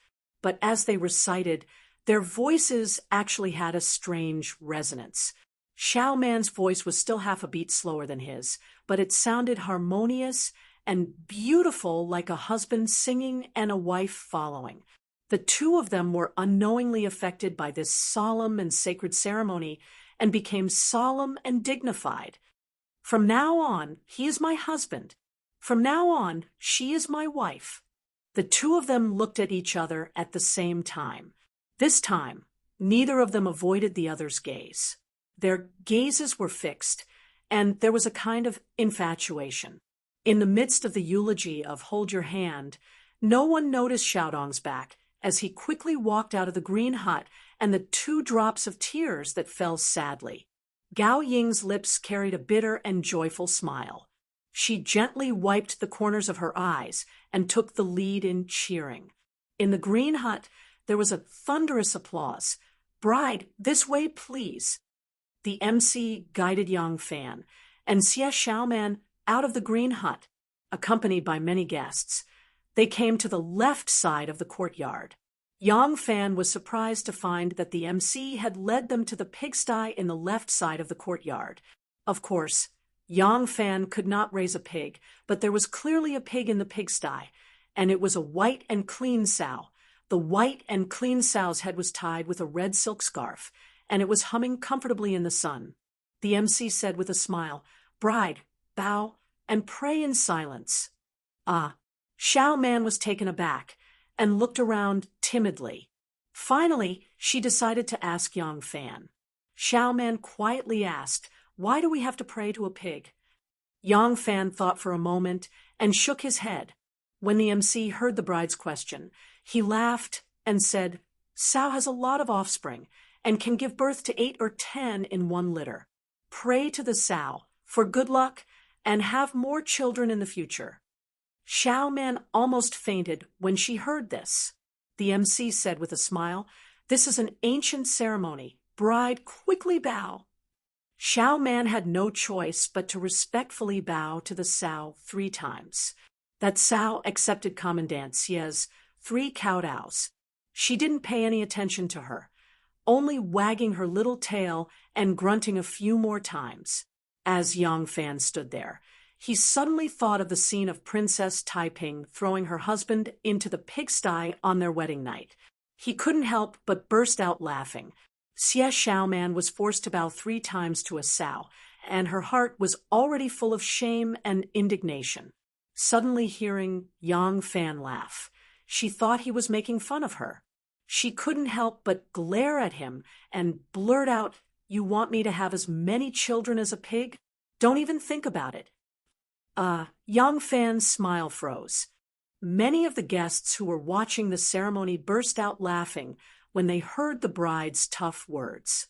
Xiao Man knew that she had made a slip of the tongue and couldn't help but blush. She didn't know why she said such a sentence. She obviously didn't want to marry. How could she even think about the problem of how many children to have?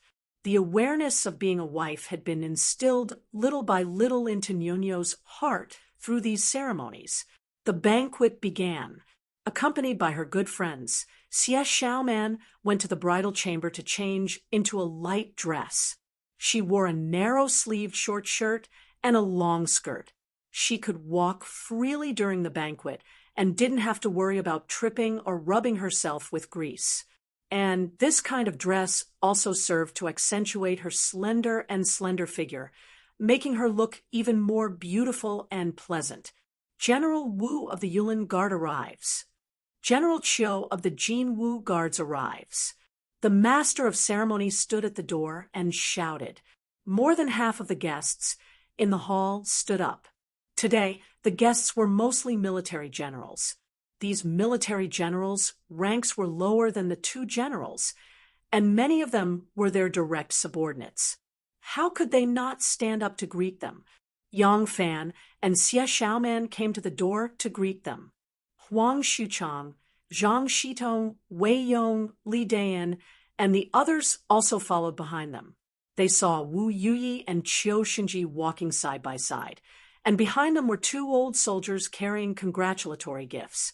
As soon as they saw Yang Fan, Wu Yuyi laughed and said, "General Yang, congratulations, congratulations." Yang Fan did not expect the 2 of them to come. He hurriedly gestured to the guests in the hall and said, "Yang Fan's wedding is not worthy of the 2 great generals coming to congratulate me. The 2 great generals' arrival really makes Yang Fan feel extremely fearful. Great generals, please come in quickly." There were so many seats in the hall, but there was really no one worthy to sit with these 2. Fortunately, King Liang Wu Sansi had said that he would personally come to congratulate them. Although Yang Fan did not know if his words were true or false, he still had to make preparations. Therefore, there was a table left in the hall, and he invited the 2 of them to sit at this table. Yang Fan and the bride had just offered a toast to the 2 great generals when the master of ceremony at the door shouted in an even louder voice, "Steward Li of Princess Taiping's residence, under the orders of Princess Taiping, has come to congratulate General Yang on his wedding and to deliver congratulatory gifts. General Yang, please come out and welcome us." As soon as these words were shouted, the entire hall immediately fell silent. Princess Taiping? What kind of background did this Yang Fan have? How could he make Princess Taiping send an envoy to congratulate him? Everyone was astonished, including Qiu Shenji. Only Wu Yuyi remained calm, and was not surprised at all. This great general had a strong first impression. He had long recognized Yang Fan as his cheap uncle. Wasn't his cheap uncle Princess Taiping's cheap father? Recently, Princess Taiping had been in contact with the court officials more and more frequently. It seemed that she intended to intervene in the political arena. It was reasonable that she wanted to make friends with Yang Fan, who could still speak in front of the Empress. Qiu Shenji was surprised for a moment, but his expression also calmed down. The reason he thought of was that Yang Fan and Princess Taiping had competed together and defeated the Tubo team. In his opinion, Princess Taiping might have treated Yang Fan differently because of this. When Yang Fan heard the master of ceremonies shout, his heart immediately tightened. Princess Taiping, would she be kind enough to congratulate him? Today's marriage was originally a trick of her out of jealousy. What kind of trick was she playing now? Chapter 302. Yang Fan said to Xiao Man in a low voice, "I'll go take a look. You stay with the guests first." Xiao Man nodded lightly and watched as Yang Fan hurried to the door. The external steward of Princess Taiping's residence, Li Yi, was a eunuch. When Princess Taiping got married, he was assigned by the palace as part of her dowry. After many years of hard work, he had already become the main steward of Princess Taiping's residence. Seeing Yang Fan come out, Li Yi's beardless, round, and pale face was immediately filled with smiles. He took a step forward and clasped his hands together, saying, "Ha! Congratulations to Lang General Yang on your marriage.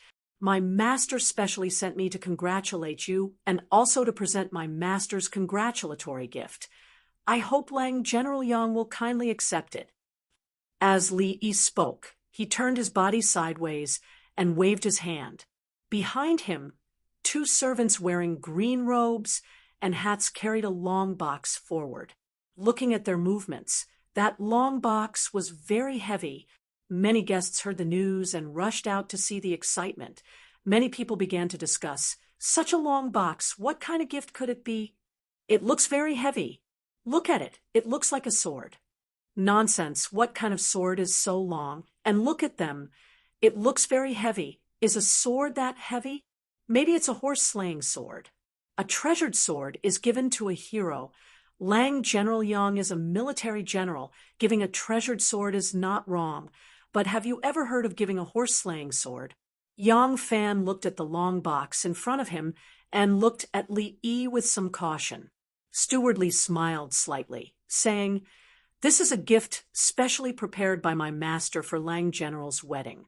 He invited skilled craftsmen and spent many days to make it. Lang General Yang, do you not want to take a look?" When the onlookers heard this, they all started to jeer. "Erlang, quickly open it. Let us broaden our horizons."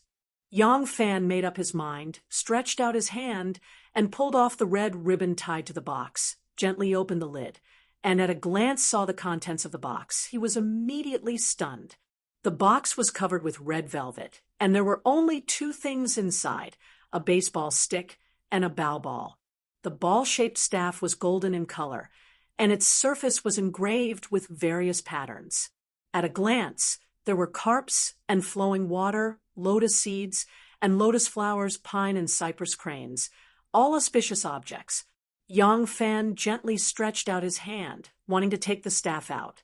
When the staff entered his hand, a cool metallic feeling spread to his heart, and he was secretly surprised. No wonder these two people have such a hard time lifting it.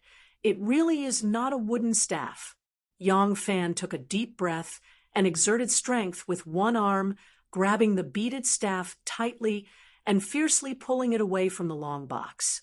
The two green-clothed servants couldn't retract their strength in time, and the long box in their hands were lifted upwards. Yang Fan only felt that the staff was very heavy in his hand, so he hurriedly reached out to grab the staff with his other hand. Only then did he feel more at ease. Gold. This is a pure gold staff. The princess is so generous. How much is that staff worth? Money? You only know about money. If you have so much gold, can you make such a ball stick? Moreover, this is a congratulatory gift from Princess Taiping. Can it be exchanged for money? The guests saw Yang Fan's action of grabbing the staff and immediately guessed the material of the staff and couldn't help but exclaim in surprise. Qiu Shinji and Wu Yuyi were proud of their status and didn't leave their seats, but the discussions of the crowd had already reached them. The two looked at each other and thought, Princess Taiping actually gave such a generous gift. The princess gave such a heavy gift. Is my gift a little too light? Yang Fan also revealed a shocked expression and carefully placed the staff back into the box. He said to Li Yi, Head steward, it is already an honor for Her Highness to come and congratulate Yang Fan on his wedding. This gift is really too valuable. Yang Fan cannot accept it. Head steward, please take it back. Li Yi said with a smile, If we take back the gift, it will not be easy for us to explain to the princess. Lang Jiangdaran has already examined the ball-shaped staff, but has not seen this ball. Only when he said this did Yang Fan notice the ball the size of a fist. Just now when he opened the box, a red light entered his eyes. It faintly emitted a crystal-clear, glossy, and gorgeous light. He felt that this ball was extraordinary, but his attention was attracted by the dazzling golden staff. Now that he heard Li Yi's words, he remembered to look at the red ball. The red ball was also embedded in the velvet. Yang Fan stretched out his hand and grabbed the red ball. He only felt that it was heavy, as if it was also a metal or stone object. He held the red ball up, and under the illumination of the lights in the corridor, the red ball shone brightly. No matter where one stood, they seemed to be able to see a strange red light reflected in their eyes. Especially when Yang Fan's hand moved slightly, the red light flowed in all directions, like a golden snake crossing the sky, looking at each other. Everyone could see the red light reflected on each other's faces and bodies. Yang Fan, who was holding the red ball in his hand, stood in the center. His whole face was reflected red. The red light flickered, illuminating his crimson groom's robe. It seemed that even his body was glowing. His whole body was bathed in red light, as if he was covered by a cloud of fire. There was no lack of knowledgeable guests among the guests. They couldn't help but shout, Fire jade! This is a fire jade! My God, such a large piece of fire jade! This is a priceless treasure! Qiu Shinji sat in his seat and looked up. He also saw Yang Fan, who seemed to be covered by a cloud of fire. When Yang Fan's body moved to the side, he also clearly saw the round and natural fire jade, and couldn't help but be shocked. The so-called fire jade was a name people used in the past. In reality, it was a ruby. There were dark red rubies, bright red rubies, and some with impurities. No matter what the color, there was rarely such a large ruby. But this ruby in front of him was not only as large as a fist, but also as round as a ball. It also had no impurities, which made it even more priceless. Qiu Shinji subconsciously looked at his belt. His belt was also inlaid with a ruby. It was only the size of a fingernail, and it was dark red. It was far less magnificent than the ruby in front of him. Qiu Shinji's robe sleeves hung down and very naturally covered his belt. This gift is really too valuable. Yang Fan doesn't dare to accept it no matter what. Yang Fan was very surprised. He quickly put the gem back into the box and repeatedly refused. He only knew that this gem was precious, but he didn't know that this gem was the national treasure of the Tang dynasty. When Li Shimin was fighting against Goguryeo, Bayan, who was attached to Goguryeo, offered this treasure to the emperor of the Tang dynasty to prevent himself from being caught in the crossfire. Later, when Li Ji's beloved daughter Taiping got married, this national treasure was specially used as her dowry. If Yang Fan knew that this gem was the most valuable dowry of Princess Taiping, he was afraid that it would be even more of a hot potato. Li Yi laughed and said, "Lang General Yang, I am only a servant under orders to deliver the gift. Since Lang General is so polite to me, I can't explain it to His Highness." He looked around with a smile and said, "Is there anyone who can lend a hand and accept this gift for Lang Jiang? My two servants are very weak. I hope they don't make any mistakes and ruin the gift that the princess gave to Lang General. This is a good thing, since they took the initiative to give it to us. How can we not accept it?" Chu Kuanga and Ma Qiao stepped forward at the same time and hurriedly accepted the box for Yang Fan. Yang Fan had no choice but to say, "Chief Steward, please come in and have a drink." Li Yi chuckled a couple of times and cupped his hands towards Yang Fan, saying, "Many thanks for Lang General's good intentions. Today is Lang General's big day. My body is crippled, so it will be inauspicious for me to enter. I don't dare to enter and bring bad luck with me. The task has been completed, so I will take my leave now." Li Yi said, and turned to leave. Yang Fan had to send him out. After sending Li Yi away, he turned around and walked back to the guest hall. Many people looked at Yang Fan with awe. Yang Fan, this Lang General, might not make them care too much. But a Lang General who could make Princess Taiping send people to congratulate him could not be ignored. Being able to make Princess Taiping give such a precious gift to him, that was even more. What exactly was he? Even if he was a prince, Princess Taiping might not be willing to give him such a heavy gift. A golden staff, a ruby ball. As Yang Fan walked up the hall, one scene after another flashed through his mind. The bowing competition by the Luo River, the mermaid-like Princess Taiping lying on the soft couch, the cup of fine wine delivered by the river, and the bowing ball thrown back to him. During the Lantern Festival, she raised her arms and shouted. She galloped on the battlefield and defeated the Tubo army. He knew that Princess Taiping's jealousy was the reason why she used the opportunity of his great merit to trick the emperor into marrying her and separate him, and won. But today's gift was absolutely not malicious. When Princess Taiping carefully chose this gift, he really did not know what kind of mentality she had. Walking to the hall, Yang Fan looked up and saw Xiao Man staring at him with a strange look in her eyes. Princess Taiping gave such a heavy gift, which was also unimaginable for Xiao Man. She had served in front of Empress Wu before, so she had seen these dignitaries coming and going. Even Wu Zetian had not received such a heavy gift. Xiao Man naturally did not know about the love affair between Princess Taiping and Yang Fan, but Princess Taiping gave such a heavy gift. She naturally thought of Shanghai In her view, only Shangguan Daizhao could be so generous and willing to give such a heavy gift. She was afraid that Shangguan Daizhao could not do it herself, so she borrowed Princess Taiping's hand. Thinking of this, Xiao Man suddenly felt a little sour in her heart. Originally, she felt that she was an outsider, but she destroyed other people's love, broke up a pair of lovers, and took away Shangguan Daizhao's man. However, once they got married, their statuses would be different, and their standpoints would also be different. Yang Fan was her man now. She really couldn't say that she wasn't jealous at all when she saw this scene. Oh, just now it was seeing Xiao Man's strange look. Yang Fan also inexplicably felt guilty, as if he was caught in bed by his wife.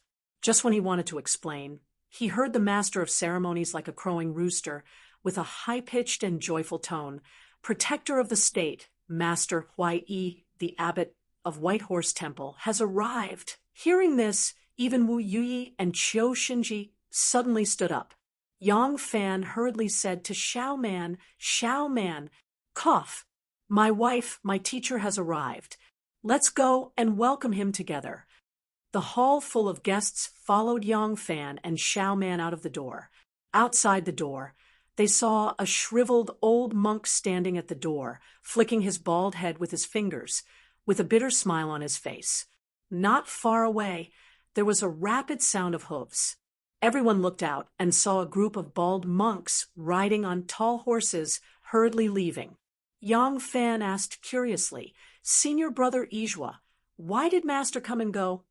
Chapter 3:03. Ijua laughed dryly. Master Shui rushed over and forgot to prepare a gift. Master Shui said that it's his disciple's wedding, so how can he not prepare a gift? So he went back to prepare a gift. Hee. Yang Fan couldn't help but laugh when he heard this. Shui Huai's character was certainly not flattering, but he had a sense of loyalty. Although Yang Fan disdained the way he made his fortune and didn't want to learn from him, he still felt close to this great monk Shui who sincerely cared for him. Since Shui Huai had left, Yang Fan could only invite Ijua in. Ijua was bald and wore a kasaya, standing out from the crowd. After he sat down, he drank the wine, ate the meat, and was completely at ease. Everyone felt that he was even more out of the ordinary. The wedding banquet went on for another hour before the host's voice rang out again. Protector of the state, White Horse Temple's abbot, Master Huai. Yang Fan and the others went out to welcome Shui Huai once again.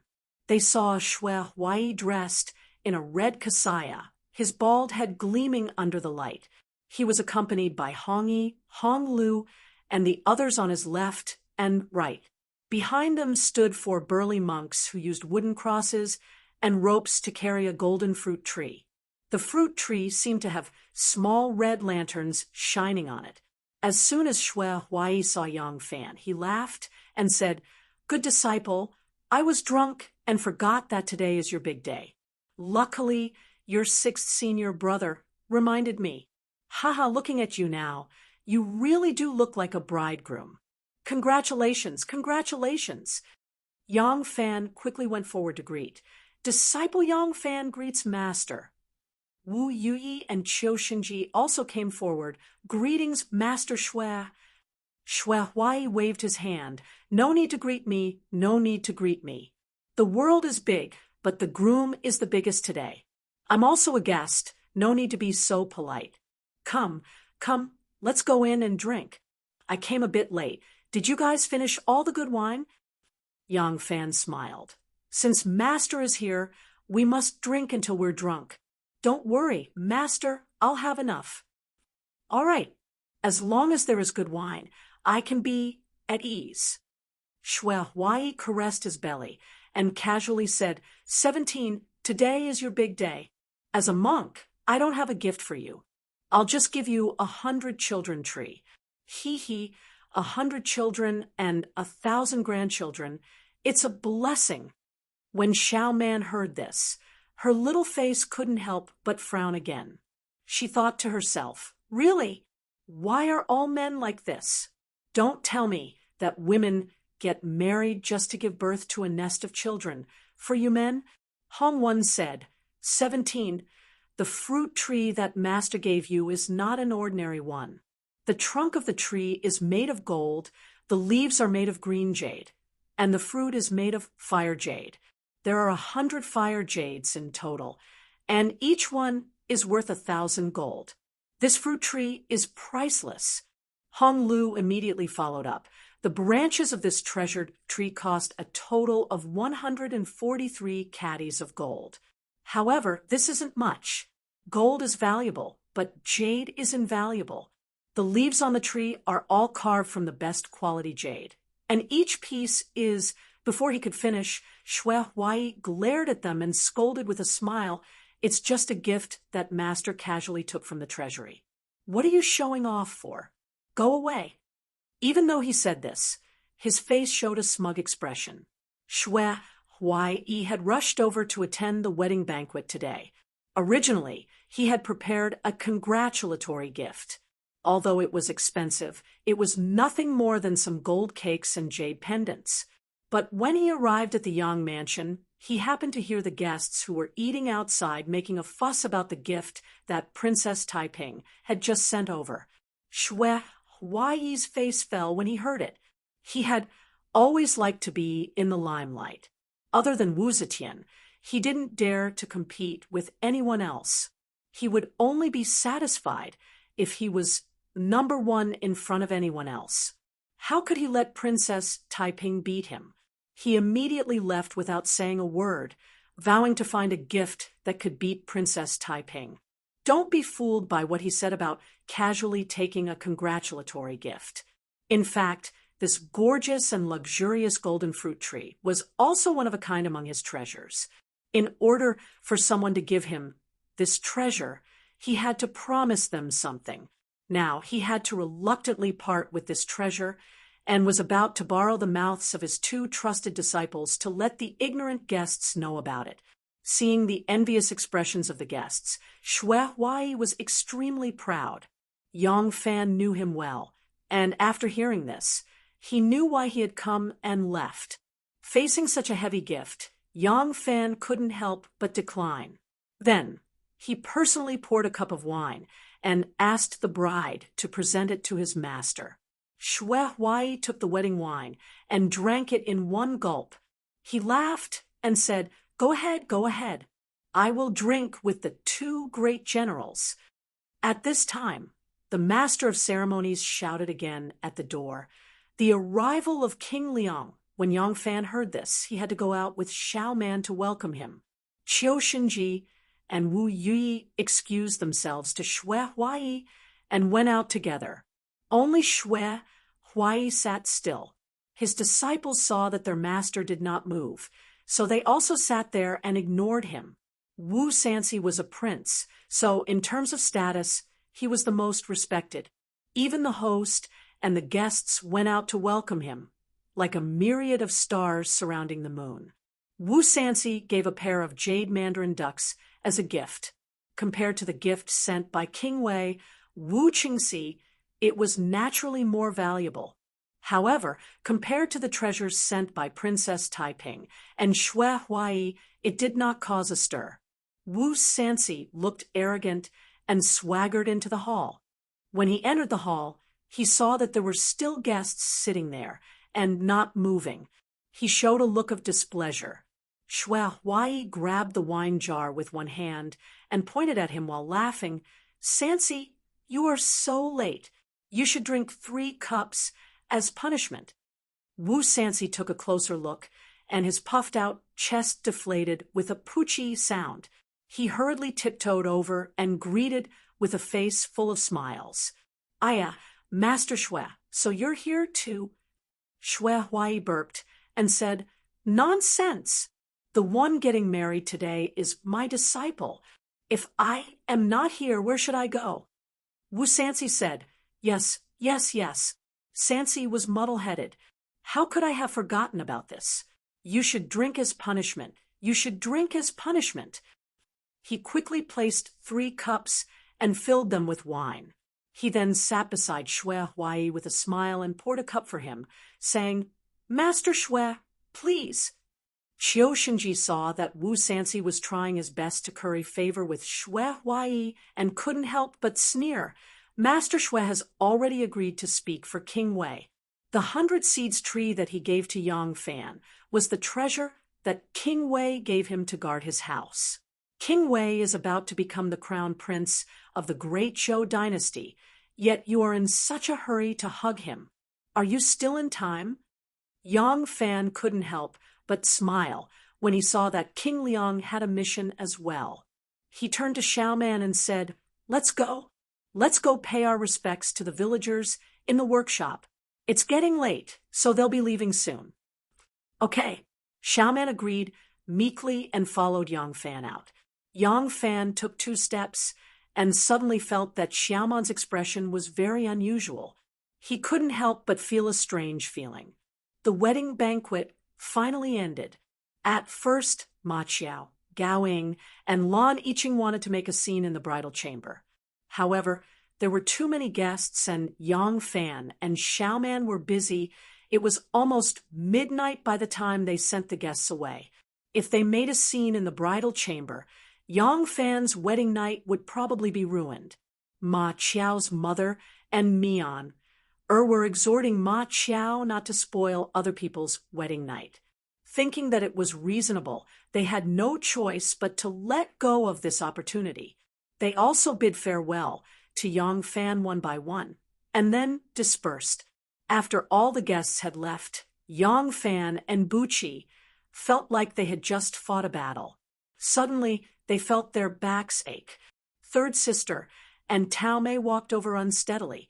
Their faces were drenched in sweat. They said to Yang Fan weakly, "Alang, wife, please rest early. This servant will clean up the guest hall." The cook, Lin Shiwen, said listlessly, "Alang, this lowly one has been busy since the afternoon. I haven't eaten anything yet. This lowly one should eat something first, and then help them clean the guest hall." Yang Fan didn't know what to do. He couldn't help but look at Xiaoman. Xiaoman coughed and said, "You've all worked hard for the whole day. Don't be in a hurry to clean the hall. Quickly eat something and rest early. Tomorrow morning, I will send a few people to help clean the hall." When they heard this, they felt like they had been pardoned and repeatedly thanked her. Xiaoman smiled and said, "Take these things and buy a few new sets of clothes. All right, everyone has worked hard today. Go and get some rest." "Thank you, wife. Thank you." When the things were in their hands, they were a few golden beans. Tao Mei, third sister, and the others were overjoyed and repeatedly thanked her. Xiaoman also saw that they were really working hard. When she returned to the new room to fix her makeup and change clothes, she suddenly had an idea. She fished out a few golden beans from under the quilt, which came in handy at this time. Yang Fan looked at Xiaoman in amazement. She was dignified, calm, and confident. She really had the air of a housewife. Could marriage make people mature all of a sudden? Was this still the unruly and playful little girl, third sister, and the others were really tired? Their heels hurt from standing. They didn't feel it before, but now that they had rested, they really couldn't hold on for a moment. Since the mistress had given the order, they quickly retreated. Only Qinsho was a step slower. After the three people left, he said to Yang Fan, "Ah Lang, Zhao Yu didn't come for some reason and asked this old servant to deliver this congratulatory gift." Because Xiaoman was present, Qinsho didn't say much. When Yang Fan heard that it was Zhao Yu, he naturally understood that it was actually a wedding gift from Shunmu. When he received it, it was a light craft paper bag. Qinsho smiled and bowed to the bride and groom before retreating. When the song ended, only Yang Fan and Xiaoman were left in the guest hall. When Xiaoman saw the four people retreating, her shoulders also collapsed. She let out a long sigh of relief. To tell the truth, she was also very tired. She had finally endured this day. Xiaoman turned slightly and suddenly saw that Yang Fan was looking at her. She couldn't help but feel nervous again. No, this day didn't seem to have passed yet. It seemed that she, the bride, hadn't fulfilled all the responsibilities of a bride. What should she do next? Images of men and women having intercourse flashed through Xiaoman's mind. The scene was so beautiful that it made her eyes and ears burn. It was the 36 plain ladies in the palace that was explained to her by the two old female officials sent by the palace. Xiaoman's brain, which had already become a ball of paste from exhaustion, suddenly sobered up as if she had been blessed. Right next should be the bridal chamber. The bridal chamber. Chapter 304. The sky was vast, the night was clear, the earth was quiet, and the sound of insects could be heard. In the study of King Wei's Wu Chengxi residence, the candles were as bright as day. The door was knocked 3 times, and a person walked in. It was none other than Qiu Shinji, who had attended Yang Fan's wedding today. Two people were already seated in the study. One of them had thick eyebrows, a wide mouth, and a beautiful beard. It was Wu Qingxi. To the side, there was a person with spirited eyes who exuded an elegant and refined aura. He was the Minister of Justice, Zhou Xing. The two seemed to have known that Qiu Xinji would come. They were not surprised to see him enter. Wu Qingxi made a gesture, and Qiu Xinji cupped his fists in greeting before sitting down opposite Zhou Xing. Wu Qingxi asked, "King Liang is also attending Yang Fan's wedding?" Qiu Xinji said, "Yes." Wu Qingxi shook his head with a smile. Wu Sanxi is becoming more and more backward. To think that he would use his status as a king to flatter a mere general. Yang Fan is only a general of the Featherwood Guard. He can be roped in, but his usefulness is limited when it comes to important matters. Our King Liang seems to be a little too hungry to be picky. Huh. Qiu Xinji smiled. There is no need for someone of King Liang's status to condescend so much. However, in my opinion, King Liang probably knew that Xue Huai would be attending, which is why he went to flatter Yang Fan. His goal is only to rope in Yang Fan. Wu Qingxi was enlightened. I see. If that is the case, it is not impossible. Zhou Xing smiled. What a pity. He never expected that Your Highness has already beaten him to it and obtained Xue Huai's promise. Wu Qingxi said proudly, "Think twice. He is just an ordinary man with only 5 dogs under his command. What can he accomplish?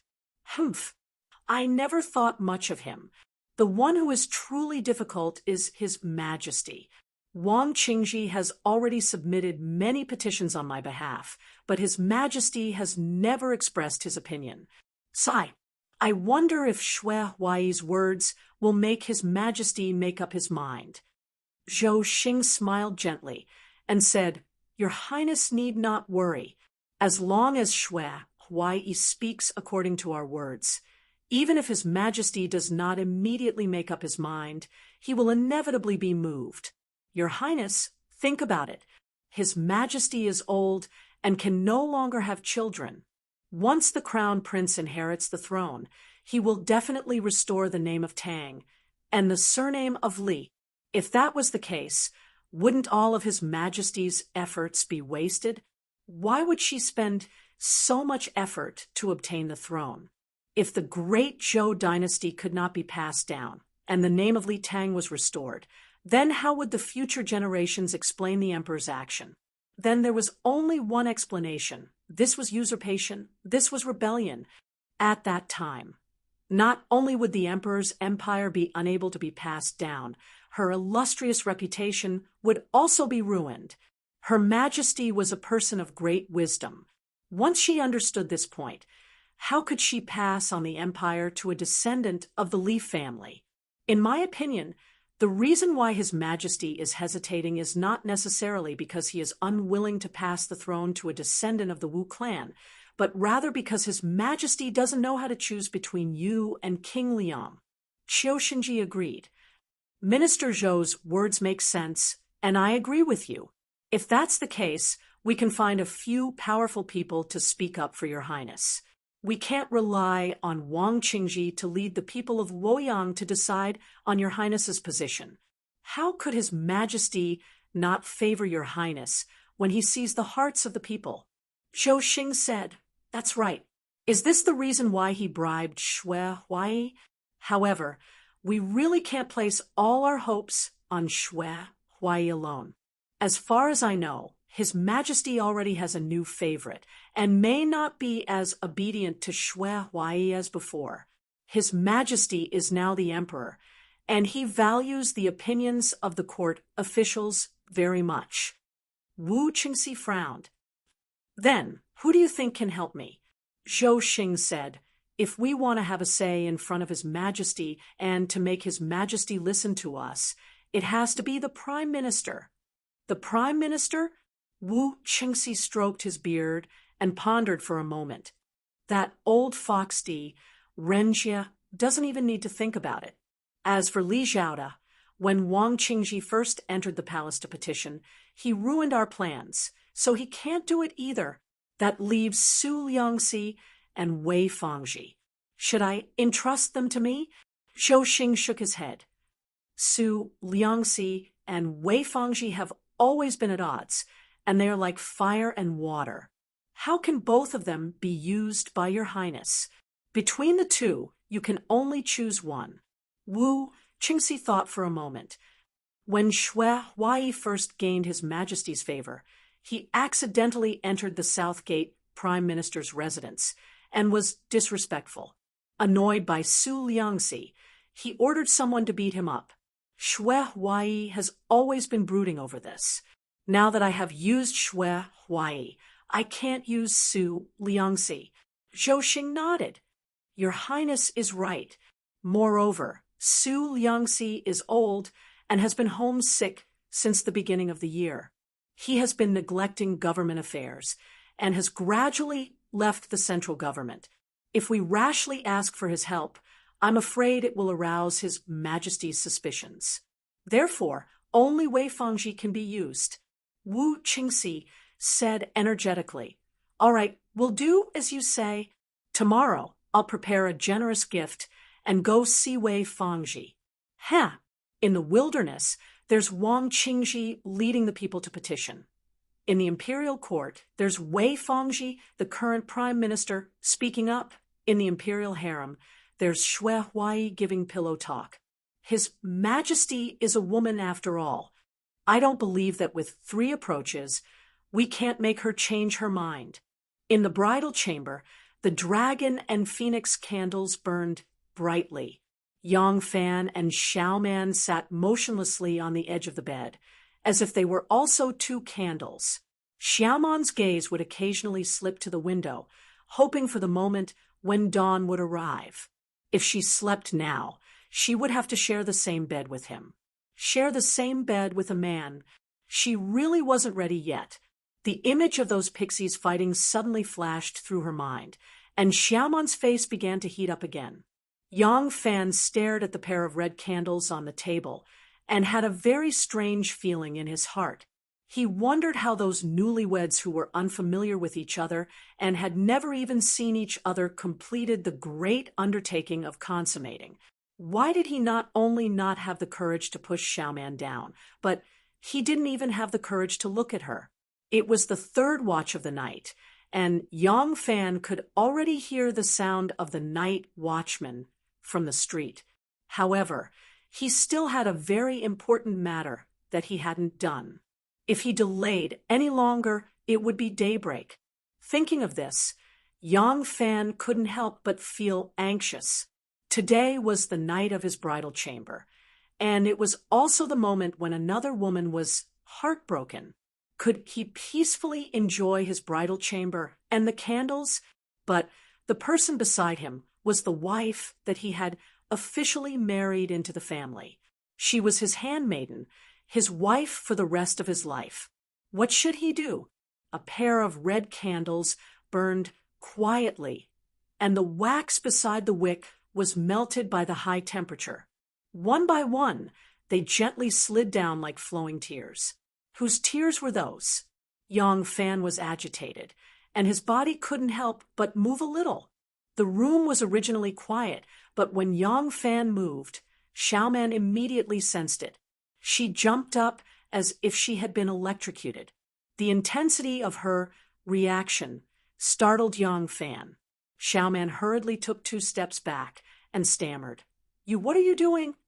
Yang Fan hesitated for a moment, then pointed to the red candle on the table and said, The wick is about to be drowned by the candlelight. I want to pick it up. Xiaoman breathed a sigh of relief and said, Oh, then go ahead. Yang Fan had only said it casually, but at this time, he had to get up and pick up the Dragon Phoenix red candle a little brighter. Xiaoman looked at his movements and thought, why did he pick up the candle so bright? He? Suddenly, a charming scene flashed through her mind, and Xiaoman's face suddenly became hot with embarrassment.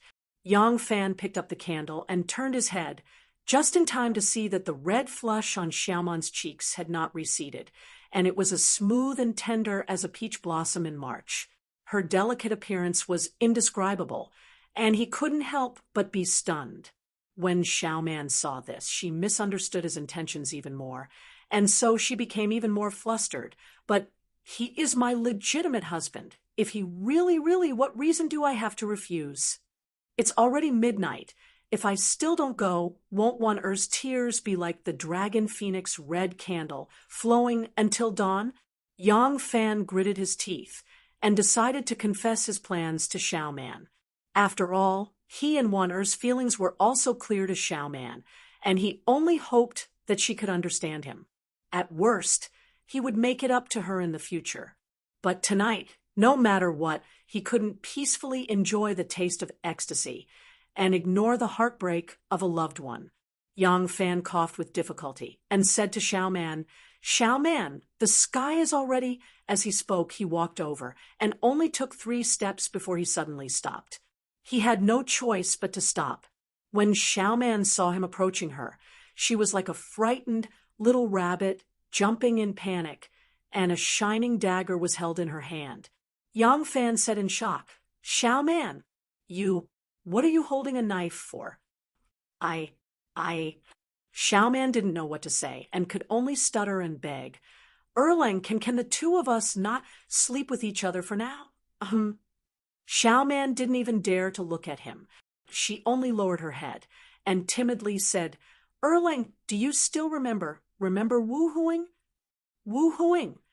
Yang Fan thought for a moment and then said, I remember. It's that sickly invalid that was kicked to death by you. Why did you mention him?" Xiaoman gathered her courage and confessed, "I have had a problem since I was young. I can't let a man touch my body, or else I won't be able to control myself and want to hurt him. I know I'm not right, but I have no choice. Erlang, give me some time. Maybe after we get to know each other better." She herself knew that this reason was absurd, and this request was very unreasonable. Perhaps she would immediately receive a furious slap in the face. If it wasn't for the fact that her marriage was bestowed by the emperor, she might even immediately receive a divorce letter and be thrown out of the manor in a very humiliating manner. So, the more she spoke, the lower her head became, almost burying it in her chest. "Of course you can." Yang Fan readily agreed, and a happy smile appeared on his face. He was almost bursting with joy. What a considerate girl. He actually agreed. Xiaoman raised her head in surprise and looked at Yang Fan. Yang Fan softly said, "Why would I force you? Don't worry. We'll wait until you're willing to accept me. Then we'll be real husband and wife." Erlang was actually so understanding and reasonable. Xiaoman's heart softened, and she almost blurted out the words of wanting Yang Fan to stay and sleep with her. But just as Yang Fan's hand reached over, the knife in her hand subconsciously swung out. If it weren't for Yang Fan withdrawing his hand in time, 2 of his fingers would have been broken. Sorry, I didn't even think about it. I couldn't control myself. It's okay." Yang Fan broke out in a cold sweat. It seemed that if he rashly approached her, it would really be very dangerous. If he wasn't careful, it was very possible that he would become a eunuch. He withdrew his hand with lingering fear in his heart and said, "Then you should rest well. You must be exhausted after a day." Xiaoman said apologetically, "But where are you going to sleep?" Yang Fan smiled and said, "We still have a lot of empty rooms in our house. How can I not have a place to live? You rest well, I'm going out." The door gently opened and then gently closed. Xiaoman was moved to tears by such a gentle, considerate, and open-minded husband. Yang Fan stood in the courtyard and raised his head to look at the starry sky. He vaguely seemed to see a woman in snow-white clothes, who was as pale as a chrysanthemum, silently crying. The starry sky was the tear stains on her cheeks. Yang Fan took a deep breath, shook his arms, and swept into the night sky like a big bird. The river is clear and shallow. How far can we go? Between the water, there is no word of love. Shangguan stood leaning against the railing, looking at the night sky in disappointment. The night wind blew her hair, making who was bathed in the starry sky, beautiful like a fairy, looking at the twinkling stars in the sky, thinking of Yang Fan, lying in love with a beautiful woman. Er's heart couldn't help but feel a kind of sadness. In her hazy eyes, she vaguely saw a figure flash out of the night sky and stand in front of her. Erlang. Although the stars were dim, still recognized him at a glance. Was shocked and looked at Yang Fan in disbelief. She was afraid that this was a dream and wanted to reach out to touch his cheek, but she hesitated and stopped until Yang Fan grabbed her small hand and felt the warmth from his big hand. Stammered, You, is it really you? Yang Fan said with pity, Of course it's me. Said in surprise, How can you be here? Tonight is your wedding night after all. I know, I'm getting married today. Getting married means that I've truly grown up. I have to support my family. I have to bear children. I have to deal with the hardships of life. I have to hold up the sky for my family. I have to fulfill the responsibilities of a man. Aren't you my responsibility? Lang Jun. Threw herself into his arms. She was satisfied. For this moment to be in his arms tonight, she was satisfied. Under the starry sky, on the embroidery building, the two figures unknowingly became one. This night was very short and very long for in the short time of 2 hours, the two of them did not know how much they had talked. She snuggled in his arms, talking tenderly. As long as he was listening, her heart would feel sweet. She talked in a low voice, sometimes happy, sometimes sad. In fact, it was only a kind of mood. Yang Fan stroked her hair. With a sound, he could turn her sorrow into joy. With a sentence, he could make her smile. Yang Fan suddenly felt like he was coaxing a child. Could it be that when a man has a woman, he can become a real man, but when a woman has a man, she suddenly becomes a babbling baby? Chapter 3:05. When the sky turned white, Yang Fan came out of a side room, looked up at the sky, and tiptoed to the bridal chamber with a red, happy character. He had already been back for a while. After comforting Wanner, Yang Fan took advantage of the fact that the sky was still dark to rush back through the night. He first sat in a quiet room without any furnishings and rested for a while. Seeing that the first rays of dawn had appeared, he hurried back to the new room. The bride and groom couldn't let the servants see that they were sleeping in separate rooms on the first day. Yang Fan was worried that Xiaoman might have locked the door and fallen asleep, and he would have to knock on the door to wake her up. Unexpectedly, when he gently pushed the door, it opened, and Yang Fan quietly slipped in. When he entered the room, he saw that the curtains on the bed had not been put down, and the brocade quilt was still neat.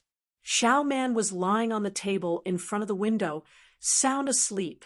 Yang Fan softly walked over and saw Xiaoman lying on the table with her head tilted, holding a brush in her hand and a thick list of gifts in front of her. Yang Fan tilted his head to look and saw that there was a large piece of paper in front of Xiaoman, and on it were rows of neatly written small words. It was the list that Xiaoman had organized. Yang Fan gently sighed, took the brush from her hand, and put it on the table. He then went to the couch and took a thin blanket to cover her body. He sat down across from the table and quietly looked at her. Xiaoman's arms were on the table as a pillow, her head slightly tilted, and the hair ornament on her head was still on. Her hair was still misty, and it set off her charming and beautiful little face. Her long eyelashes were like a curtain, and her small mouth was slightly open. Her expression was incomparably cute, and people couldn't help but want to kiss her. Young Fan stared at her and couldn't help but think of the first time they met. He was sitting on the wall, pretending to be a thief, and she was holding a spear, and her clothes fluttered like a fairy flying in the sky. At that time, he would never have thought that one day she would become his wife. Wife! Yang Fan suddenly recalled Xiaoman's strange habit of wanting to resist once she was touched by a man, and his brows couldn't help but tighten slightly. He could tell that Buqi was not lying. Last night, when he reached out to pat Buqi's shoulder, Buqi's casual slash was definitely a natural reaction. Of course, he had patted Xiaoman's shoulder before, but she was not so sensitive at that time. It seemed that light contact was not enough to arouse such a strong reaction from her. It was only because she was a bride last night with a special identity and a special moment that she was particularly frightened. If that's the case, does that mean that Buqi's quirk only kicks in when she realizes that a man wants to be intimate with her? When he thought up to here, Yang Fan couldn't help but feel gloomy. Although he was young, he had traveled extensively and heard many strange things. He knew that there were some people in this world who were different from ordinary people. For example, some people were misophobic and washed their hands dozens of times a day. Some people liked pink and painted everything in the house pink, including the horse they rode and the dog they raised. He had also seen a person who liked to eat raw things, whether it was earthworms, frogs, snakes, dogs, sparrows, but Buqi's quirk. Was this a natural quirk? Or was it because of what she had experienced? The uncomfortable feeling became stronger. Yang Fan didn't want to think about it anymore. He gently spat out a mouthful of impure air and drove this unpleasant thought out of his mind. His eyes once again fixed on Buqi's face. She was his bride, but it was only now that he had the opportunity to look at her appearance. As soon as he looked, Yang Fan immediately noticed something strange. Buqi had a pair of black and bright eyebrows. Although it slightly affected her gentle and beautiful appearance, it also gave her a kind of heroic spirit that was different from other women. Her pair of heroic eyebrows was unforgettable. At this moment, her eyebrows had become thin and curved. It was obvious that they had been trimmed. Yang Fan looked at Buqi, who had suddenly become unusually charming, and couldn't help but reveal a gentle smile on his lips. He gently stretched out his hand and swept it along Buqi's curved eyebrows, as if he was drawing her eyebrows. His fingertips were actually still a little distance from Buqi's eyebrows, but for some reason, after his hand gently swept past, Buqi's eyelids moved, and she suddenly woke up. Ah! Buqi opened her eyes and saw Yang Fan sitting across from her. She couldn't help but cover her mouth in surprise. Yang Fan smiled and said, "You're awake? Why did you fall asleep here? You didn't even remove your makeup. Can this relieve your tiredness?" "Oh, I'm fine." Buqi straightened her back, and the thin blanket on her shoulders slid down. Buqi touched the blanket around her waist and secretly glanced at Yang Fan. A warm feeling welled up in her heart. Yang Fan said, "Why didn't you sleep well last night? What's the rush to tidy up the gift list?" Buqi raised her hand to tidy up a lock of hair at the side of her temple and said with her head lowered, "Favors have to be returned sooner or later. I didn't feel sleepy last night, so I wanted to tidy it up first so that I wouldn't have to do too much cleaning today and accidentally lose one of the gifts. Oh, right, you have to take a special look at this one." Buqi suddenly remembered something. She reached into her pocket and took out a cowhide bag. She said, "You threw this in the room last night. I opened it and realized it was something valuable." Yang Fan took the cowhide bag and asked curiously, "What is this?" Buqi replied, "I remember that Qinsho gave it to you after the guests left last night. He said it was a congratulatory gift from someone called Zhao Yu." Yang Fan let out an sound and said, "Yes, I remember now. What did he give me?" Yang Fan said, as he opened the leather bag and put his hand inside to feel. Bucci took a deep breath and said in a deep voice, "It's a contract for the transfer of the shops." Transfer of the shops? Yes. This is the contract for the transfer of 16 shops in Luoyang City. I've already looked at it. These 16 shops are all located in the busiest area of Nanshan City's cross street. That street has the most customers. There are 17 shops on each side of the street, all of which are extremely profitable. Now, these 16 shops are all yours. Yang Fan was stunned. He knew that Shenmu would give gifts, but he didn't expect the gift to be so generous. He knew that Shenmu was rich, but he never knew how rich he was. Today, seeing this gift from Shenmu, he finally understood what it meant to be rich enough to rival a country. Yang Fan was stunned for a moment, then laughed and said, "How generous! How generous!" But since there are only 17 shops in that street, and he has given away 16 of them, why not buy the other one and give it to me? Hee, then wouldn't the whole street be ours? Bucci sniffed and said with a strange expression, "Because the other shop is mine." Ah, this time it was Yang Fan's turn to be stunned. Bucci knew how much effort she had put in to buy that shop.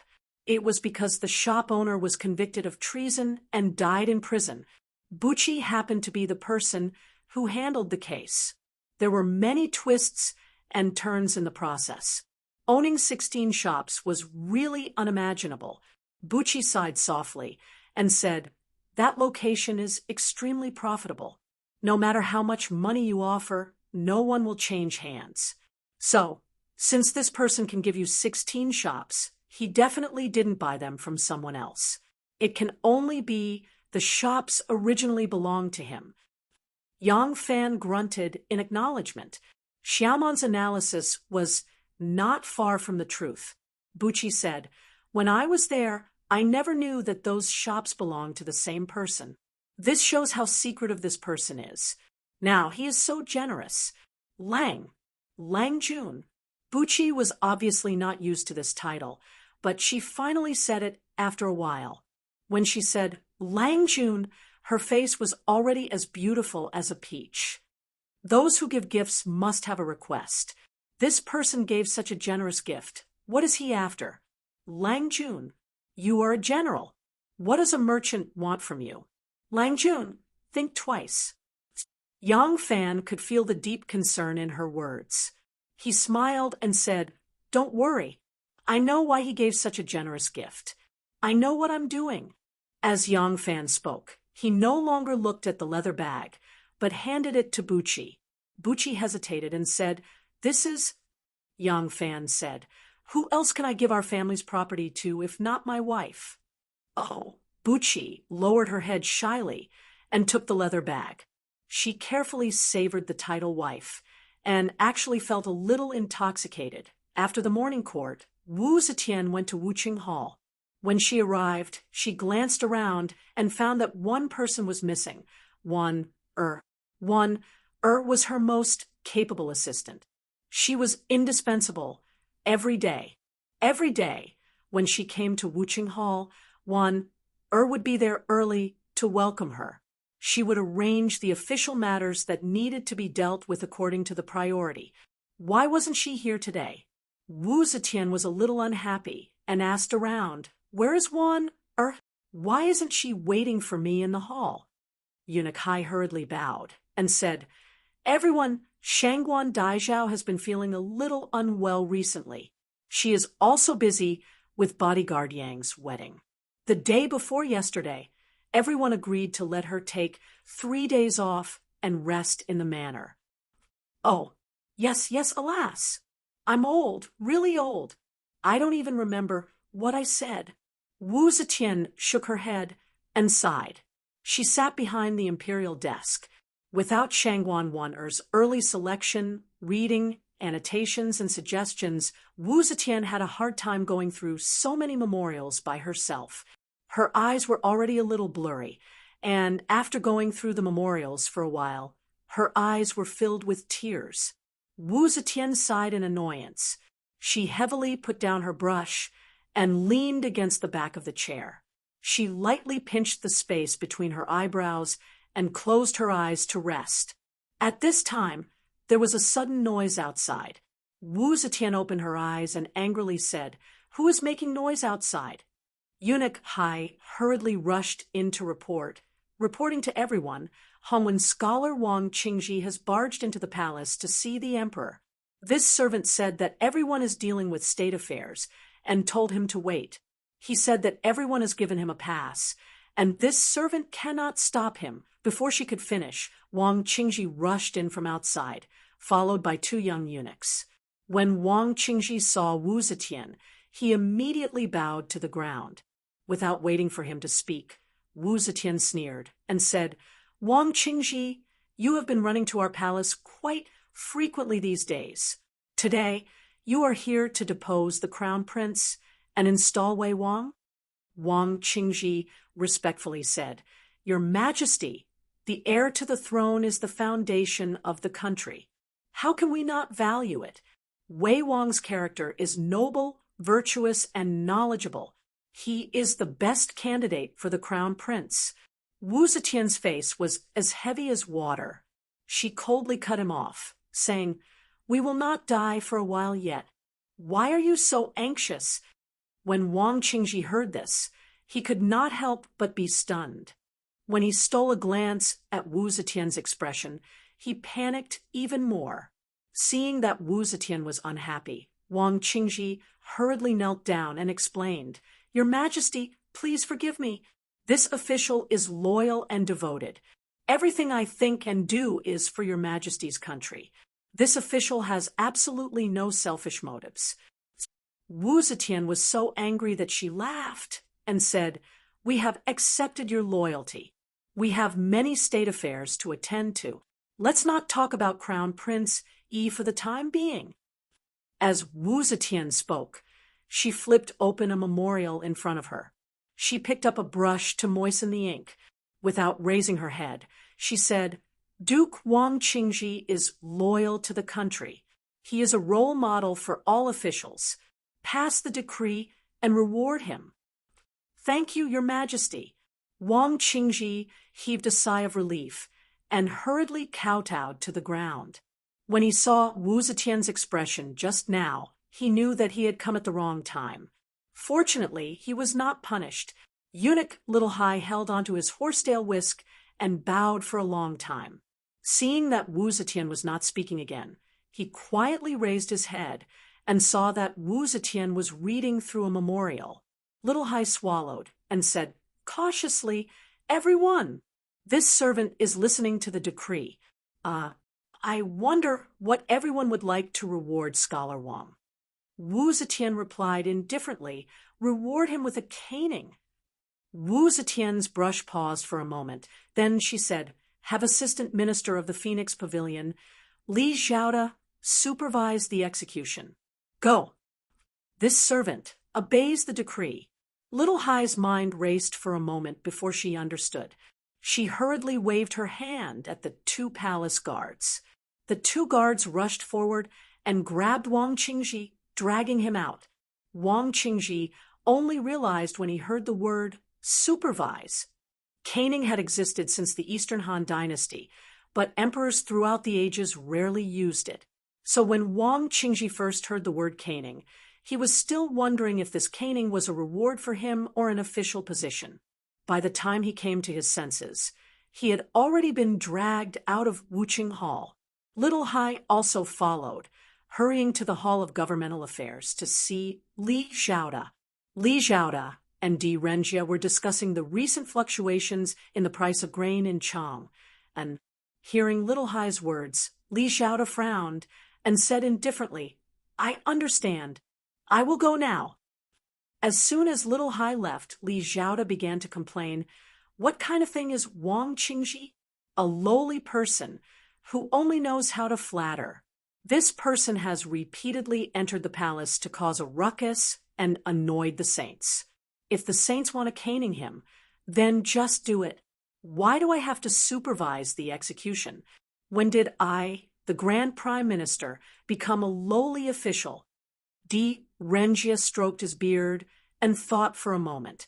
He glanced at him and said, "The first time Wang Qingji entered the palace, it was you, Brother Zhaoda, who ruined his plans." Li Zhaoda stuck out his beard and grunted, "That's right. What about it?" Di Rengia laughed sinisterly and slowly said, "His Majesty is wise and far-sighted. Every word and action has a deep meaning. Now that he has appointed you to supervise the execution, I'm afraid it won't be as simple as a caning. At that time, caning rarely killed people. The purpose of caning was mainly to humiliate and punish, so Li Zhaoda had never thought of the word kill.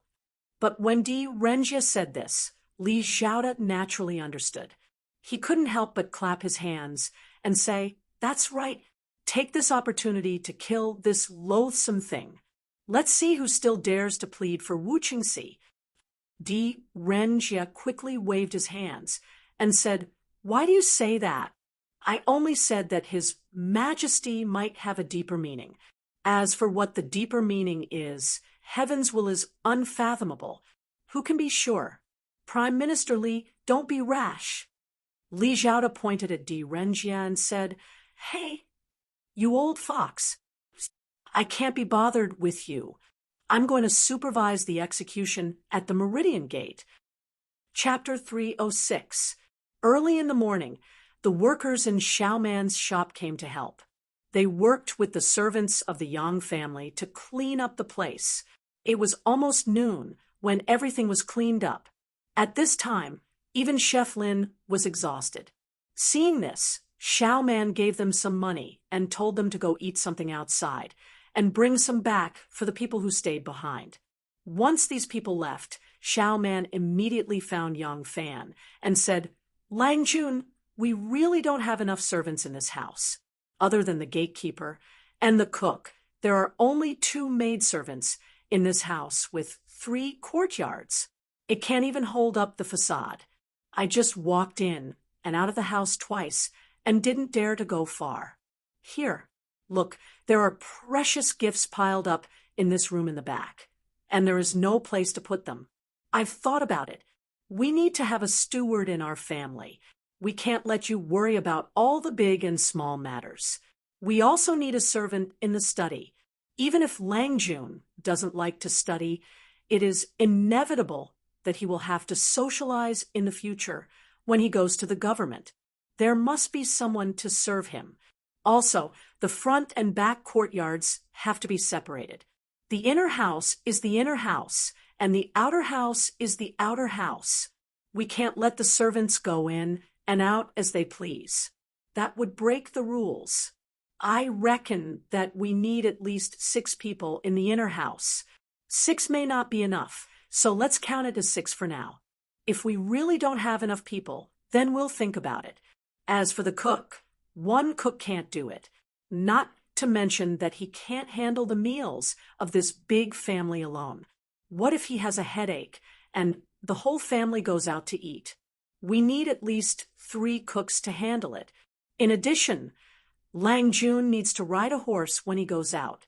The Di family just happened to give us a good horse. We can't not have someone to feed the horse in our house. So we need a groom. After the inner house and outer house are separated, we need to add 2 more maidservants to serve and clean the outer house. That way, we can barely maintain the appearance of the house. There are also these gifts, not to mention the expensive gifts from Princess Taiping's residence and Monk Shui. Sigh, I couldn't sleep last night. That might be one of the reasons. There's a lock on the door. I came out a few times at night and couldn't stop worrying. The news that we have a treasure in our house has to spread today. This thing can't be casually placed here. I just walked around the backyard twice and found that the original owner had a secret cellar to hide important things, but it's a little too small. I plan to move the more valuable things to my shop in Nan City in the afternoon and put them in the treasure vault there. Then I'll ask the craftsman to renovate our secret cellar. As soon as Yang Fan opened his mouth, Xiaoman opened her mouth again. Yang Fan quickly shut his mouth again. The treasure vault must be surrounded by rammed earth. Then, a 5-foot-thick stone wall must be built, and glutinous rice juice must be poured to seal the gaps. Finally, a layer of iron plate must be cast. There is only one exit, which is built in the bedroom. I know a locksmith who has a position in the Ministry of Works. Many of the locks in the palace are designed by him. His designs for the 5-pick lock, maze lock, and secret door lock are the best. I'll ask him to design 3 locks for our secret cellar. That's right. Our family now owns a street of shops. All the money we collect has to be kept at home. Just having a secret cellar won't be enough. Although this is the emperor's territory, it's inevitable that there will be bold thieves. When the secret cellar is built, we'll have to hire some warriors to guard the house. Do you have anyone you know that can be hired? Forget it. You've only been in Luoyang for a short time, so it's normal that you don't have any connections. I do know a few of these people. Most of them are old martial masters who retired from the palace or the disciples of these old martial masters. Currently, the martial guards that I hire for my jewelry and head ornament shop were hired from among them. These people are absolutely reliable. Xiao Man seemed to be afraid that she would forget and said everything in one breath. After she finished, she saw that Yang Fan wanted to say something but hesitated. She couldn't help but ask, "What do you want to say?" Yang Fan said. For a long time before he said with a bitter smile, "Do we have so many things to arrange at home? Why do I feel that everything is fine?" My wife is right. My wife is really thoughtful. In fact, I don't know much about these things. That what you think should be done, it's up to you.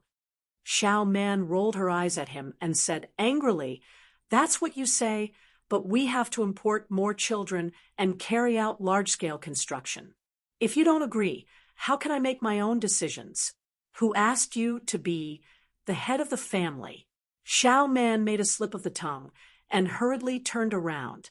A blush crept up on her clear and flawless face. She said somewhat embarrassedly, "There's no one at home to order around, so I can't do anything. Since you agree, then I'll go find a middleman in a while. You stay at home. This place can't be left alone now." Xiao Man said, and wanted to escape. Yang Fan suddenly remembered something and hurriedly said, "Oh, right, you can go and take over those 16 shops. I don't know the way of management. In the future, I'll have to trouble my wife with these things." Xiao Man responded and quickly walked out. When Yang Fan saw her leave, he unconsciously let out a sigh of relief. Now that he was with Xiao Man, he often felt a little uncomfortable. Husband and wife were not like husband and wife, and friends were not like friends. He didn't know how long this awkward situation between the two of them would last. Xiao Man had just walked out of the living room when third sister ran over with the hem of her skirt and said breathlessly, "Madam, Miss Gao, Miss Lan, and the others who came yesterday are here again." Xiao Man was overjoyed and hurriedly went out to greet them. As soon as she walked to the front yard, she bumped into Gaoing and Lan Yiqing. Xiao Man happily jumped up to greet them. Before she could speak, the female guard surrounded her and looked her up and down. Xiao Man asked curiously, "Why are you looking at me like that?" Gaoing said with a faint smile, "We want to see what's different about you from yesterday." The group of women roared with laughter. Xiao Man blushed and glared at her. "What difference can there be?" "Stinky girl, you came to make fun of me today. Aren't you afraid that I'll make fun of you when you get married in the future?" A female guard squeezed forward and said with a wink, "Sister Xiao Man, I heard that the first time you did it was very painful. Did it hurt?" You guys, how can you ask such a question?" Xiao Man was angry and shy. Her face turned red. Gaoing held her right arm with her left hand and pinched her chin with her right hand. She nodded and said with a serious face, It doesn't seem to hurt too much. Look at the few steps Xiao Man took just now. Her steps are light, and there's nothing unusual. That's hard to say. When the jade is broken, how can others know whether it's painful or not? This night of sexual intercourse with Lang Jun, the joy of fish and water, and the wish to fly together. In the end, the bitterness is over and the sweetness comes. It's not strange to walk lightly. I heard that this kind of thing is to eat sugar cane and gradually get into a good state. You guys are really asking for a beating. Being teased like this, Xiao Man's face was so hot that an egg could be fried. As soon as Xiao Man moved, the female guards started to tickle her. While playing, they asked with a smile, "Quick, does it hurt? Does it hurt?" Young Fan came out of the backyard and happened to hear the question, "Does it hurt?" He laughed and said, "Ha, I was wondering who came early in the morning. What do you mean, does it hurt?" The group of women looked at each other in dismay.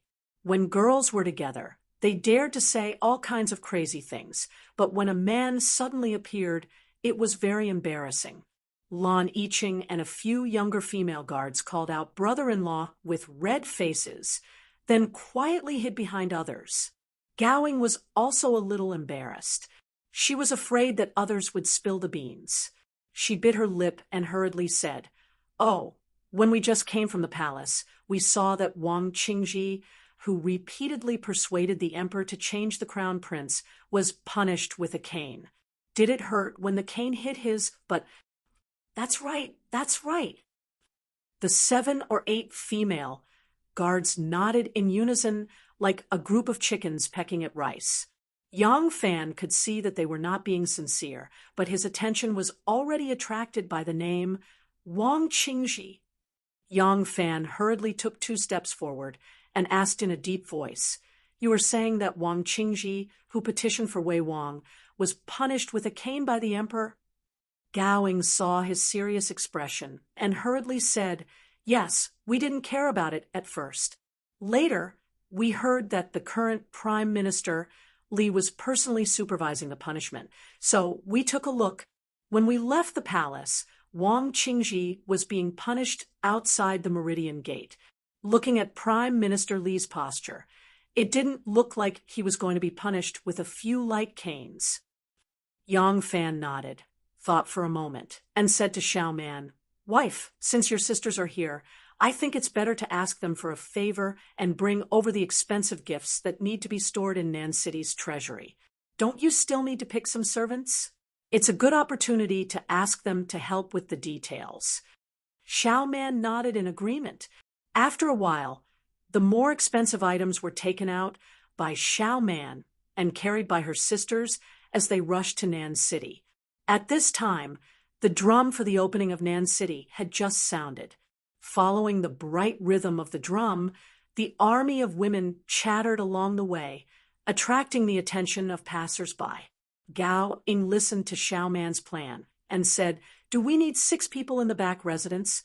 "Well, the people in the back residence are the most important. They must be loyal so we can rest assured.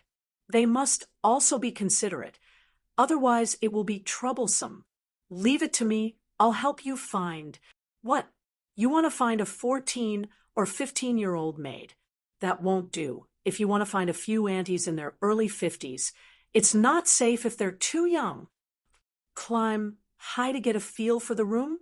That's fine. They're just maids in the inner residence. They don't see outsiders. We have to find the ugliest one." Lan Yiqing was unconvinced and said, "Sister Yingying, you're too careful. Sister Xiao Man is so beautiful. Are you afraid of being outshone by a girl?" Gowing said, "Little girl, what do you know? This woman, even if she looked like a fairy, if he married her, San Yu would become a faded old woman. There was no man who didn't like to try new things. A pretty and clever little lass swayed under his eyes all day long. How could he not be tempted? Xiao Man needs to take care of the shop, right? She needs to be pregnant for 10 months, right? Hey, if I don't keep an eye on her, that old cat will steal a fish. Let me tell you, I'm speaking from experience. A few of my aunties took advantage of this, making my mother so angry. Learn from your mistakes. You have to be careful. If you don't find the oldest, find the ugliest. It's safe. A group of unmarried virgins were teaching Xiao Man the manhood scripture, all at once. Hearing this, Xiao Man felt a headache coming on. As soon as they left, Yang Fan hurried to the gatehouse and said to Chen Shou, Wang Qingji has been punished at the Meridian Gate. It seems that Wu Chengxi's actions have angered the emperor. I still have 3 days before I return to the palace. Have Zhao Yu help me keep an eye out. If there's any movement, immediately report to me. Chapter 307. The cane was a special tool used to carry out punishment. It was usually made of chestnut wood, and the end of the stick was shaved into the shape of a hammer. The outside was covered with an iron sheet, and there were barbs on the iron sheet. As long as the stick was dragged along, the barbs would be able to tear off a large piece of skin and flesh. Therefore, as long as the torturer was not willing to be lenient, death would be certain after 30 strikes. When Li Xiaoda arrived at the palace, he was even more delighted when he heard the emperor's order to bestow the cane, but did not specify the number of strikes. Execute. The order was given, and the 2 featherwood guards swung their staffs. Because in this era, the cane punishment was usually used to punish and humiliate, and it was rare to beat someone to death. Therefore, when the 2 imperial forest guards struck down, although they did not hold back, they did not use the drag formula. After a few strikes, although Wang Qingji cried out in pain, his cries became louder and louder. This time, Wang Qingji had entered the palace to make a request and gathered more than 3,000 people. Apart from a few people who were related to the Wu clan, the rest were all idlers that he had hired with money. At this time, when they saw Wang Qingji being beaten, these people all started shouting and cursing. Li Xiaoda saw this and laughed coldly. He said to the deputy general of the Imperial Forest Guards, Fei Chengxian, this minister has never rubbed sand in my eyes. Now that I have been ordered to supervise the punishment, if you don't pay more attention, I'm afraid you won't be able to explain yourself to this minister today. The one on duty today was still the left Imperial Forest Guards, and the general of the left Imperial Forest Guards was Yang Fan. However, Yang Fan had taken a leave of absence due to his marriage, so his deputy, Fei Chengxian, was now in charge. Fei Chengxian knew that this general had a small background and was friendly with the Wu clan, so he did not dare to be too harsh on Wang Qingji, who was waving the flag for the Wu clan. However, since Li Xiaoda had said so, Fei Chengxian could not be merciful. This prime minister was also not someone he could afford to offend. Fei Chengxian thought to himself, anyway, this was Prime Minister Li's order. If the general blames me later, I can just push the blame onto Prime Minister Li. I was only following orders, so he can't blame me. Thinking of this, Fei Chengxian cast a meaningful glance at the 2 Featherwood Guard soldiers who were waiting to carry out the punishment. He raised his hand, stroked his beard, and then slammed it down heavily. This was the signal for a great punishment. The 2 burly soldiers saw his movements and nodded their heads in an almost imperceptible manner. The first 2 sergeants struck the cane 20 times before retreating to rest. The 2 who had just received the signal slammed their canes on the ground and walked forward with large strides. Wang Qingji had been flogged 20 times. Although his injury was not serious, his buttocks were bleeding. As soon as he saw them withdraw, he thought the punishment was over. Enduring the pain, he raised his head. He was just about to shout something when he saw 2 fierce-looking sergeants with big sticks in their hands were walking toward him. "What are you doing?" he cried out in alarm. "What are you doing?" Wang Qingji struggled with all his might, but his head and hands were shackled, and he could not move at all. The 2 sergeants stood on either side of him. Whoosh! The sergeant on the left struck down with his stick and dragged it. Rip! Wang Qingji's robe and trousers were torn by the barbs on the stick. Turned out it was only the blood-stained skin and flesh split open. Immediately blood gushed out like a fountain. Ah! Wang Qingji howled in pain, his features contorted. He gritted his teeth and was just about to curse at Li Zhaoda when the sergeant on the right swung his cane down again. With a swish, Wang Qingji's two halves of buttocks were slashed into a pulp. The two sergeants swung their canes one after another, and after 20 strikes, Wang Qingji's lower body could no longer be seen.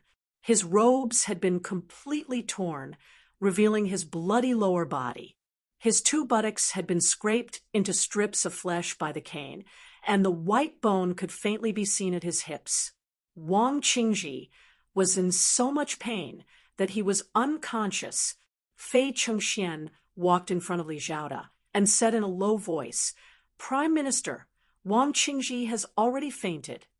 Li Zhaoda narrowed his eyes and looked coldly at the 2,000 to 3,000 so-called representatives of the people who had already stopped making noise and were just staring blankly, ignoring his request for instructions. Fei Chengxian coughed softly and said, "Prime Minister, Wang Qingji is already crippled." Li Zhaoda did not say a word and only turned his back on him. Fei Chengxian gritted his teeth and waved his hand forcefully, and the third team of punishing sergeants rushed forward. Puff, puff, puff. The large cane hit Wang Qingji's body with a dull thud. Wang Qingji's body was stiff and only trembled with the movement of the cane. His eyes, ears, mouth, and nose were all bleeding, and his two eyes were wide open, but there was no longer a trace of life in him. Puff! Another strike of the staff came down. The soldier exerted his strength to drag. Unexpectedly, one of Wang Qingji's legs was separated from his body and was hooked down by the staff. The soldier's footing was unstable. He staggered backward several steps and almost fell down. The onlookers let out a cry of alarm and quickly retreated more than 10 feet. Fei Chengxian took a deep breath and turned to Li Zhaoda with cupped fists, saying, "Prime Minister, the person being punished is dead." Li Zhaoda slowly turned to the pale-faced petitioners, pointed at Wang Qingji's mutilated body, and said sternly, "This traitor wanted to depose my imperial heir and make Wu Qingxi the crown prince. Today, this prime minister is following the imperial edict to beat him to death to uphold the imperial law. Who else is willing to plead for Wu Qingxi's life? Step forward." The people were so frightened that they retreated again and again. When those hired saw that their employer was dead and that they would definitely not get their money, they turned around and left. The others saw that something bad would happen to them if they stayed, so they hurriedly followed behind them and left. When the tree fell, the monkeys scattered, and there was not a single idle person in front of the Meridian Gate. Li Zhaoda looked up to the sky and laughed, saying, "The so-called will of heaven and the will of the people, is there not even a corpse collector?" Li Zhaoda laughed as he walked towards the palace. The imperial guards said to Fei Chengxian, "General, what do we do with the corpse?" Fei Chengxian said in annoyance, "Find a sleeping mat to wrap it in and wait for his family to identify the corpse. Go, bring some water, and wash the floor clean." Xue Huai swaggered towards the palace gate with his two disciples, Hong 1 and Hong 6. Hong 1 was his eldest disciple, and Hong 6 was clever and obedient to Xue Huai's liking. As a result, he became his most favored disciple, and Xue Huai liked to bring the two of them with him when he went everywhere. When they were about to reach the Meridian Gate, Xue Huai had to turn towards the eastern palace wall. One could also enter through the gate in front to meet the emperor, but to enter through this gate, one had to first pass through the Hall of Governmental Affairs. Therefore, when the prime ministers entered the court, they all went through this gate. This palace gate had almost become the exclusive passageway for the prime ministers. In the past, Xue Huai had also passed through this palace gate, But in the end, because he ran into Prime Minister Su Liangxi, he was arrogant and disrespectful, and was ruthlessly beaten up by Su Liangxi. Xue Huai ran to complain to Wu Zetian, but Wu Zetian told him to enter the palace from the north gate in the future, and not to fight with the prime ministers. Although things had changed with the passage of time, and his power was far from what it used to be, and no prime minister could scold him like in the past, he was not willing to pass through this palace gate again. Xue Huai was about to turn along the palace wall to the north gate when he saw a group of people running towards him with faces full of fear. Judging by their clothes, they were all ordinary people. Ordinary people would not easily come to the Meridian Gate, and seeing their panicked expressions, it was even more strange. Xue Huai could not help but stop in his tracks. It's too scary. Wang Qingji was literally dismembered alive. Yes, this is even worse than being dismembered by 5 horses. Even if he was dismembered, he would only jump a little, and then he wouldn't feel any pain anymore. He was beaten to death by a staff. Did you see that?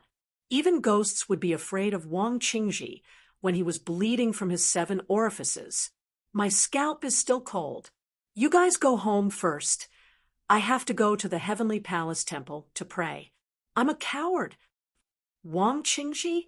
Xue Huai touched his bald head, suddenly suspicious. Of course, he knew who Wang Qingji was.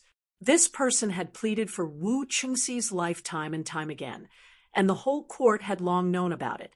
Xue Huai had entered the palace today to act as a lobbyist for Wu Qingxi. When he heard that Wang Qingji had been beaten to death, how could he not be suspicious? Hong Lu, go and find out what's going on. Xue Huai ordered, and Hong Lu hurriedly chased after the person who was running away in a hurry. As soon as the person turned his head, Hong Lu stuffed a handful of copper coins into his hand, and then the two of them walked out together like old friends who had known each other for many years. After a while, Hong Lu quickly ran back and said to Xue Huai, "Master, disciple has found out." That Wang Qingji entered the palace to see the emperor and urged the emperor to depose the crown prince and appoint the king of Wei instead. The emperor was furious and ordered people to drag him out of the palace and beat him to death. I heard that Prime Minister Li Xiaoda supervised the execution, and Wang Qingji was beaten until his bones and flesh were scattered. It was a horrible sight. Xue Huai's expression changed when he heard this. In the past 2 years, the number of times Wu Zetian asked him to enter the palace to serve her had decreased. Xue Huai didn't know that Wu Zetian had a new favorite in the palace, and thought that Wu Zetian was getting older and wasn't as enthusiastic about bed matters as before. But no matter what the reason was, it was true that she didn't favor him as much as before. So Xue Huai wasn't as confident as before. Wang Qingji was beaten to death when he tried to persuade the emperor? Could it be that the emperor has made up his mind and doesn't want to appoint a nephew of the Wu family as the crown prince? Then, this trip of mine. Xue Huai pondered along the way, walking slower and slower. He did not believe that Wu Zetian would sentence him to death just because he had spoken up. However, if he offended the heavens and made Wu Zetian angry, it was inevitable that he would be rebuffed. What if I don't speak up for Wu Qingxi?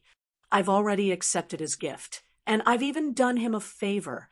I can't return it. So what should I do? Master, is there something on your mind?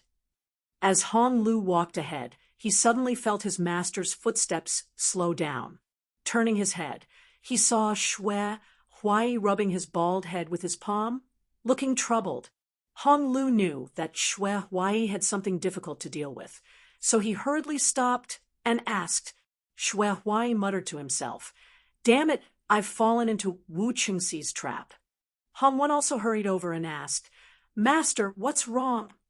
Xue Huai said, "Wu Qingxi told me that The emperor has long wanted to replace the crown prince, but the crown prince has never done anything wrong and doesn't know the intentions of the officials, so he asked me to put in a good word for him in front of the emperor. How would I know if what he said was true or false? So I agreed. Today, the emperor beat Wang Qingji to death, clearly telling the world that he has no intention of replacing the crown prince. If I don't know what's good for me and continue to speak up for Wu Qingxi, the emperor will definitely be displeased. But if I don't speak up for him, I've already accepted the gift. How can I go back on my word? Hong Lu's eyes turned, and an idea came to him. He smiled without a care and said, "Master, what's wrong with that? Every time you enter the palace, you're summoned by the emperor alone. There's no one around anyway, so who knows what you've said and not said. If we come back and say that we've already spoken up for him, I don't believe that Wu Qingxi would dare go to the emperor to verify it."